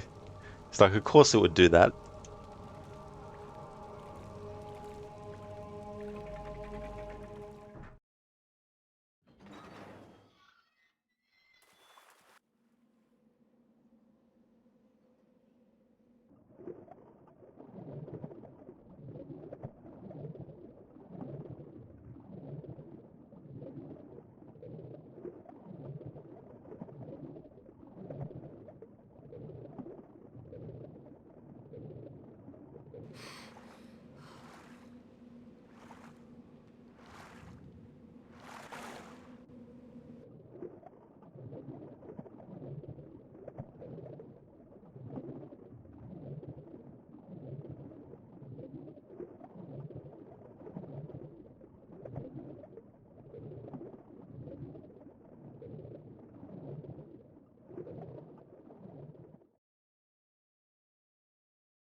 Under Siege 3. This time, Steven Seagal is a security guard at the Louvre in Paris, until all hell breaks loose and terrorists take over the museum.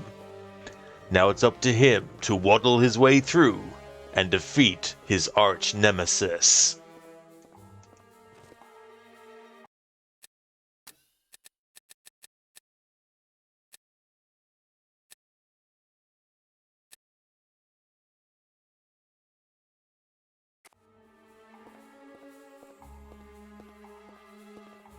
Donna, good luck, Steven. Yep, he's going to need all the luck in the world. But then again, Steven Seagal is a perfect being, a god, and creator of all, who never makes any mistakes. On ne bouge plus!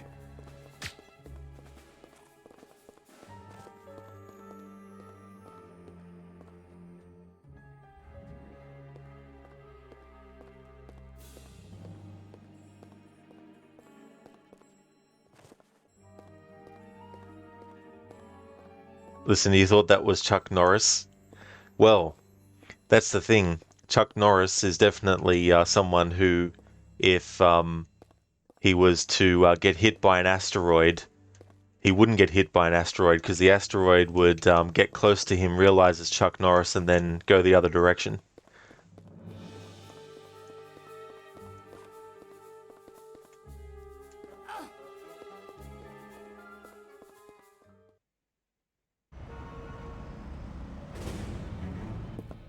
Take the rear door.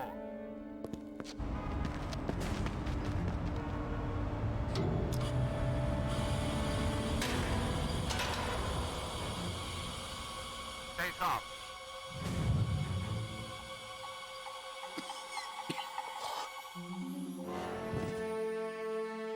Swing to sector A9. Fan out and keep low. Okay, maintain radio silence.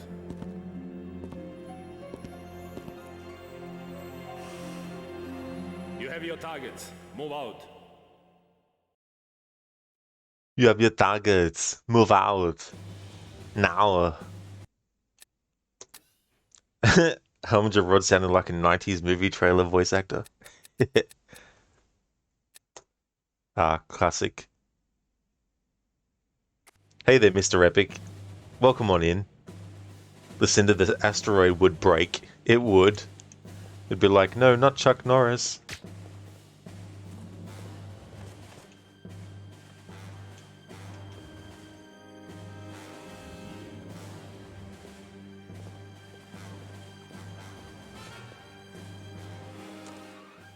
Can't breathe.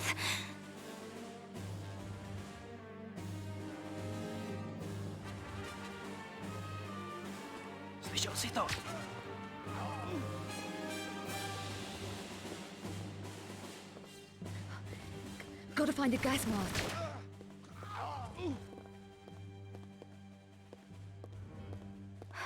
Must hold my breath till I find the respirator.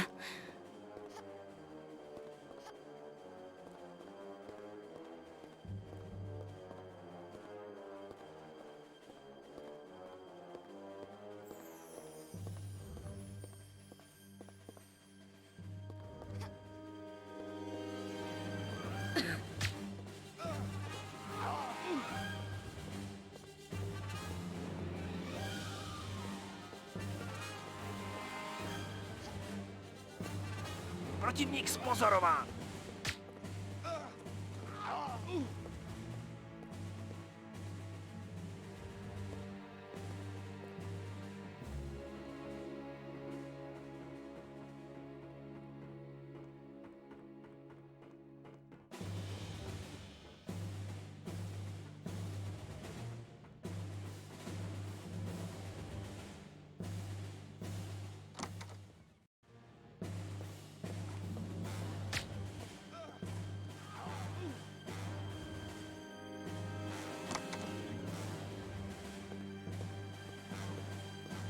Respirators.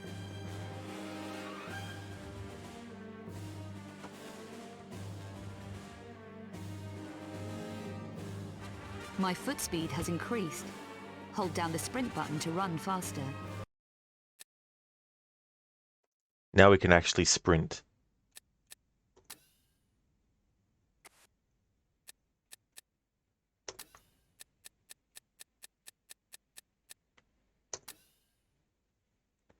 Mr. Epic, this summer, watch the action blockbuster Standing Up. Watch Steven Seagal in his biggest challenge yet, standing up from a chair. That's a good one, Mr. Epic. I like that. Ryu uploaded something to the Discord that you might like when you have the time. Oh, thanks for doing that, Ryu. Lucinda, you hope that's her inner monologue and not her wasting her breath to say she needs to save her breath. That's actually a good question. Not being able to see Lara's mouth moving at the moment, I don't know if it's either or.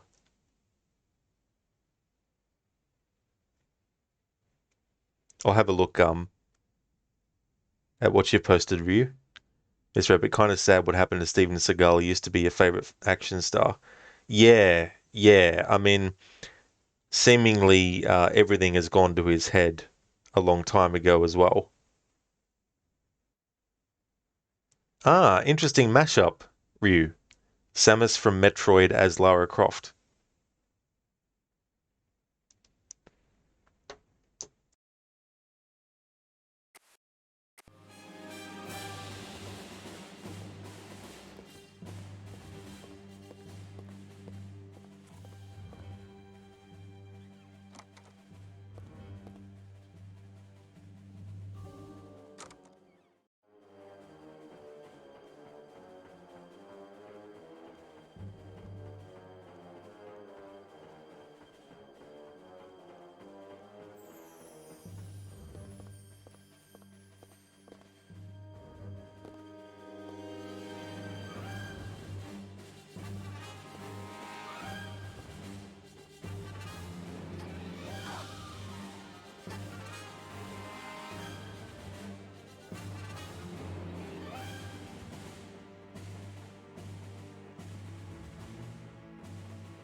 You're always more into Jean-Claude Van Damme, to be honest.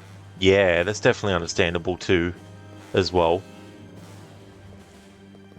I mean, Van Damme has had his, share of downs in his life and stuff, getting addicted to drugs and all that bad shit, and all that, but he's been able to bounce back and stuff. And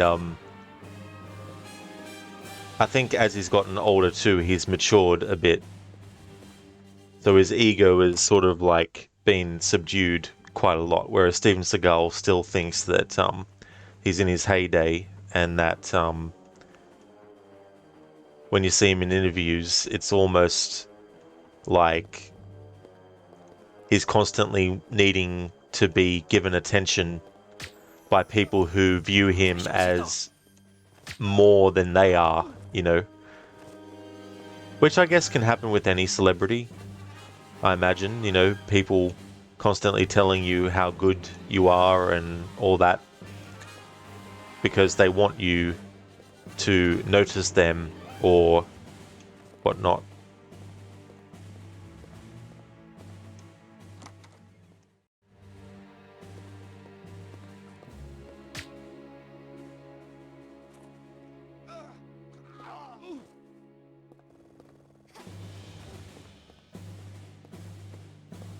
Protivník spozorován.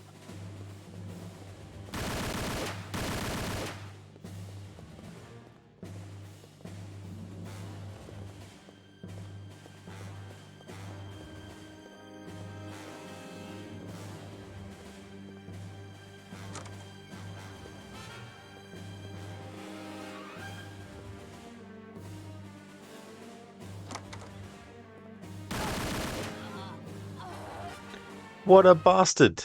Shooting me like that. I don't remember when I saved last. Fucking hell. Probably right at the start of this whole situation. Yeah. On ne bouge plus. Yeah, the early flicks Seagal made were good, but yeah, his later works combined with the massive ego really makes you not want to follow him. Yeah, that's it, and I think his earlier work that was good still stands, and all that kind of stuff. So I'd say that those movies, like, I'd probably sit down and watch Under Siege again, and all that kind of stuff. But I wouldn't want to go and watch, everything that he's done and all that kind of stuff. Lucinda, okay, Rod, it's time for me to get your day started. I hope you have a great rest of your stream. Thank you so much, Lucinda. I really do appreciate that. Thank you for being here. I hope that when you start your stream that you have a great start to it.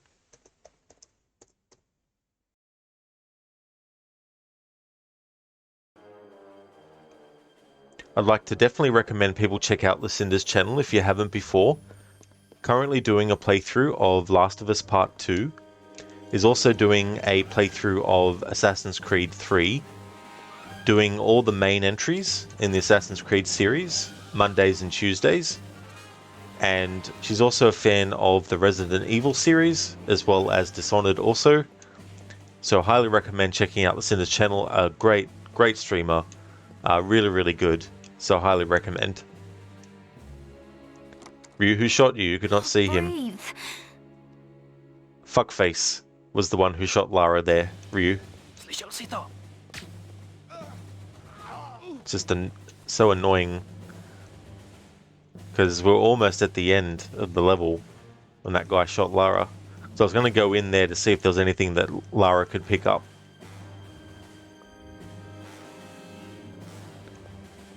But you definitely gravitated more towards Van Damme's early movies. Bloodsport, Time Cop, Hard Target, even Street Fighter is a massive guilty pleasure. Oh yeah.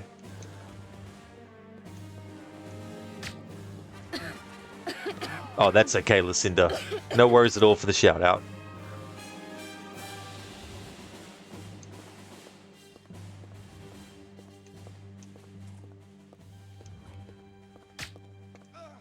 I love using this shocker. Because just one shot and they're down.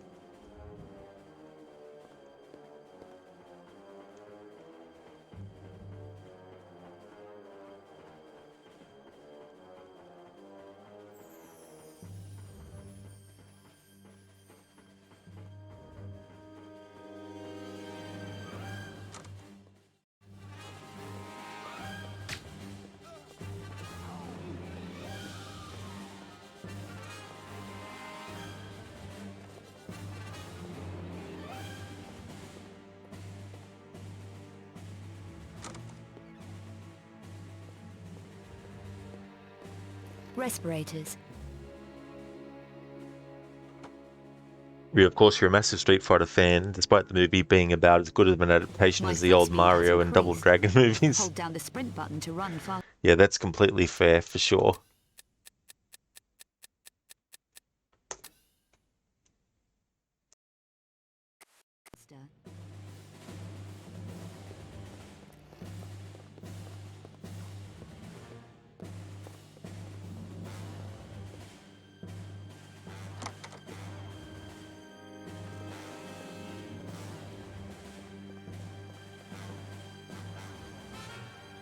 Granted, it was arguably a better attempt than Mario, but that's not saying much. This is true. There were certain varying degrees of improvement that were happening.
Thankfully, you do have better adaptations of both Mario and Street Fighter, especially the animated movies.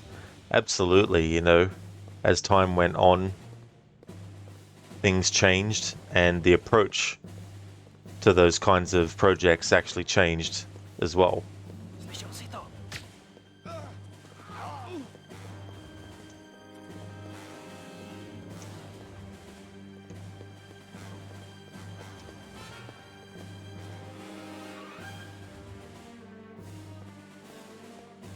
Protivník spozorován!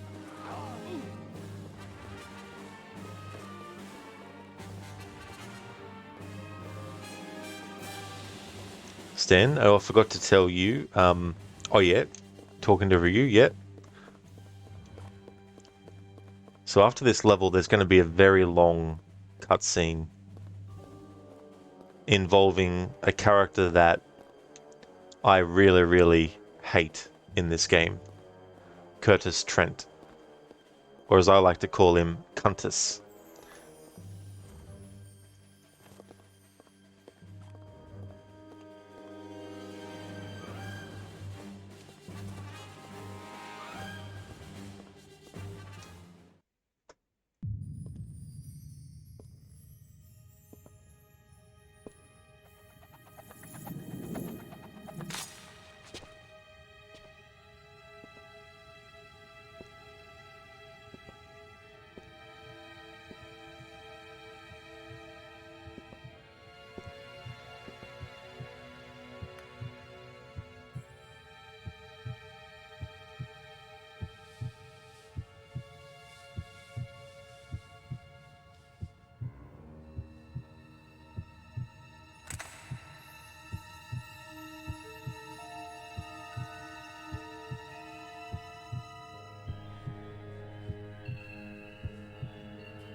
okay?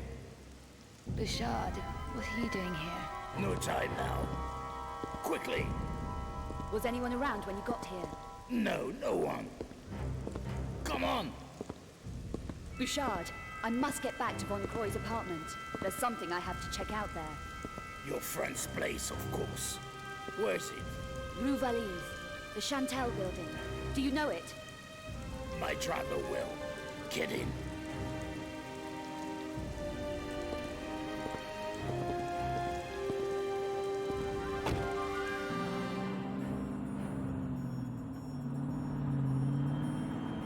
What were you doing at the Louvre?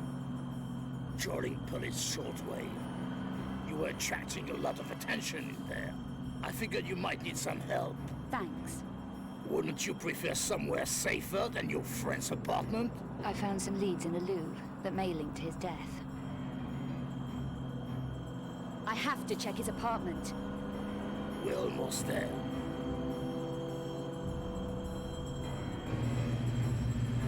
There's something you should know. The police bands were full of details of another monstrum killing in Prague. Prague? Not a dealer named Vasily. Matthias Vasily? Yes. You knew him? He's connected with what I need to find at Von Croy's apartment. I need to go in alone. Okay, I'll wait here. Appreciate it, Bouchard.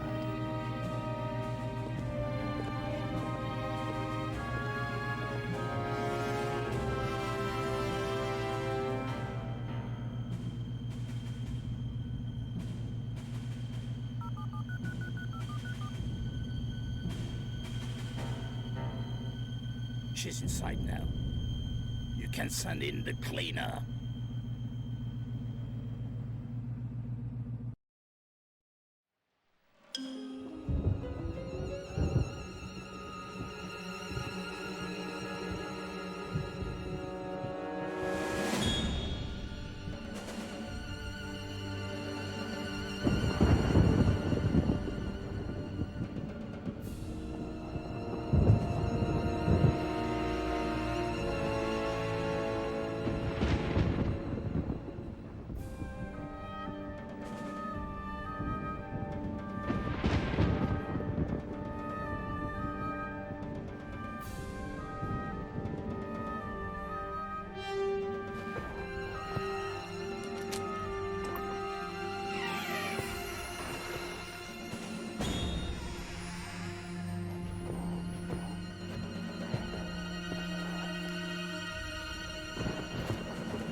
I'm tracking 5 Obscura paintings for a client. People are dying out there. Handle it, Going. Egypt, Werner. You walked away and left me. Get out! Get out of the way!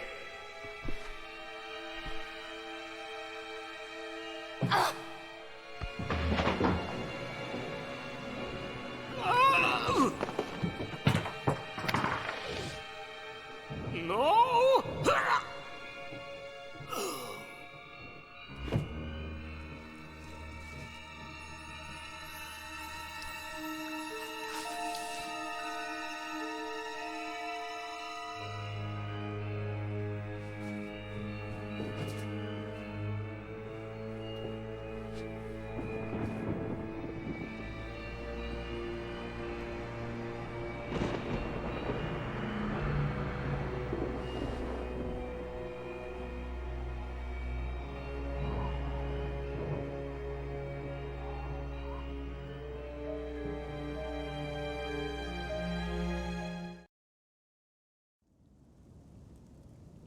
Well, that was a very long cutscene.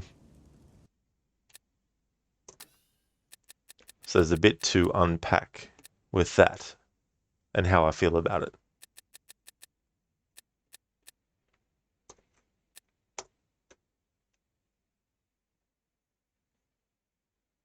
Stan talking to me too. It's amazingly awful.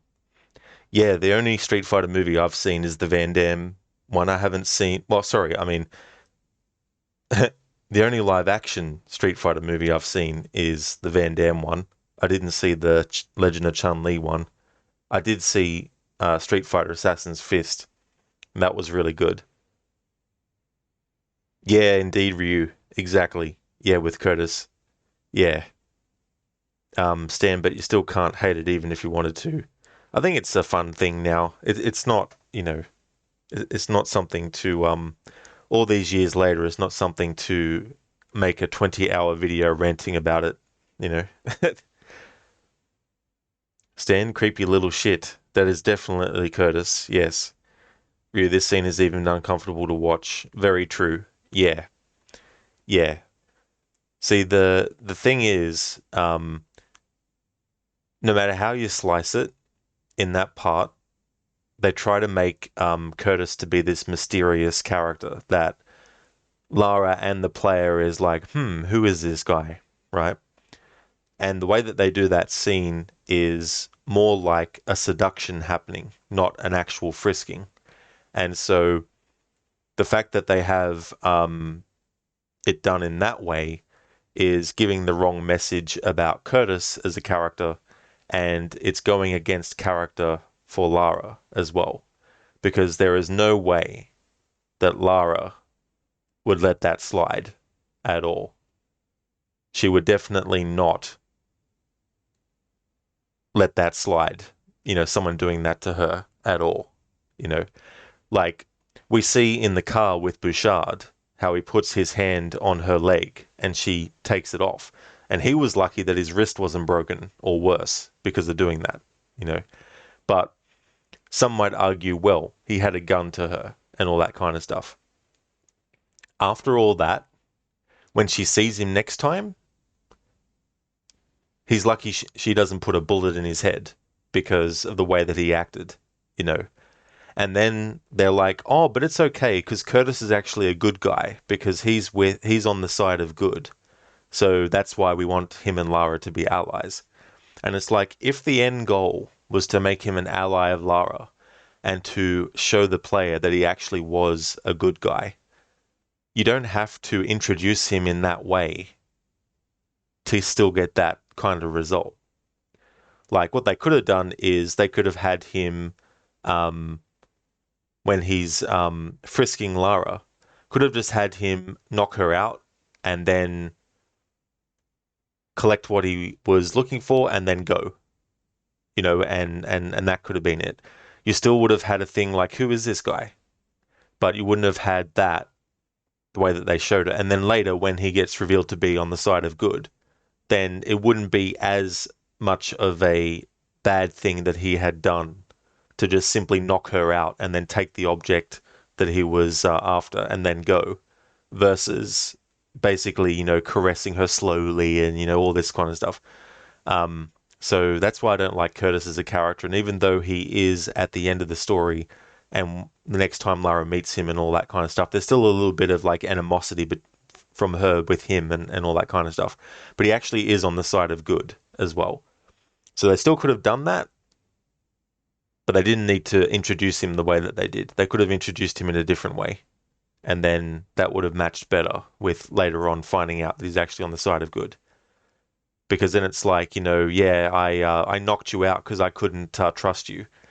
And there was an item that I needed. So I needed to knock you out and then take it off you because I didn't trust you, or something like that. And then Lara can be like, whatever, and then boom, then they're allies and go forward, with the rest of the story from that point. Stan, this action is leaving you out of breath. Yeah, the way it's edited and the running and all that kind of stuff. And the music. It's edited a little too quick, you must say. Yeah, there's that too. There definitely is that as well. It is edited pretty quickly. So, we're at Von Croy Apartments, but this is where I'm going to end the stream. I'm not going to be doing a 10-hour stream like I did with Chronicles to get that done. Just want to have a look at the level list and see where this puts me. I mean, I may even finish it next Thursday. I don't know, but we'll just have to wait and see. But in terms of levels, we're up to Von Croy's apartment, which is basically level 19, and there's 29 levels. So it might take me one more stream, it might take me 2 more streams. But in any case, the next Tomb Raider stream is going to be next Thursday.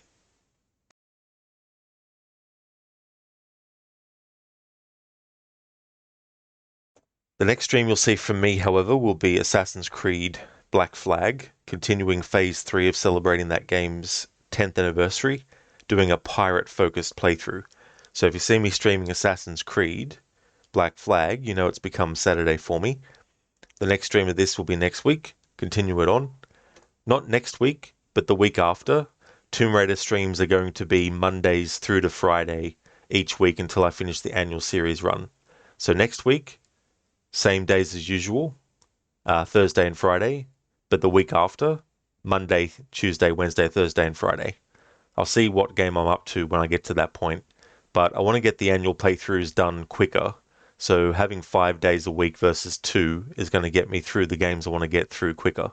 And then when the annual playthroughs are finished, the Tomb Raider stream day will go back to just being 1 day a week. But that's still a few weeks off, plus a few weeks after that too. But that's the plan with the Tomb Raider streams anyway.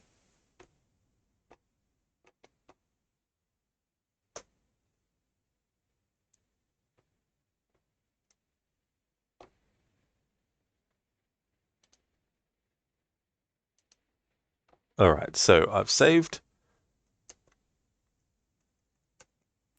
Exit out of the game.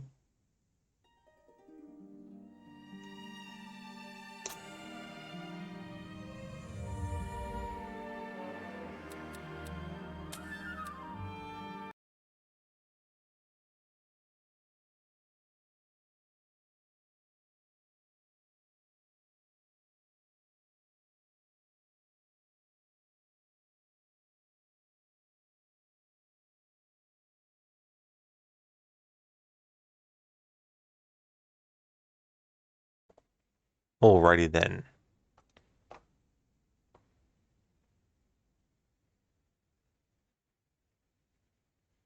Alright, so we're going to be rating Lucinda. She's playing through Last of Us Part 2. Oh. Core? What the... What the hell? I didn't mean to do that. That just redirected me back to myself. Okay, that's interesting. I didn't mean to do that.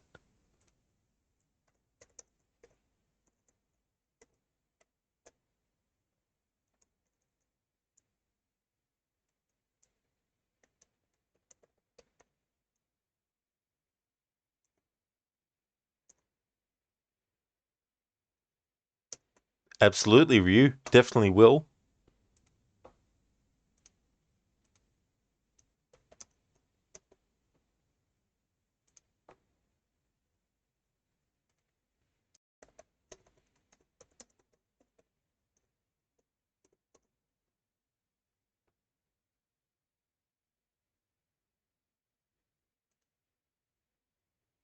Ah, that's okay, Marast. That's absolutely no trouble at all. Would like to highly recommend people check out Crocodiles, Mauler, and Geeky. Crocodiles is playing through Assassin's Creed Valhalla. He's doing a stealth challenge with that. He's also playing Hogwarts Legacy. Great streamer with some very funny channel point rewards, a lot of audio sound bits to redeem, as well as Bully Maguire meme kind of stuff as well. Highly recommend checking out Mauler. He's a streamer of games like 7 Days to Die, Grounded, as well as Goose Goose Duck. He's on a hiatus at the moment with streaming, but can highly recommend checking out his channel. So if you can drop him a follow if you like what you see, and that way when he's live again you'll be able to catch his stream. Has a very positive vibe over on his channel as well, so I highly recommend. And same with Geeky as well. Geeky has been doing some 7 Days to Die as well, and she's also a big fan of the Sims games, and so she'll do streams of the Sims as well. Another great streamer with a very positive channel, and is very good with chat as well. So highly recommend checking out those streamers if you haven't before. That's okay, Lizzie. Absolutely no trouble at all. That's okay, Mola. No worries at all, dude. More than happy to give you a shout out.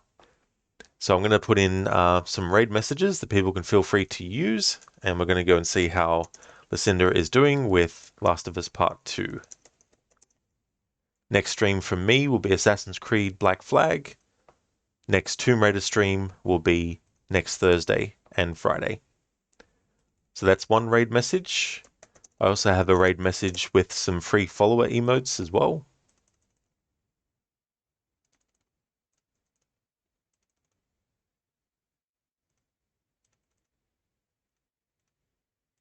And I've also got one for my subscribers as well.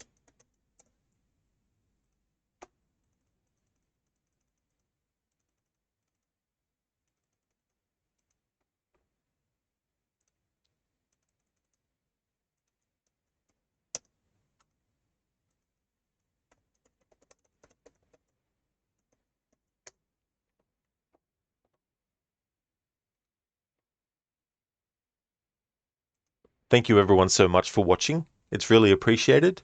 I hope everyone has a good one, and catch you next time.